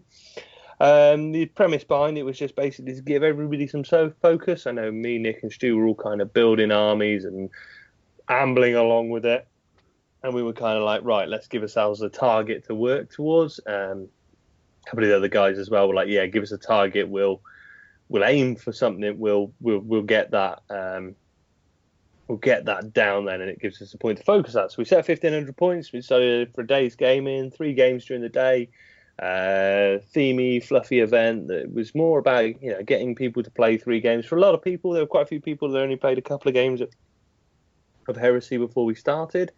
So it was really good. It actually drove the scene at the club quite well, because there were a lot of people who got their list together and decided wanted to play a few games beforehand, and got people playing Heresy, and just generally getting people pretty rigid. So I think we don't want to go through hours and hours of and then I rolled this dice and that dice did that sort of battle report stuff, because it doesn't translate very well. So what we're going to do, we're going to give you a brief overview of the list we all took.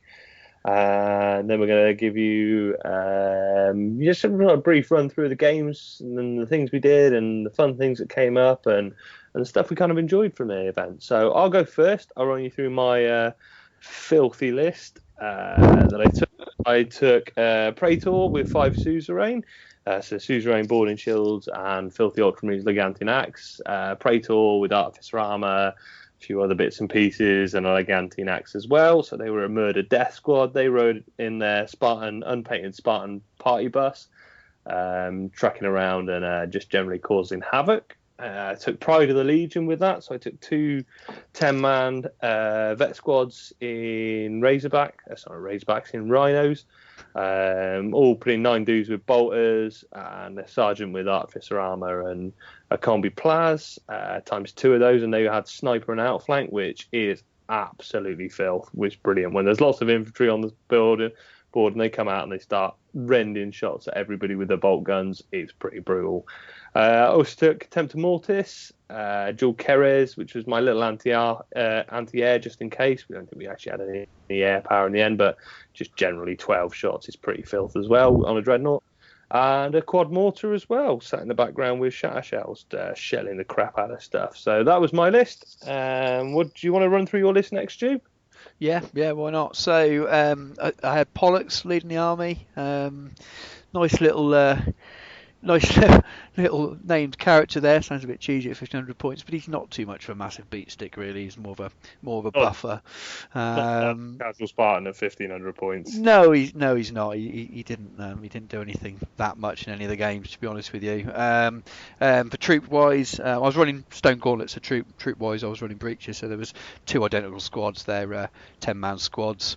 I had melter bombs on the sergeants and a melter gun in there, but other than that, they were standard stuff. What else did I have? Small Legion Tactical Support Squad. 7-man squad. 6 of them had plasma. They were in a Rhino. Just sort of give me a little bit of sort of faster scoring. Maybe sort of go to parts of the battlefield where I might have an issue or something. I didn't really have a major plan for them, but used them flexibly. And I think Pollux started most games in the Rhino with them.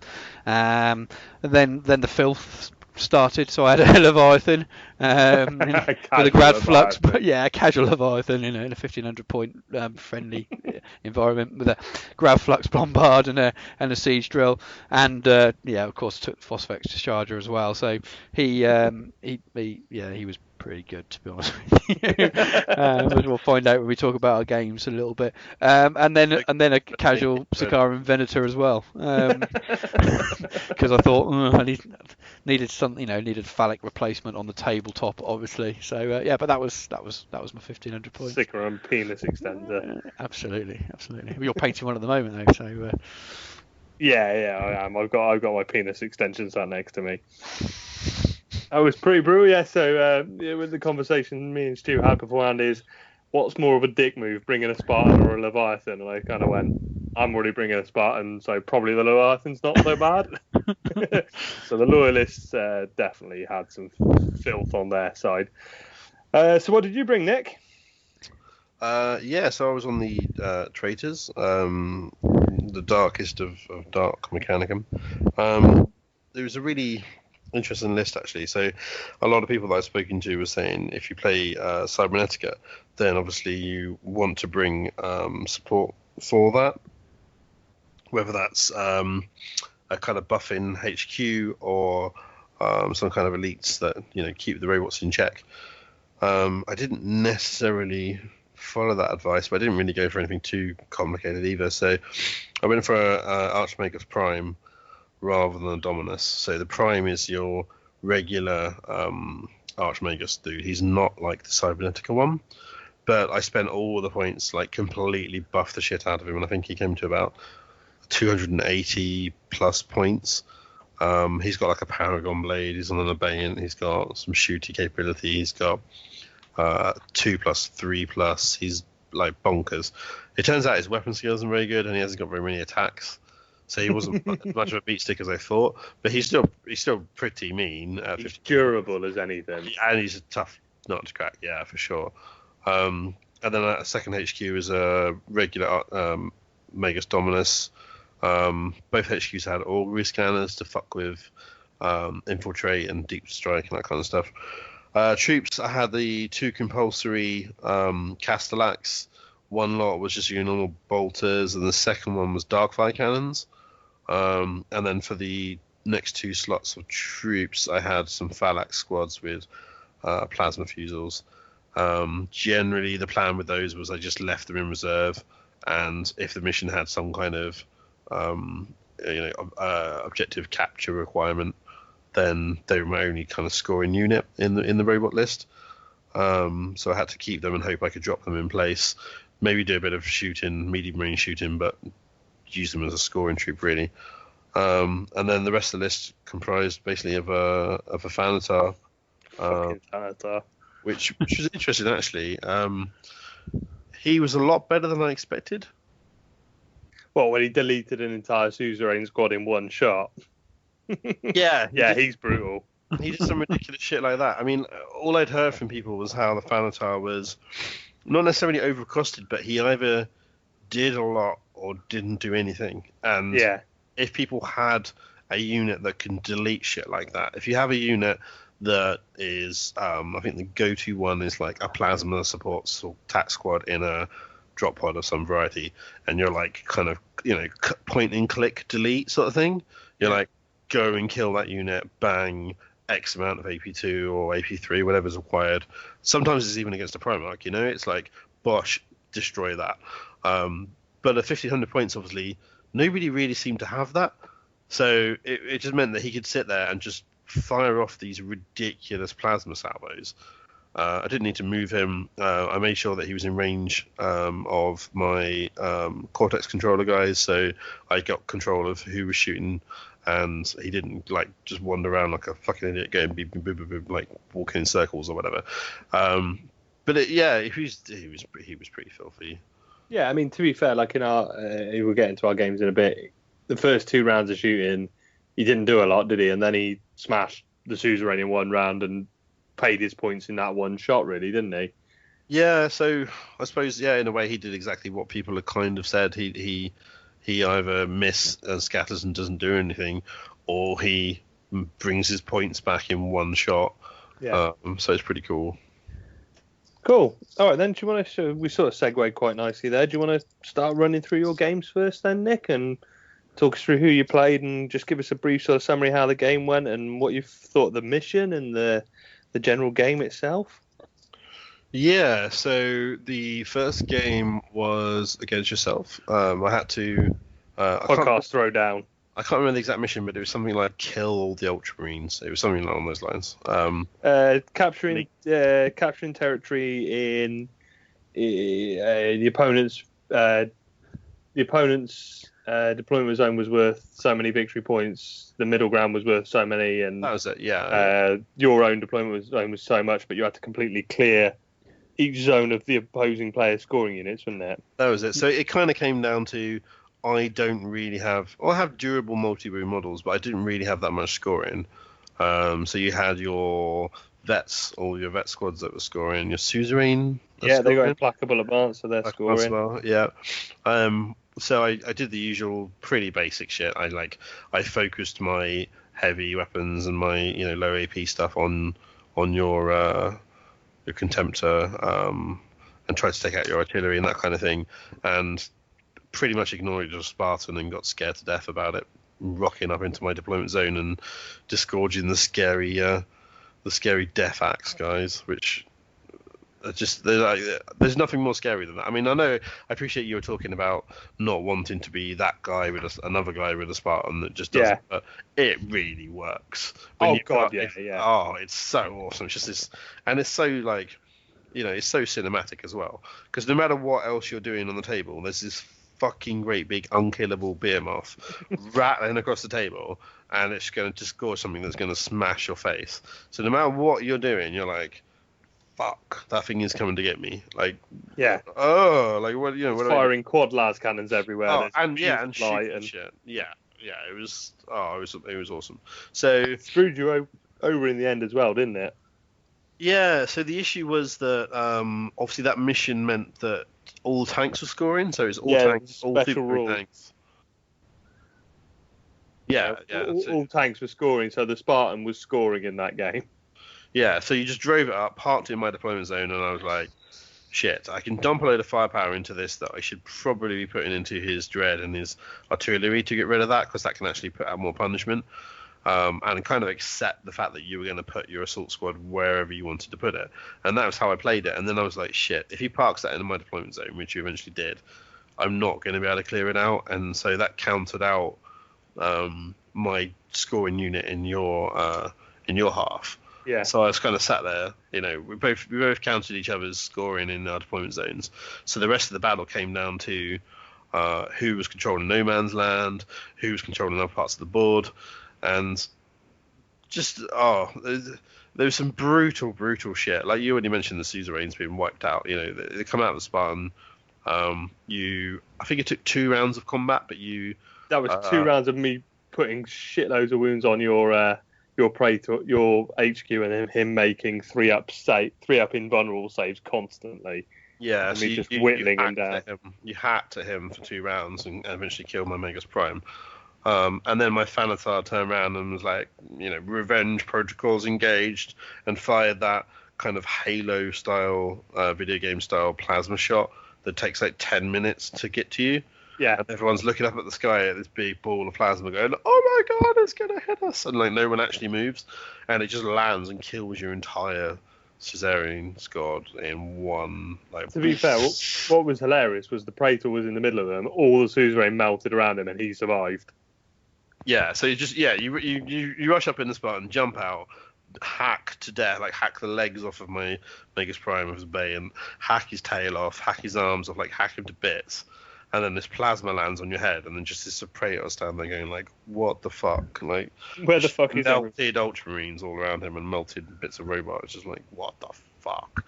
It was that's again, yeah, that was the main part of the game though. Yeah. If you got hit by stupid Thanatar shit, it melted you. Another big part of the game was your like you said, your outflanking vets. So they came on either side of me. And I was trying to sit tight centrally and pump medium range shooting into you, apart from my Phalanx, which I was dropping into your backfield to ensure that I countered your Spartan. So we had each other's deployment zones. Yeah. So then it came down to the no man's land bit really, and then the secondary mission of units killed. So it was quite close. And obviously, I think if it had gone on much longer, then eventually I would have tabled you. Or I would have put a lot of shooting into your Praetor. Yeah, another turn probably would have done me. But the fact that you still had a guy and a Rhino or one of your vets, in no man's land, it just basically meant that we ended up it was a draw in the end, wasn't it? Yeah, it was a draw. Yeah, we drew. Yeah. We totally drew. So yeah, it was quite a balanced game actually. I mean, like I say, if it carried on, it definitely would have gone to a robot victory. But it was just, again, a couple of my other games, it was a great example of standard legionary firepower, like bolter firepower, just doesn't cut it against robots. No. They are ridiculously tough, and multi-wound just means they are so, like, solid and just walk around just ignoring, like, just soaking up firepower. It's crazy. Yeah, cool. So who did you face game 2 then, after we beat each other bloody? So game 2 was actually really interesting in lots of ways. It was against Andrew's loyalist world eaters. So it looked like Andrew's one of the guys who has jumped in Calf.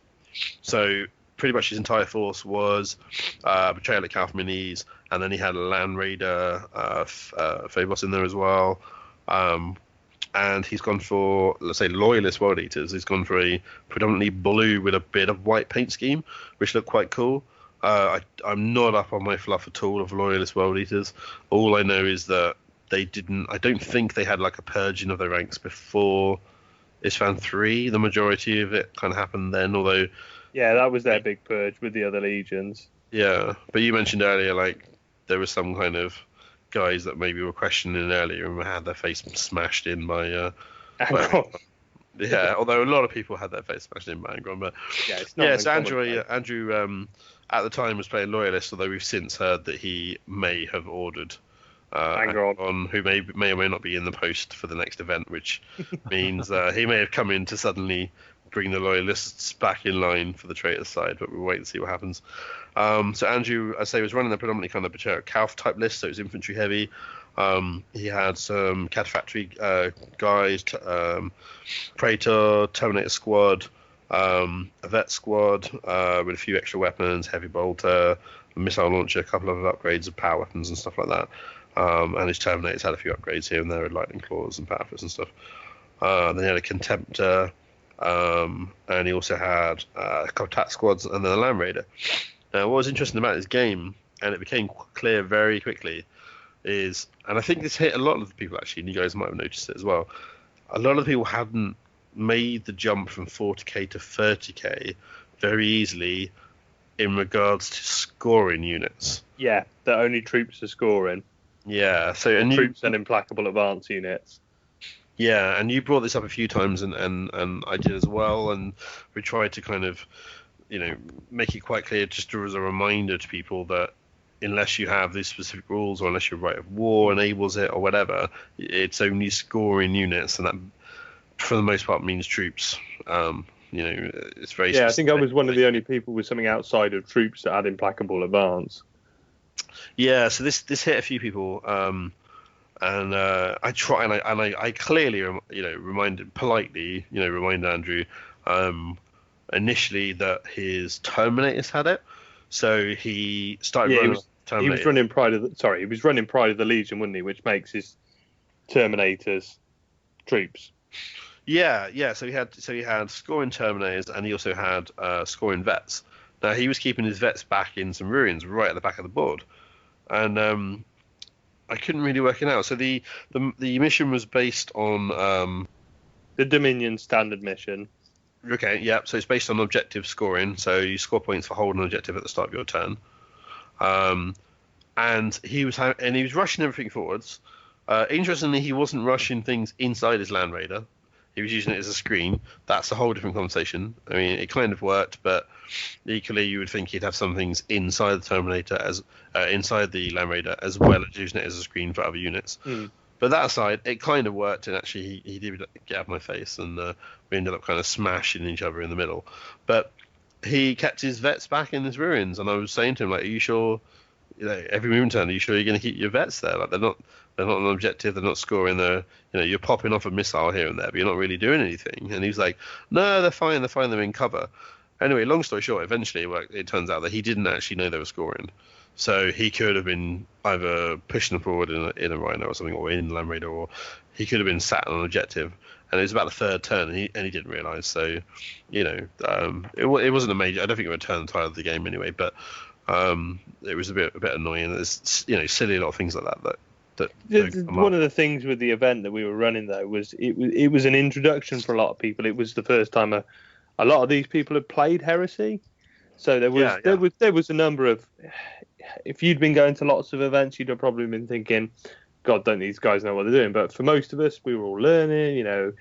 With the few of us who played a few games, I've been keeping an eye on Heresy for a while and sort of reading the books and getting my head around it. And I know you have as well, Nick, and stuff. So we were trying. There was a lot of sort of trying to help people along as well with the differences between 30 and 40k as well. Yeah, and I say it wasn't a major issue. It's more that like the end of the second turn, when I kind of clocked what was happening, and I explained it, it just felt a little bit bad. Again, it wouldn't have changed the outcome of the game at all, but it was just a bit like, it was a shame. It may have affected some of the decisions he made and the way he played the game. It may have changed the outcome, and the way you got to the outcome. Yeah, true, but I mean, he was still hitting me in the face with missiles from the guy, so it wasn't the end of the world. But basically, the long and short of the story was he had some guys deployed on mission on the objectives at the start of the game. He capped a couple of points, and then he rushed stuff forwards behind his Land Raider with a screen. I kept my range shooting at range and melted stuff with my Thanatar, or missed completely. That was basically, it was like, destroy everything it hits or miss completely. Same story. And I moved up my close range Castellax and my Magus Prime, and they were hitting some of his Termies and his Land Raider and dinking points off of them, and they in return were hitting my Magus Prime and my Castellax, and they were just kind of rushing each other, getting closer and closer and closer, and by the time they got to each other, they kind of lost an equal amount of wounds or models each, and then they clashed in the middle. And he absolutely fucking butchered me over 2 rounds. It was like, I think in the end it was his Praetor and 2 Terminators left against just my Magus, and he killed both of my 3 or 4 wound Castellax, like toughness 7 Castellax, just like beat the shit out of them. And then in the end, again rolling ridiculous amounts of 3-up invulns. Over the next 2 or plus rounds of combat, I managed to kill both of his guys and get his Praetor down. I think in the end it was my HQ against my Warlord against his Warlord, and I had 2 wounds and he had 1, and it came down to a dice roll, and I finally fucking hit with my Machinator Array, which is like an upgrade that's just like a gigantic fucking servo arm thing. that hits at initiative 1, and it gives you 2 extra.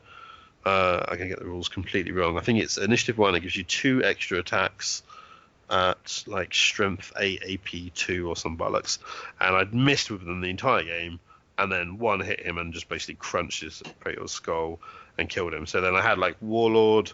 I'd capped a couple of objectives, and I think that drew us on like primary, even though he'd scored a few objectives at the start. And by that point, I'd pushed forward my phalanx and capped another couple of objectives. And in the end, I ended up winning primary. I won secondary. And again, if it had carried on maybe 2 rounds, then I probably would have tabled him because he only had his vets left hide, the vet squad in the ruins. But at that point, we basically ran out of time, and we called it, and we hit the max, sort of, I think over like 4 or 5 rounds, and so that was a good game. But I'd say it was quite cinematic, that kind of rush to the middle, and I did not expect to lose. I don't know why I just had this vision of my Magos Prime being this like close combat beast because he's got all the tools, but he really wasn't, and these Terminators were just chopping me up with lightning claws and shit. So got his face smashed in. Yeah, it's pretty scary. I mean, it goes to show you, I think, if as a bog standard Betrayal at Calf list, and Betrayal at Calf kind of infantry heavy models with a Land Raider, you can do some good shit. I mean, you could convert that, and I assume he mentioned buying the Primarch and bolstering it up to 2K or. There was talk of Red Butchers, an Angron, and a Spartan.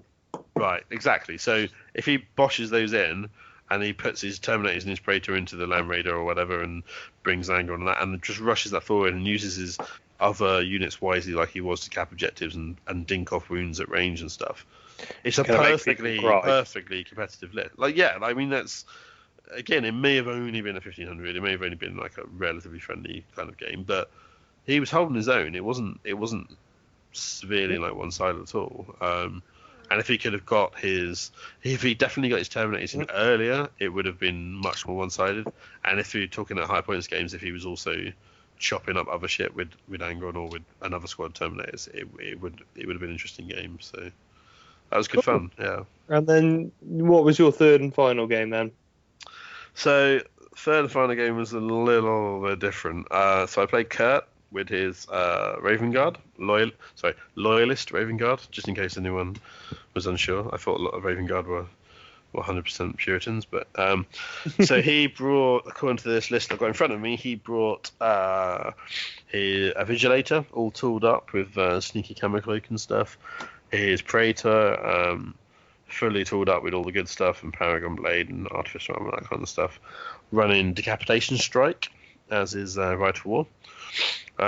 He also then bought a couple of tack squads who were fully tooled up and had taken the Chainsword or Combat Blade kind of upgrades. They had extra attacks in close combat, which to me was a bit scary. I was like, oh shit, he's going to get 15 guys per squad, like in my face, chopping me up. He also then had a 10-man assault squad with a few power weapons in there, melt bombs. Sergeant was tooled up with Artificer Armor and those filthy Raven's Talons, which are really cool. So yeah, it was an interesting list. And then sitting back, he had a Contempt to Dread with dual carriers, single carriers and a multi-melter, and a Havoc launcher. Now the Havoc launcher is interesting. A lot of people seem to really be down on the Havoc launcher and think it's not necessarily worth the upgrade points. It actually seems to do a lot, like just as the additional shooting. Yeah, I throw another attack in. Yeah, I thought and it gives you some options as well, doesn't it? Yeah, I thought it was actually quite good, and it gives you a bit more versatility. Especially with the short range multi-melter and the carriers, which are quite short range. Suddenly, to be able to, instead of having to spend a turn or two running up the board, you've got something. Yeah, I hadn't really thought about it too much, and I hadn't done the math hammer. It was purely just I kind of ignored it because I'd read a few times, so it's not worth taking. Just disregarded it. But it's something I might look at for none of my Legion lists. I plan to have Dreadnoughts, but for Contemptors, I would keep that in the back of my mind. And then he had a Derodeo as well, with the Arlis missile launcher and the plasma cannonade.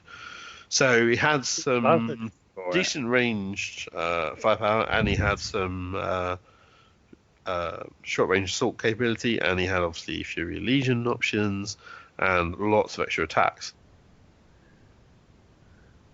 So I was sat there thinking, okay, as I go through my list with him, you know, pre-game check, I was making sure he understood what I had on my list. Obviously, I don't necessarily understand 100% myself, but making sure he understood about my augury scanners and shit, that like, he couldn't infiltrate within 18, and he can, and if he deep strikes, I get to shoot him, and you know, all that kind of shit, and explaining that, you know, this is a medium range unit, this is a short range unit, just that kind of brief intro to make sure that he doesn't, you know, do anything really horrible, horribly stupid, just because he doesn't know the rules, just the usual kind of pre-game thing.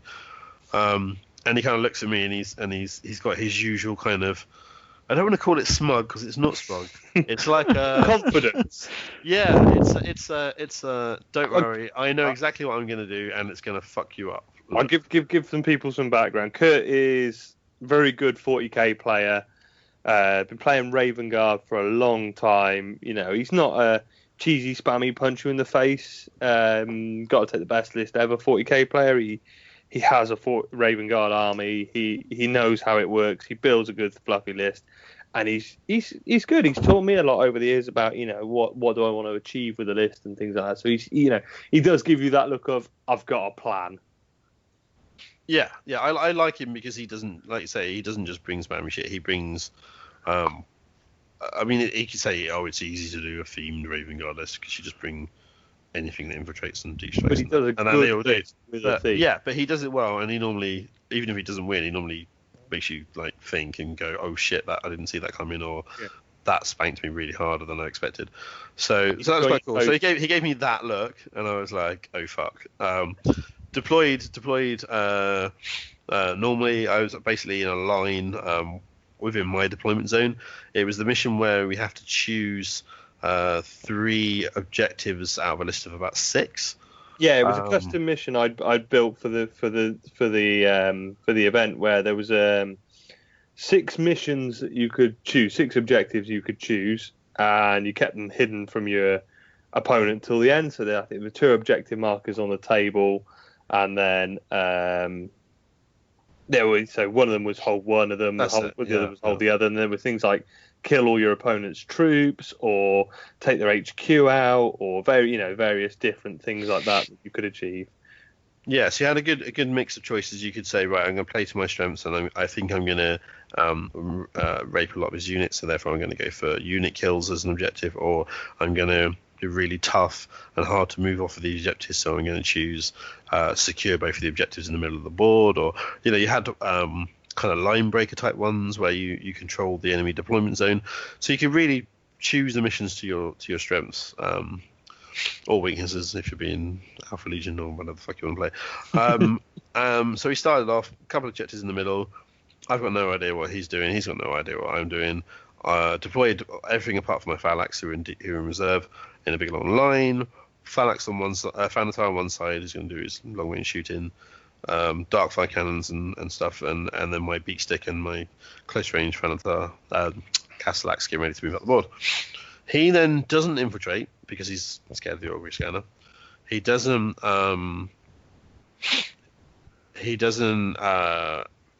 get within range. He stays at 24 inches, and he sits there with both tactical squads ready to shoot, and then he uses some redeploy trick with his HQ where his assault guys that were in reserve, he can then choose to actually deploy them. So he then brings them on in a line where they're going to come and up one side of the board and attack my Thanatar. So it was basically a case of kill them in my Thanatar, or in turn 2 they're going to be assaulting my Thanatar. So that was pretty scary. Basically, turn 1, he Furies Legion, and he puts every single shooting attack, like everything that's in range, into me, only for it to turn out that he doesn't actually really do anything. I think he did like 1 wound to one of my Castellax. Brutal. It was. As an opponent to that, you kind of stand there and you're joking and trying to keep things moving along, but there isn't really much you can do or say other than they're fucking ridiculous. It wasn't really bad dice rolls. He was on the curve with most of the bolt ships for the Fury Legion. Pretty average. You know, we were map hammering a bit of it, and it was pretty standard. But it was still like him, like sitting there going, "Fuck! I just emptied everything I have into you," and yeah, You're still there. So, yeah, so that was quite worrying. My turn, I moved up my close range stuff towards him and returned fire. At this stage, as I say, his assault marines had come up the side of the board and were like definitely in charge range for turn 2. I then fired my Thanatar, which didn't scatter. We remembered that, so we weren't sure about barrage ignoring cover saves, but we definitely knew that the plasma wave rule for the Thanatar's plasma gun means that it makes you re-roll successful cover saves. So without night fighting, I think it meant that the Raven Guard had a 6-up cover save by default on his assault squad. Anyway, long story short, it killed the entire assault squad in one shot from the Thanatar. Oh. So it went from, oh shit, a multi-bomb squad of assault guys are getting into my Thanatar to he picked them all up and put them into his foam tray. So at this stage, I'm starting to think, like, I'm feeling a bit bad. It's, and he can see I'm feeling bad. I can see that he's feeling bad. It was a bit like, oh, this is getting a bit silly.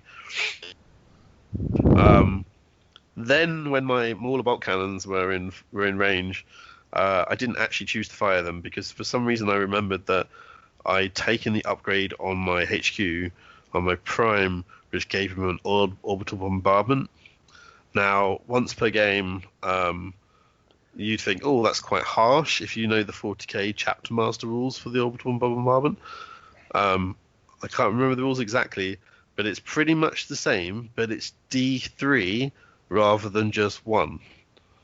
Yeah, it's filth. Yeah, so I fired that. Basically, my Archmage's Prime picked up his mobile sat phone, and went beep beep beep beep beep, and like a fucking orbital defense grid turned and fired. I think it removed half of both of his tac squads, or it removed an entire tac squad. But basically, at this stage, he was like looking at me incredulously with his hands pointed towards his foam tray, with like half his army in the box, and wasn't very happy about it, considering it was like, I think I'd fired 3 models at this point or something. Anyway, fired everything else. That wasn't particularly ridiculous. He still had a chance. When the point where he kind of gave up, and I can kind of give it to him to an extent, is I think that my shooting in the 3rd phase, I rolled 6s on my armor pen for my Darkfire cannon against his Deredeo and blew it up in one shot. So yeah, at that point I think he had like 1 Vigilator, half a tac squad, and a half-dead Contemptor with a close-range weapon setup. I think that was pretty much it. And I'd lost maybe 2 wounds on my Castellax, and I think I'd lost 2 Phalanx. So yeah, it was a bit ridiculous. Yeah. But he still managed to outplay me. He lured me in and then almost fucked both of my Phalanx. Because I got cocky, and he also, it turns out that he was basically scoring loads of points and whatever. Anyway, long story short, I did table him, but it meant that I'd only got the very minimum of victory points. Yeah. I also realised at that point I'd only chosen 2 objectives when I should have chosen 3 because I'm a fucking idiot, and I'd like to blame it on the fact that I was very ill and drunk and rather than ibuprofen and cider, but it is generally because I'm fucking retarded. So it was a really good game, and it was just, I think again it was a case of at 1,500 points, you cannot bring anything more than, if you bring a take all comers list, you don't necessarily have the volume of high strength shooting that's needed to deal with a high toughness, high wound. Yeah, Mechanicin. I think that's the thing is I found against you is when we played, I just couldn't shift your guys. I had to outmaneuver you to bring it to a draw because I couldn't get you off the table. I don't think I killed many. I don't think I actually destroyed an entire unit again when we played, did I? No. I did wounds here and there. The only thing that went down was your HQ. Yeah, I think I killed one of the Castellax and maybe one of the Phalanx, and then a wound here and there, and and they say the HQ. But yeah, they're just so hardy. It's just bonkers. And again, 1500, a combination of 1500 and quite a lot of heavy Betrayal of Calf kind of infantry themed stuff. There's like attack squads and whatever. So bolters just aren't going to, even in high rate of fire, they're just not going to do it. You don't even have to roll the armor saves. There just isn't enough wounds coming in really to.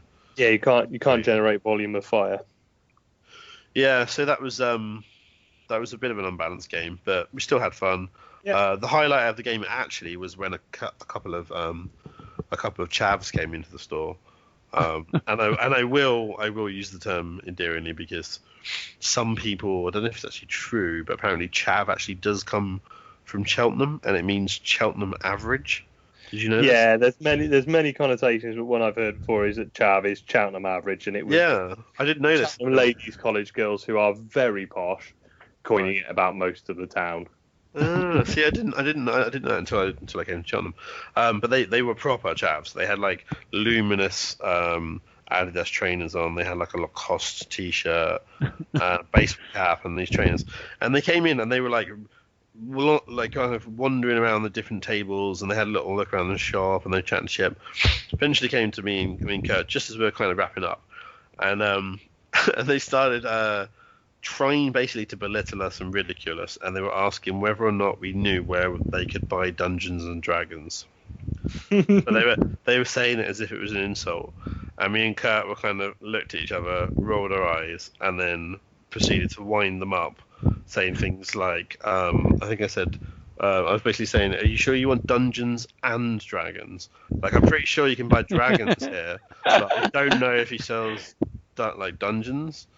Like, it's Dungeons and Dragons or just dragons. And he was like, mate, like Dungeons and Dragons. You must know Dungeons and Dragons. And I was like, Dungeons and Dragons? Like, I've seen dragons. I'm sure he sells dragons, but I don't know dungeons. Anyway, they didn't got it. I mean, Kurt were kind of chuckling to ourselves and as you do, being the adult, but we were both really wanted to join in and wind these guys up.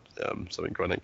I really wanted to say something like, I don't know, go to the shop, go to the kids section of the shop where you bought your t-shirt from or something. They might sell it there, but we were quite polite. We didn't ruin the store's chance at selling some Dungeons and Dragons to these kids. But yeah, to be honest, that was the highlight of the game. It was a shame. It was just an example of lists not necessarily being able to do much. A Raven Guard list not necessarily being able to do much against. At 1,500 points, we knew there were going to be some imbalances and stuff, didn't we? You knew there were going to be lists that weren't going to necessarily mesh quite well, but it was a points limit that was agreed because it kind of gave everybody a chance, as many people as possible, a chance to get involved and play. But it was good. Still had a chuckle. So that was the end of my final game. So how did you get on, Stu? Did you want to take us through your games? Well, it sounds like you was lucky to duck Nick on the last game. I think I was due to play you, but Kurt had already played Alex, so he had to play you, and he was took a bullet for the loyalists. Yeah, he didn't have to play Alex twice. We said, there were 10 of us playing. Yeah, there was no reason to play him twice, exactly. So I was all up for a game with you, but hey ho. Next time. Yeah, next time definitely. So first game, I was playing a guy called Andrew Green, because there was a couple that goes to our club. So it was obviously the same missions you played. So it was the Clash the Line deployment map. So it was a long ways on the table, which I didn't really have an awful. The triangles. Yeah, so we're playing long ways. It was triangles in each corner, and then this sort of the dead man, the sort of no man's land in the middle. I was a bit concerned about him flying in from all angles at me, really. I have a very static army. He doesn't do a lot. There's not an awful lot of range there. Leviathan's sort of longest range is 18 inches. The Venator's only 36, even for a big gun. So there wasn't an awful lot there. And at the long range, I couldn't really sit back and just shoot him. So I knew he was going to have to come at me. What was he running, sorry, Stu? Night Lords, sorry. So he was running two 10-man vet squads, a Terminator squad. I think it was 5 in that squad, and then he had a 13-man Raptor squad, and his Praetor was with them. And I deployed with both of my breacher squads sort of in, not right in the corners, but sort of towards the corner of both sides. So I knew that he was probably going to, he had something in reserve. I think he had one of his veteran squads in reserve. He was going to outflank with those. And then he obviously had his Raptor squad that were going to fly in as well. So I was a bit worried about sort of leaving him gaps too much to the side to fly in and get in behind the lines. I stuck my Leviathan right at the sort of point of the deployment tip because he's such long range. I knew if I kept him back he was going to get taken out fairly quickly, so I thought if I stick him at the front at least I can be able to get him in range early on and try and do something with him.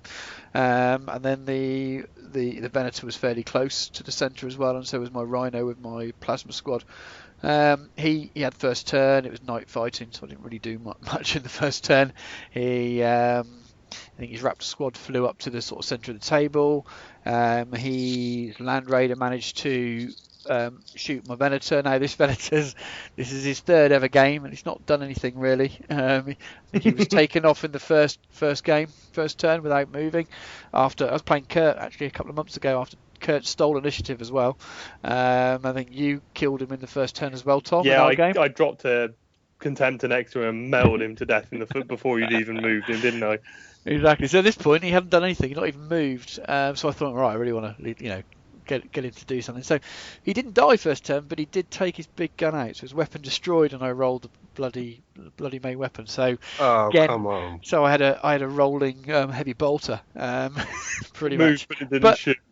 But at least tanks were scoring in this mission, so there was a little. He had some use in the game. So any of the other missions, he would have been completely useless. But at least I could have. Well, I did use him to not score some points, but some to contest. So he came up the centre with his Raptor squad onto a sort of hill, and we had in the centre. He outflanked with one of his Legion veteran squads, and that pretty much wiped out one of my breacher squads. And then he came down the other flank with his Terminators and his Land Raider. My Leviathan did really well, took out half of his Raptor squad with Phosphex. They ran away. At that point, he moved his Praetor, I believe, out of that unit and stuck him behind some cover, which is probably telling in the game, sort of points at the end really. We'll come to that in a moment. But his Land Raider Terminators came out and ended up fighting Pollux and my Plasma guys, as you can imagine, who won that battle. The Plasma guys died very, very quickly. Pollux nearly made it all the way through. He died with only one Terminator left. If he had managed to win that combat, that would have swung it the other way, because he obviously got the points for killing my Warlord. And there was not an awful lot more really happened then. The final score, he won 5-3, so it was very close at the end. I scored just for being in my own deployment zone. He kept his second Veteran squad back in his deployment zone, scoring there. I didn't manage to get that far up the table. By him moving his Praetor out was smart, because I couldn't kill him with the Leviathan, didn't get the killing the Warlord points, whereas I charged Pollux up the table a little bit and ended up losing him. So that was the difference really. So all because Pollux was a pussy and died, you lost. Yeah, absolutely. Well, I could have played smart. I just wanted to shove him up the table and see what he did, and I think smashed him in his face in. Yeah, well, I wasn't going to. Andrew's an experienced, smart guy, an experienced 40k player. He was very helpful all the way through, helping me out with my lack of 40k rules knowledge at times, and even helped me in the last turn. I would have made a movement. Forgot where the deployment zones were. I thought that for some reason I had in my head on the last turn that the central zone was 2 central zones, and I was going to move across to score where I wouldn't have scored, so I wouldn't have even had those 3 points. So he did stop me from doing that. So yeah, he was a cool guy for helping me do that. But I didn't feel like I was ever in a place I was pushing the game. He was always in control of it. I think I struggle against some of the faster moving armies. Yeah, they're going to infiltrate and stuff. They're very static, and especially at that points level. So I felt I was up against it. I really needed to do outstandingly well and kill that Raptor squad with his, take out his Praetor for me to have been able to push for the win there. And as soon as that didn't happen, and then when he won that, obviously his Cataphracts were going to win a battle against some 7-man Plasma squad.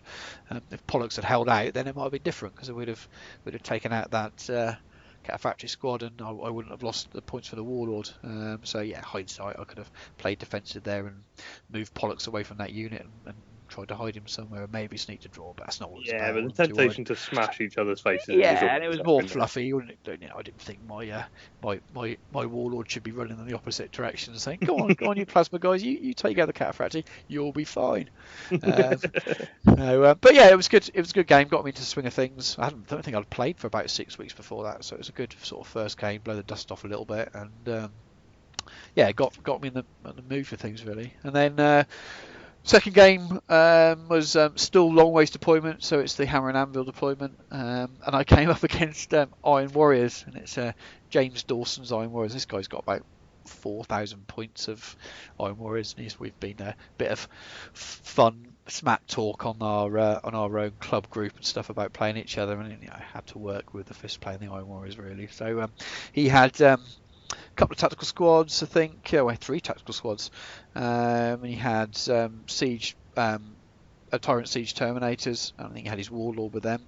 And then he had Legion Medusa with Phosphex, another Legion Medusa with Phosphex. I think he had three with Phosphex, and a Scorpius Whirlwind as well. So lots of long range, me without any long range, and Hammer and Anvil deployment. I was a little bit concerned, to be honest with you. Yeah, absolutely fluffy. I didn't know if I could get up the table quick enough really to deal with it. Luckily, we were placing objectives where we scored, and there was a good hill with a big building right on the top of it in my deployment zone, which meant I could stick one of my breacher squads there, and knew that they were going to hold that. He'd have to come to the table and come up the table to sort of take that from me. So I was scoring consistently there, but he didn't really come forward at me. He deployed his Medusas a little bit too far back, so he was out of range for most things to start with. So I wasn't really. I thought I'd lose my breacher squads fairly early in the game, but he was he wasn't able to really put the templates on them. So his templates were going on the Venator and going on the Leviathan, and not really doing anything. I think the armor's too high on them, so it wasn't. He was struggling to sort of penetrate. He did outflank with his what they call the Tyrant Siege Terminators, but you couldn't squeeze them in properly, so they ended up sandwiched between a breacher squad and right by my plasma squad, and then obviously they didn't do much the turn they came in, and then the next turn I got out and plasmaed them to death and took them all off, and the Warlord. So from that point, he didn't really have any way of sort of penetrating my side of the table, and because he was still out of range, he was still not really doing much. So my Leviathan was in the middle again. He phosphexed and grav bombarded really well, took off one of his tactical squads, and sort of controlled the game really. I'm not brilliant at remembering details the same way as Nick does for games, but I managed a 13-10 win there in the end. So the Fists did what they had to do against Iron Warriors, but I felt that if he'd managed to push up a bit more, I would have been in trouble. I felt. So the summary there was that because he was not very good at penetrating, absolutely, he was successfully penetrating Stu. I think if he'd deployed his Medusas on the edge of the 24 rather than right back, he could have.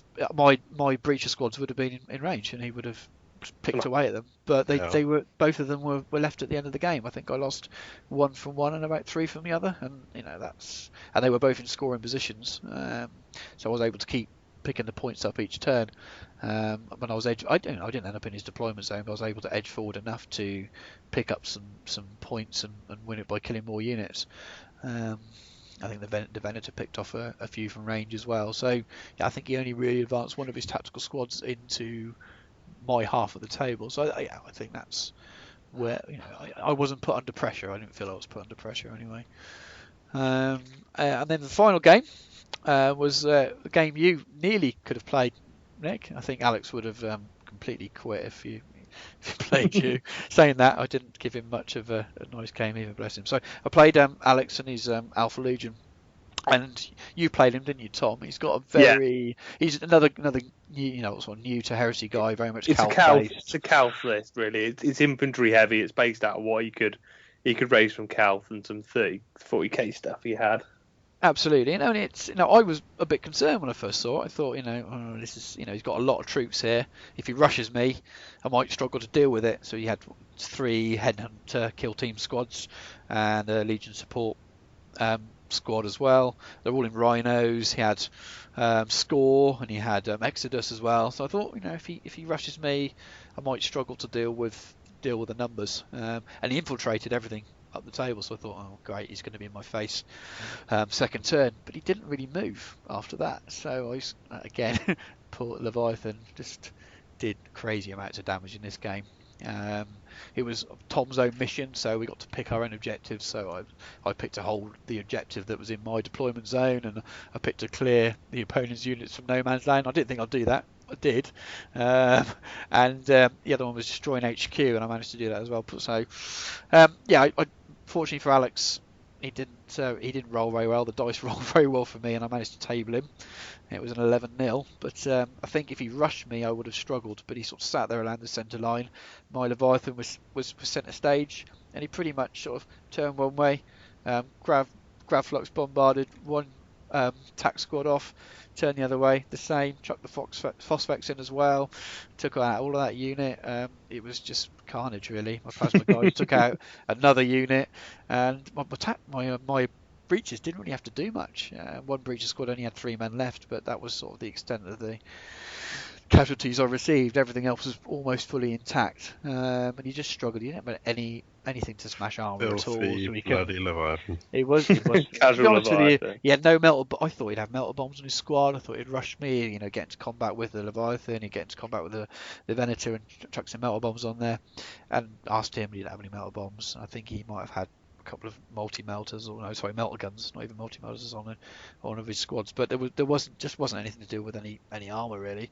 And then the stuff that could deal with troops, he didn't get anywhere near the troops. So some of that was because I killed it all, and some of it was because I think he just sort of faltered a bit around the centre line and didn't push forward. But that's coming from a new player really. But as me being the new player, he's played a lot more 40k. But I just felt that his armies were definitely mismatched in the same way as you felt. I think you had with Kurt, and Kurt's a much more experienced player than Alex. And I think Alex would have had a plan for his army that didn't quite do what he expected it to do, and then he also had a limit to what he could pick as well, so I felt a little bit bad at the end of it, but he was very gracious. He'll be back for the next game. Oh, absolutely. It was a real good game, and he was very, very gracious in it as well, so no issues there. But I managed two good wins and lots of VPs at the end of my last 2 games. So after losing the first game, I caused quite a bit of damage, and Leviathan was definitely the man of the match. If I buy him a drop pod and put him in a non-stone gauntlet list, he might even do some more. But that's another conversation, definitely. That's nice. me done. Nice. So I'll whiz through my games quite quickly. Then obviously, first game was Nick. We've kind of been over that. Filthy robots, choppy axes everywhere, loss of death, destruction, fought to a grinding stalemate. I then actually in the second round took on Alex in his Alpha Legion. Again, he infiltrated right up in front of me. Maybe not he stuck his one squad really close within 12 of my. I think it was within about 12 inches of my Spartan with my Killy Death squad in it. Having the second turn though and failing to seize. So first turn I got my suzerain. I Spartan drove straight up. Suzerain got out. Should have gone in and murdered a squad, but they did what they usually do. They stuck with their thumbs in their ass and failed a charge. So we ended up with the suzerain stood in the open.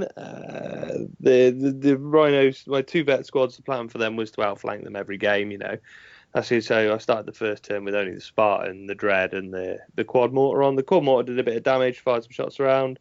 But with the Dread was slightly over to the one side, and it was sort of out of range of stuff it could hit first turn. So it just kind of shuffled it back to keep it alive, because I was expecting, like Stu, I was expecting a bit of a charge. Alex's turn 1, the charge didn't came again. He stayed kind of static with his army, which kind of gave me the breathing space I needed, because stuff wasn't up in my face then. I was trying to hold ground. He had capped 3 objectives to start with, so he was racking up the points to start with on the Dominion objectives.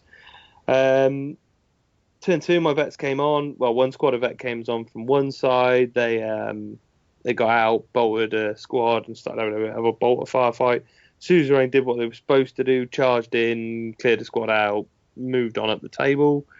Quad Mortar and Dreadnoughts just kept firing at stuff and picking stuff up on the one side. But again, turn 2, Alex was scoring points because he capped the objectives. I hadn't got on into anything at this point.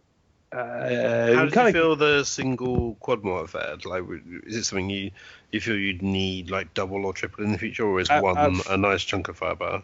At 1,500 points, 1 is fine. It was laying out damage. I wouldn't have wanted to put any more points into it at that point. Going up the points, yeah, you need to start taking more of them. I'm currently planning to take 2 at 2.5k with my new Pride of the Legion force, because 8 shots suddenly doubling what you're firing at. I mean, I am being spammy. I'm sticking a Master of Signals with him to give him BS5. If I play my cards right with the Legion, it's just Darty's Ultramarines. I can reroll 1s if I put a tracer round into them first. So, you know, I can buff not having 3 by making my 2 super effective, if that makes sense.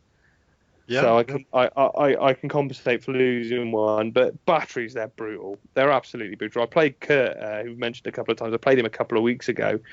I fired the small blast template into this. He got his squad of 15 dudes in a ruin that was 3 stories, and so with blast hitting every level, in one round of shooting from one Quad Mortar, I put 36 hits on him and then 26 wounds, and just annihilated a squad in one go. The Quad Mortar, it's not overly broken as in it's super powerful. It's just ridiculous for the points. I think 60, 70 points for it with the sander shells on it as well. It's very, it's brutal. He may have ordered some. Yeah. I think quite a few people after seeing my Quad Mortar might have ordered some. I may have 6 in the post. At least you're not Andy Wardwell and running 12. God. But yeah, they're brutal. So yeah, I mean, I guess in the end, basically the way my game with Alex went is he was racking up points first few turns. By the time I pushed into him, got my second vet squad on, and started capping objectives then, because my Praetor and the Suzerain started getting in amongst his lines and chopping people to death. I mean, he was his Volkite support squad just annihilated attacks squad. That Volkite charges as a support squad for dealing with infantry is just brutal.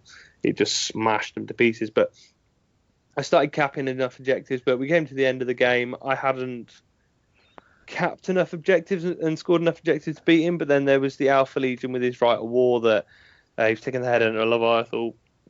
So he gave D3 away for not killing my Warlord. He gave away another D3 for not destroying more units than me. And it was actually the Alpha Legion tactics that bit him.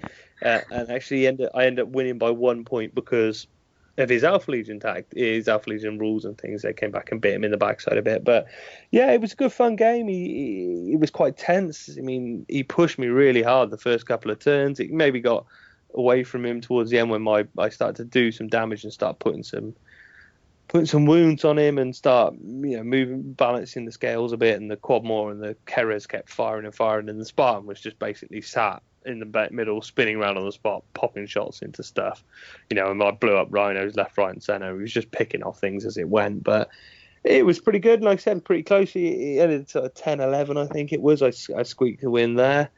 Then I moved on to my third game. I played Andrew Green with his Night Lords. It was actually quite fun because this was a rerun of a match we'd had 2 weeks previously, where he had. It was a brutal game, and he got the advantage, and he really punished me in the end. So I kind of knew what I was coming in for. We knew what we were both looking at. It came down to a couple of critical things, really. My Spartan drove forward. His Land Raider drove forward. His Terminators got out. I got out second of my Spartan, so I got the charge in. And it shouldn't have happened, but my Suzerain killed his entire Cataphracti squad and took no wounds back. So, which they should have done. I should have killed him, but I should have taken some wounds back. And I kind of fluffed in and took them all out, which kind of left them free. Yeah, those axes are brutal. Rolling sort of 20, 30 dice to hit. You're going to pop up 6s and just go, yeah, that's a wound, that's a wound, that's a wound, that's a wound at AP2. haven't even rolled a wound. I've just smashed hits into you and they've already wounded. His Raptor squad have moved up and dealt with my quad mortar very quickly, which is something he did last time, was deal with the quad mortar. My suzerain were then free to engage them. But I mean, one of the key things is my vets came on and outflanked. He got a tack squad sat at the back. His vet tack squad sat at the back in some cover. My vet tack squad outflanked, came on, killed 3 dudes. He failed on rail test and then ran off the board. And that really swung the game brutally then, because suddenly he'd lost his Cataphract, he'd lost his unit at the back. Oh, how many guys? 10 vets had run off the table, so he'd lost 3 and then 7 ran off the table. Lost 5 Cataphracti. He'd lost his Raptors. He was left with a attack squad. I'd blown the Rhino up, the Land Raider as well with the quad mortars. No, sorry, I blew a sponson off his Land Raider with the Spartan, which meant he'd only got 1 Land Raider last cannon to fire back at my Spartan with, so he got no real way of dealing with the Spartan. I think I popped it a turn or 2 later. And basically, I managed to kill off his Praetor. It took about 2 or 3 rounds of combat to kill off his Praetor with my suzerain. But the suzerain and my Praetor have been through 5 Cataphracti, 7 or 8 Raptors, and then his Praetor. They basically cleared his real offensive power out, and then we mopped up the 2 tack squads. Really, the tack squad falling back was brutal, because suddenly I just didn't have to deal with 7 dudes. They just run away after 1 round of shooting. Kind of cleaned out the rest of his other attack squad out of a ruin, and yeah, tabled him in the end. It was very different to the game we'd played before, where he'd really punished me and really pushed me, and it was a bit, it was a swing. He lost a couple of things that shouldn't happen. He shouldn't have lost 7 dudes running off. I shouldn't have got away from his Cataphracti without taking any wounds. And but it was a really fun game. I scored highly on the objectives again, and scored everything I set out to do. And it was pretty good fun. So, what did you guys make of the event overall? I will caveat this with, it's the first event I've ever run in any game system, and I was pissed. So I decided didn't care. It was brilliant. So, what did you guys make of it? I think it was perfect for where our little group's at. I think it was exactly what we needed. It gave a few people some targets for painting. It gave a few people targets to buy stuff and build stuff. It was that different people at different stages, and we were all, apart from your Spartan, we were all fully painted and had the stuff for a while.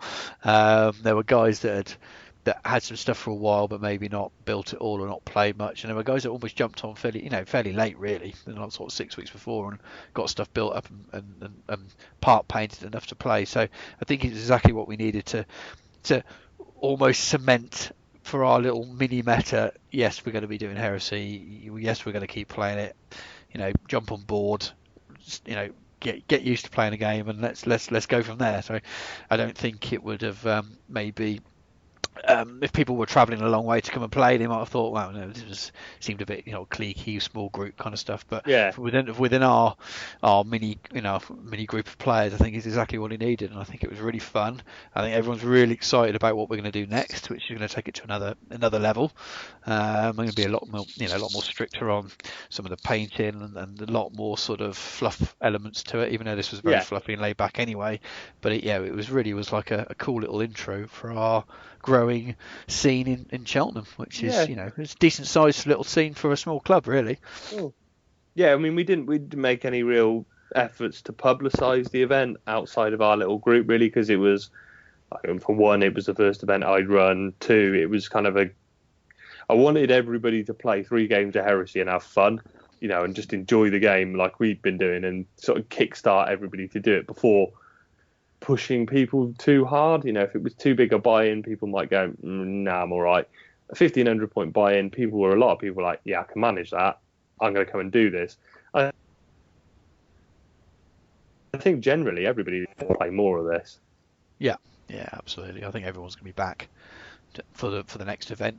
We might drop 1 out of the 10 or something like that, but I think everyone's going to be back. Well, the next event, we'll go into some more details later, but we're going to make a bit of a fuss. Not fuss, we're going to publicise it. It's hopefully going to bring in some people. We're going to double the size of the event from 10 to 20, so, hopefully we'll have a lot more people about and be good. What do you reckon, Nick? What do you think? Yeah, couldn't agree more.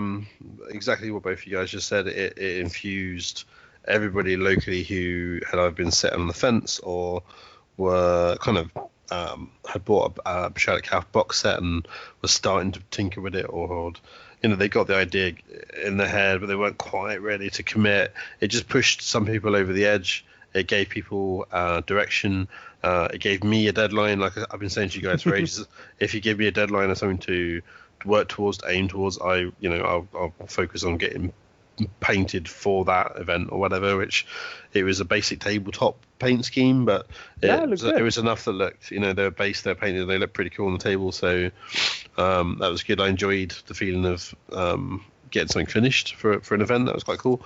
And yeah, it's just seeing the kind of enjoyment of people leading up to the event as well, chatting about it on Facebook, talking about lists, winding each other up about something being fluffy when it's clearly like planning between 20 million phosphate shots and all this kind of shit was, part of the fun in itself. Is as much as I think the vast majority of my own enjoyment comes from gaming. Like, I actually love the gaming aspect. I love seeing what happens and seeing all the ridiculous dice rolls and that kind of aspect of it. Obviously, a large portion of the hobby is chat and shit with people. It's sharing photos of your whips on Facebook. It's all these other aspects that build it up, and getting that event in place, getting something in the diary, and that build it and they shall come aspect really showed through. That said, I while it was only 1,500 points and it was only small games, we still had an amazing venue. While we say it's a pub, people don't really appreciate and can't appreciate what it is unless they come and visit Pork Chop and Incom Gaming. It is the coolest venue. It's a very strangely laid out kind of alternative club. They do a lot of alternative music, the gigs and stuff there. But when you're actually there and you've got like 6 or 8 or 10 tables laid out with those amazing gamey mats, like really awesome mats and fantastic scenery, and they're all just sat there, like, we're really spoiled compared to a lot of clubs. Yeah, it's really fantastic. And again, it's a lot of newer players. It's people only with 1,500 points. While everyone made an effort, like, you can't really argue with that. It just looks awesome and it's really good fun. So so for me, it was a great start for the club. It was a great start for everyone to get involved, really. Yeah, for those of you who are on social media and stuff, you listen, we've been throwing loads of pictures out there. If you go back on our page and our groups, you'll find loads of stuff. If you're in the local area or, anybody, if you want to join, we've got our Gino podcast group. There's also the Pork Chop Horus Heresy group, which is where we throw a lot of stuff up. That's the group for the club, but come and join in there, jump in there. So just do a Google search for Pork Chop, which is 2 words, Horus Heresy group. Join the group. There's lots of people posting whips, talking shit, throwing ideas up, throwing talk up. If you want to join that group as well, it's quite good for chatting, especially if you're in the local area, Southwest, and you're 30k curious. We've got a lot of people that have gone from curious to a full-on rigid for resin now. So we've got a lot of people who are starting this off. We've got some people who've been playing for a long time. Like I said, we've got a range of people who are, people who were just scraping 1,500 points for the end, to people with 4K's worth of Iron Warrior Phosphex filth. So we come in and join in. So cool. I reckon then, guys, I think we've had a fairly good roundup. We'll take it to some musical interlude there, and then we'll be back to kind of close out this crap. G52 is sponsored by Incom Gaming, the new centre for tabletop wargaming in Gloucestershire. Visit incomgaming.co.uk for great savings on pre-orders and all your hobby needs. We stock many gaming systems and hobby accessories and can ship to anywhere in the UK. Incom Gaming is the only UK stockists of the market-leading gaming mats from gamemat.eu. Visit the store and check out how to turn your tabletop into a battlefield. Incom Gaming is based in the centre of Cheltenham and offers tables and scenery for casual and organised play with a fully licensed bar. Check out our events page for upcoming events where everyone is welcome. Save an additional 10% on Games Workshop Heresy products by using the code GINO52 at the checkout. Visit incomgaming.co.uk and help fight the betrayal. Incom Gaming. Come game, shop, drink. Incom Gaming. To shop elsewhere is heresy. Welcome back to the G52 podcast. We're gonna hopefully you've had enough of us ranting shit about crap. We've tried to keep Nick under control this episode, so hopefully not too much hate mail today. But we've had a good discussion. I hope you enjoyed the reviews of the events and stuff. It's cool to talk to Ben about Tack and Reaver. And we our event was right down the other end of the scale. 54 all around the country, big event to kind of us and our little club and what we're doing. But it's good to see, heresy going on at all levels. So we're going to just run through, shout out a few people, a few events, stuff like that, wrap it all up, and hopefully close the show out. So I want to shout out Adam, who sent us a message about the defense of Orpingus Tetrius, event he's running down at 40k Gaming on 20th November. That's Colchester in the UK. That's Essex way, so if you want to go and play with the Essex boys, they're running a 1500 point event. No laws of war, no Primarchs, no special characters. £20 gets you 3 games and a day out there, including a light lunch. He promises a twist on the day, but he's not going to give us much more than that. He's planning to run 3 events a year with a storyline, increasing game sizes, all that kind of stuff. So hopefully it'll be really good for the Essex Massive to get themselves a heresy scene together. I mean, we're looking at seeing if we can work out if we can get over there and have a play and do it. But definitely give Adam a shout. We put a link in the show notes to that event. Go check it out. We got some friends up in Worcester, which is not far from where we all are in the West Country. Guys at 6 Up Save. They're running a heresy event. Just announced it on the 6th of November. So that's UK again. It's literally they've just given us the warning that that's happening, so give it a go. We'll give you more details as and when it comes out. There's some info going up this weekend. I was chatting to Sam today on Facebook, so I think he's been away on holiday. I think he's going up over this weekend. So that we're recording on the Friday the 20th at the moment. So if you're hearing this after the weekend after that, you should be able to find some stuff online about it.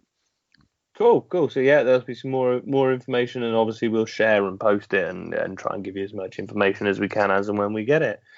Next up, there's going to be an organised hobby day at Incom Gaming. So if you're at Cheltenham Way, me and Stu are going to head down. We're going to take all our crap with us and sit there and do some hobby stuff. Generally just push it on. Stu's going to try and do some little tutorials on things. I'm about to show you the things I do. We're going to have some airbrushes set up if you ever fancied a fiddle with that, just wanted to try and use one. So that's going to be Saturday the 12th of September from 11 o'clock onwards at Incom Gaming in Cheltenham. There'll be an event about that soon, and we'll share that across the Facebooks and stuff and try and get that out. But yeah, it's just going to be a cool day, something a bit different from just always doing gaming. It's going to be hobby, so bring your models down, build, paint, relax, enjoy, chat. Share ideas, share paint schemes, share techniques. It should be good fun. Next up is Kings of Winter. It's a 30k event in Salisbury, 3rd of December, 2.5k. It's going to be run in the tournament style, so it's going to be 1 day, 3 games. They've got 24 places up. I think last time I looked, they got 18 saying they were definitely going on Facebook. I don't know how many tickets have actually sold. But they're trying to throw something together, and they're doing another event. And again, I think that's something we're going to look at trying to get down. Means I've got to get my ass into gear and get my 2,500 points done. I'm going to have to paint a Primarch by then, which quite frankly is fucking scary, but there we go. We'll have a bash at that. You may have a helmet on because I fucking hate painting faces. There we go. It might just be headless. I might magnetise his head so Gilliman can do a Ferris Manus. And then finally, last up. Do you like the headless Ferris Manus? Headless Gilliman, do you? It's easier than painting heads. Stu's going to give me some master classes at the hobby day. Right. You'll be fine. Teach me to paint a face. I'll just dip it in freaking pink paint. And... If you go for a helmet, you're going to have to go for something that looks like a pinhead, aren't you? So it's going to look like it's got some Beetlejuice or something like that. It's going to look a bit... Suits the war counter, though. Don't have a pinhead. And the last one up then, 5th of November, Incom Gaming, the return to Tarsis 4. So 5th of November, there is a suitably 5th of November felt name for it. For those of you who aren't aware, it's Guy Fawkes Night in the UK, bonfires and fireworks and all that crap. So we've got some suitably punny names coming up. Best holiday ever. Best holiday, yeah. Burn the traitors and the heretics, set fireworks off and eat a hot dog. If you're anything like my teenage years, try and get off with some girl when you're a teenager and end up leaving disappointed. But anyway, enough of that. The event's going to be primarily 2,000 points, but for those who can or want to, there's going to be the option to bring a 2.5k list with you as an extension to your 2,000 point list. So primarily, you've got to retain your 2,000 point list, then add extra units on or more models into a unit or more war gear to bump your list up to 2.5.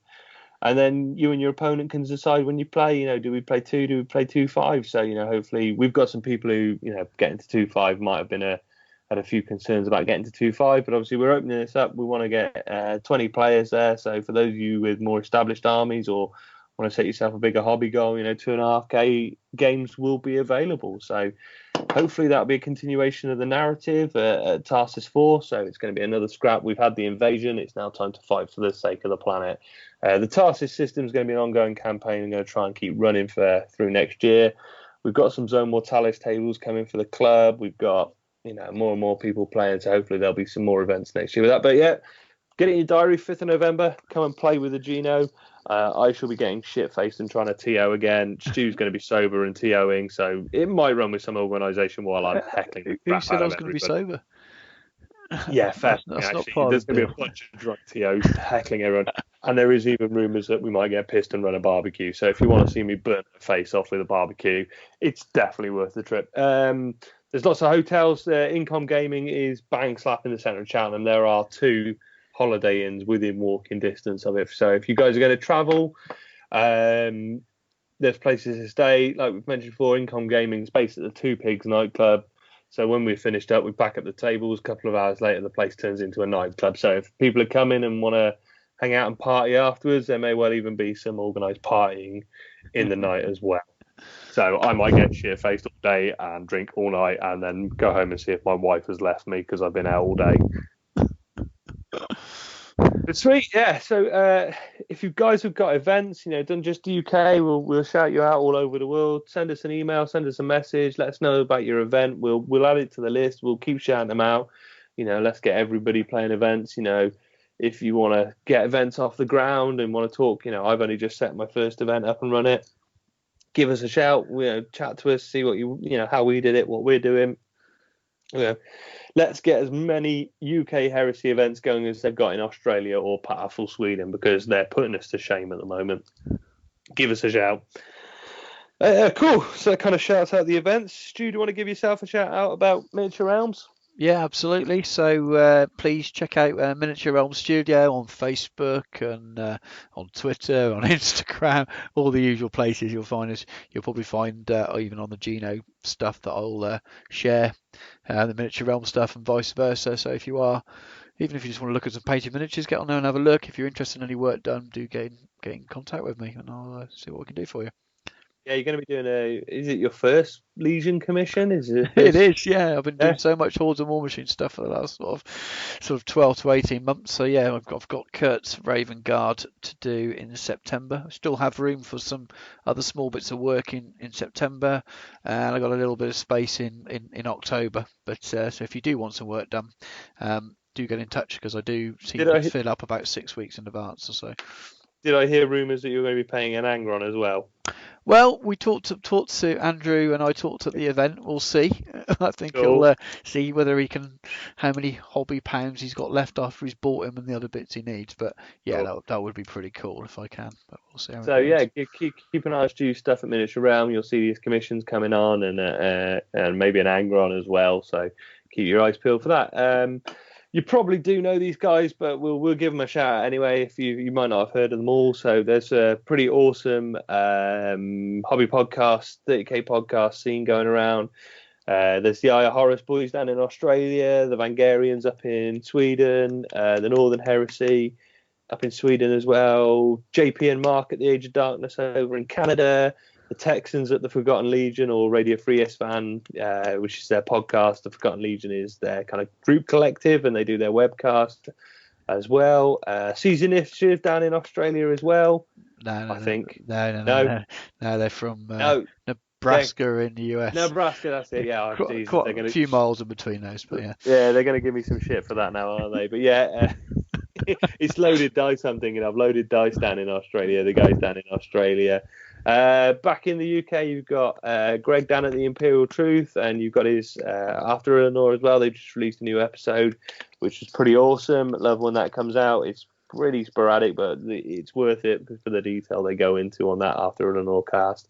It's really cool. Him and David Whitehead do a really good job of going through it. They are taking their time and really putting some work into it. So if you haven't listened to them, there is hours of back catalogue to get into. They've gone through so many books and stuff. It's pretty cool. Go through, and they're really looking at it from a literary point of view, not just sort of, this is cool in the hobby. They're breaking characters down, analysing stuff, talking about it in those kind of terms. It's a really interesting look. So there's your podcast. Actually, keep with the Gino as well. Keep you filled up with heresy goodness in your ears for a few weeks. Most of those guys are churning out every week or every other week or every couple of weeks. So you've been between your favourite fill of the Gino. There's some other stuff to listen to as well. Another shout I want to give was Michael. He got in touch with his custom dice bags that he makes. You can find him at gradeoutetsy.com. gradeout.etsy.com.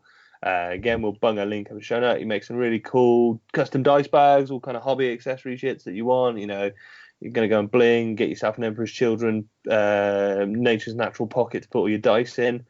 Take them around, sewn from the inside. That's totally a sex toy. Yourself an Emperor's Children sex toy dice bag.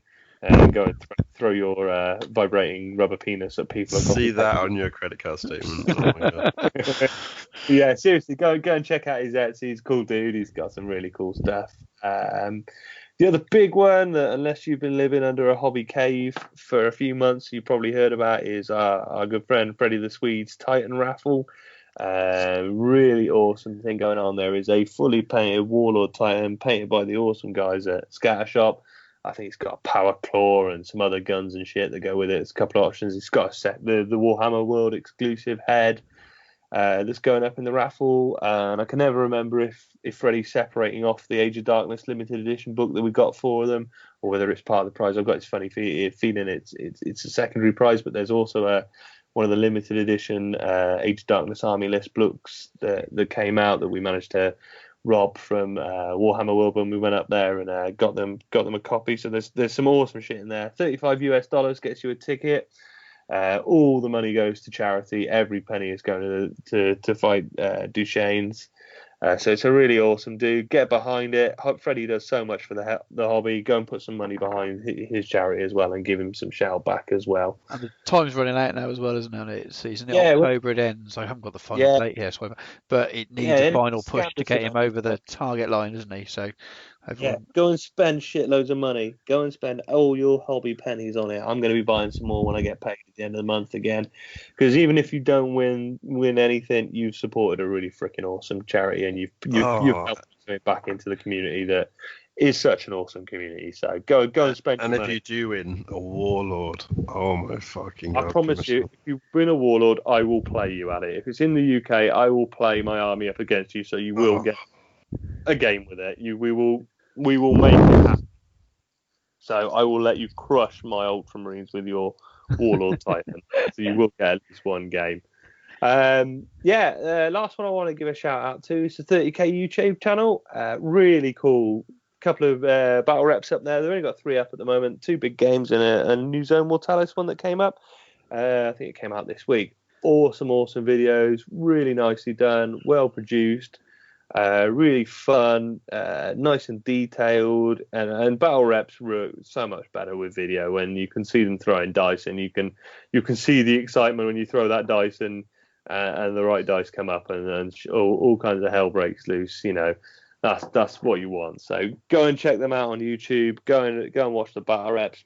Take some time. Go and watch them. They are awesome. I've been writing a lot of reports at work the last few weeks, and I've had it tootling along in the background, and it's just been really, really cool.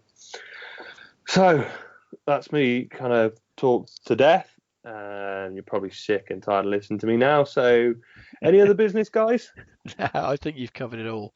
Definitely. But definitely check out those 30k YouTube channels. I've been watching them myself as well, and the scenery on there is awesome, and the armies are all fully painted. It's real real, whatever you've seen in terms of battle reports, it's right up there. It's really, High really production good. quality. And they Yeah. talk about their armies beforehand. They talk about it during the game. It's better. Whatever you think, it's gonna be better than you think. It's really, really good. Awesome. Well, I guess that rounds us up for this episode. Our monthly recording schedule seems to have gone out the window already. We seem to be smashing them out already. I think we're all pretty hyped. Just one last thing. Thank you all for your support to begin with. It's been insane that, we've got people around the world emailing us and listeners in all kinds of different places. And, I think like Nick said, this is the proof in the pudding now. You all managed one episode of us. Can you deal with two? So cheers for supporting us. We really, really freaking appreciate it. We are just a bunch of hobby idiots giving some bullshit and bad hobby advice, but we appreciate you listening to us and letting us come in your ears all day. One last couple of things from me. Get your poems in. Get your poems in. Yeah, definitely. Roses are red, violets are blue. I've got fucking awesome breacher shields for you. Get them in. One final thing though, I was told off and denied the being allowed to talk about Space Wolves and about Inferno and stuff. And some other podcasts have touched on kind of wish listing for the next book.